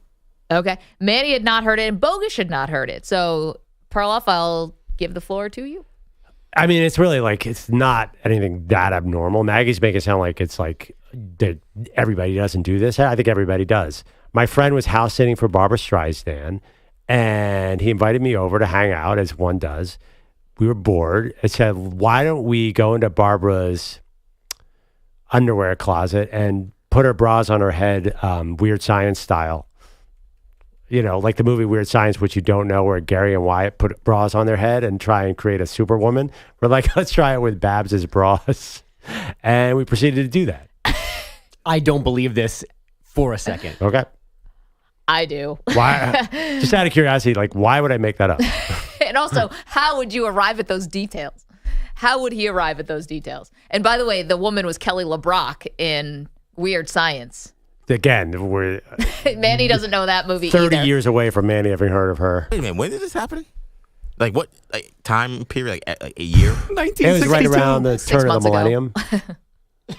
It's around the year 2000. Wow. So you're like an adult. Yeah, that's what I was trying to get at. Oh, yeah. No. Well, Why would Barbara Streisand let a child sit? My be a friends house were not sitter? house sitting for Barbara Streisand in high school. I don't know. This is New York, man. People give. But I grew up in Philly. I grew up in the suburbs of I was Philly. saying this was in Philly. No, I was in New That's York. what I I'm was saying, living in New exactly. York. This is New York. I mean, I've seen No, crazier I tried to things. recreate a Superwoman at Weird Science style until like the day I got married. Why not? And then Sarah appeared. You guys have never seen the movie Weird Science? It's with Anthony Michael Hall. It is hysterical. Classic. So impolitically correct and so stupid. These two nerds use science to create a perfect woman who then teaches them how to be men. It was basically, that was my best shot in high school.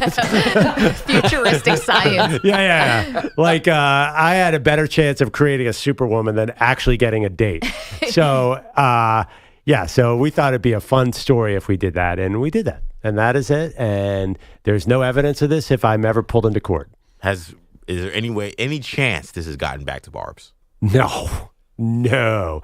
There's definitely no chance. Was he ever allowed back to house sit for her? I never asked you that question. Yeah, because no one ever found out until I revealed it on the Dan Patrick Show. That's what I'm saying. I feel like she knows. I don't think so. No. She had a biography came out last year. It was the #1 best-selling book of the entire year of any genre, even though Manny's never heard of her. And it was not in there.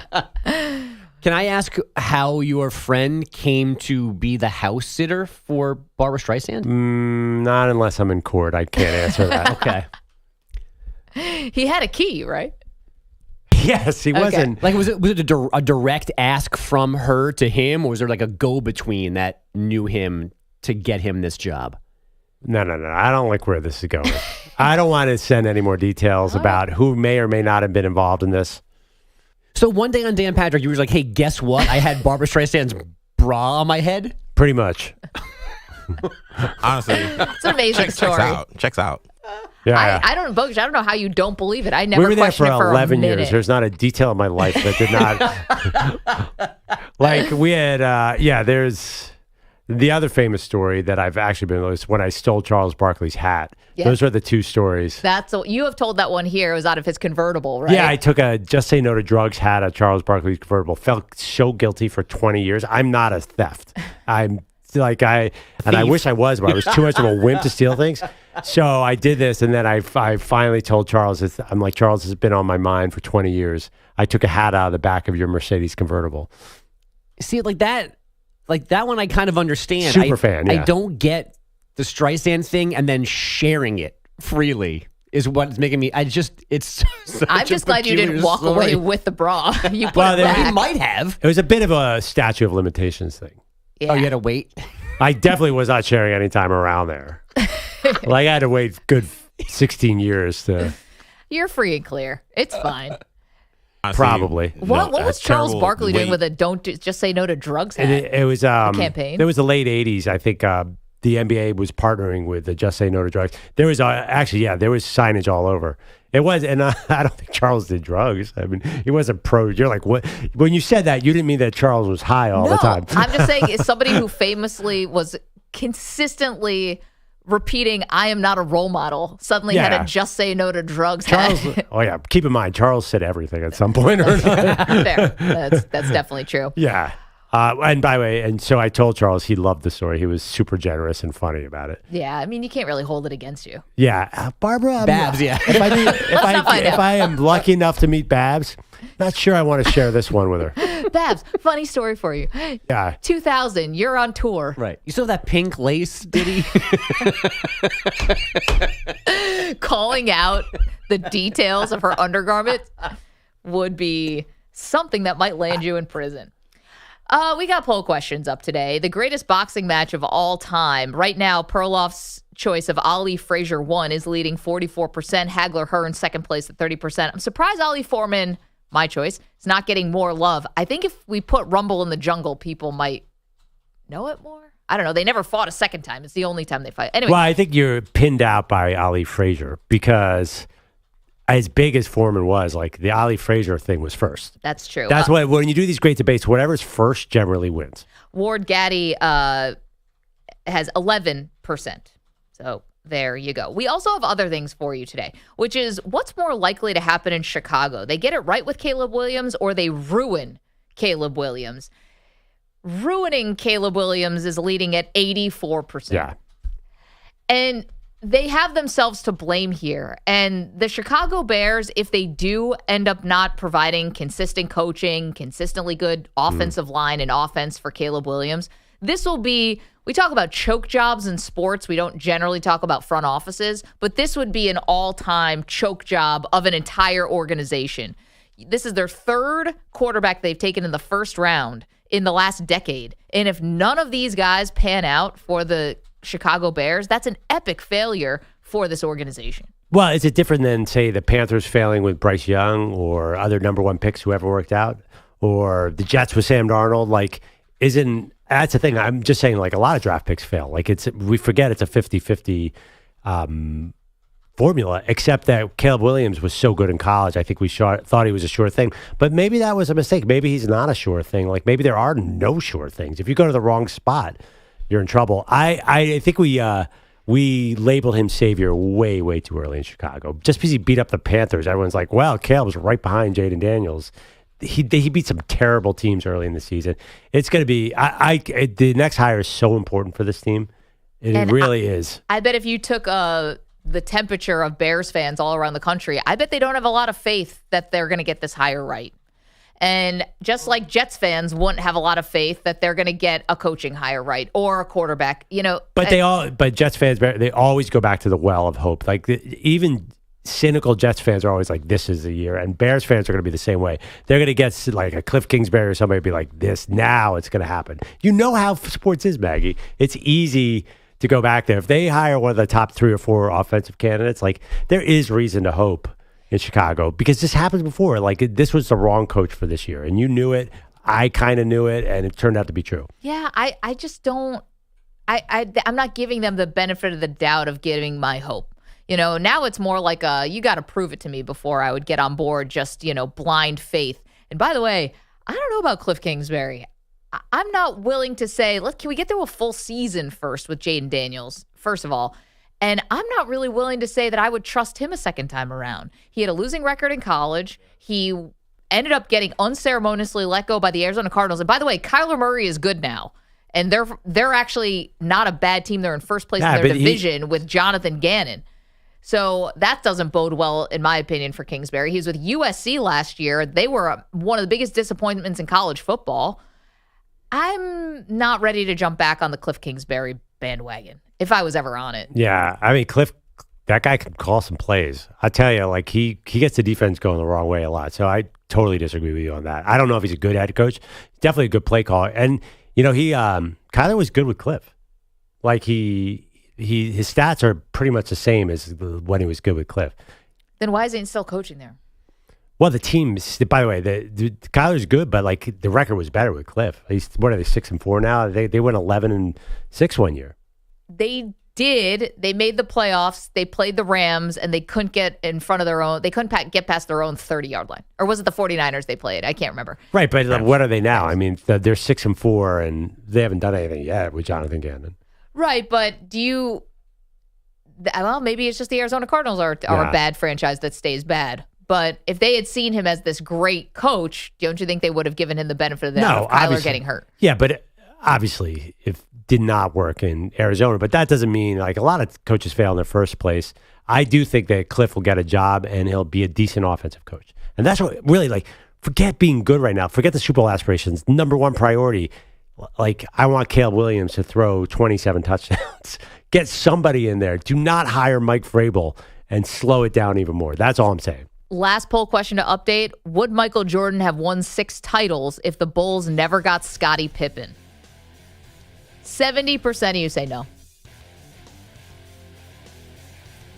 Well, it's just, first of all, the question is 6 titles. Like, would Jordan have ever won a title without Pippen? Let me ask you that. But obviously. 1 title doesn't make him Michael Jordan. 6 titles makes him Michael Jordan. Thank you, EJ. You're right. He's no LeBron James, who didn't need any help. Thank you, Bogusch and Kaplan and Weedos.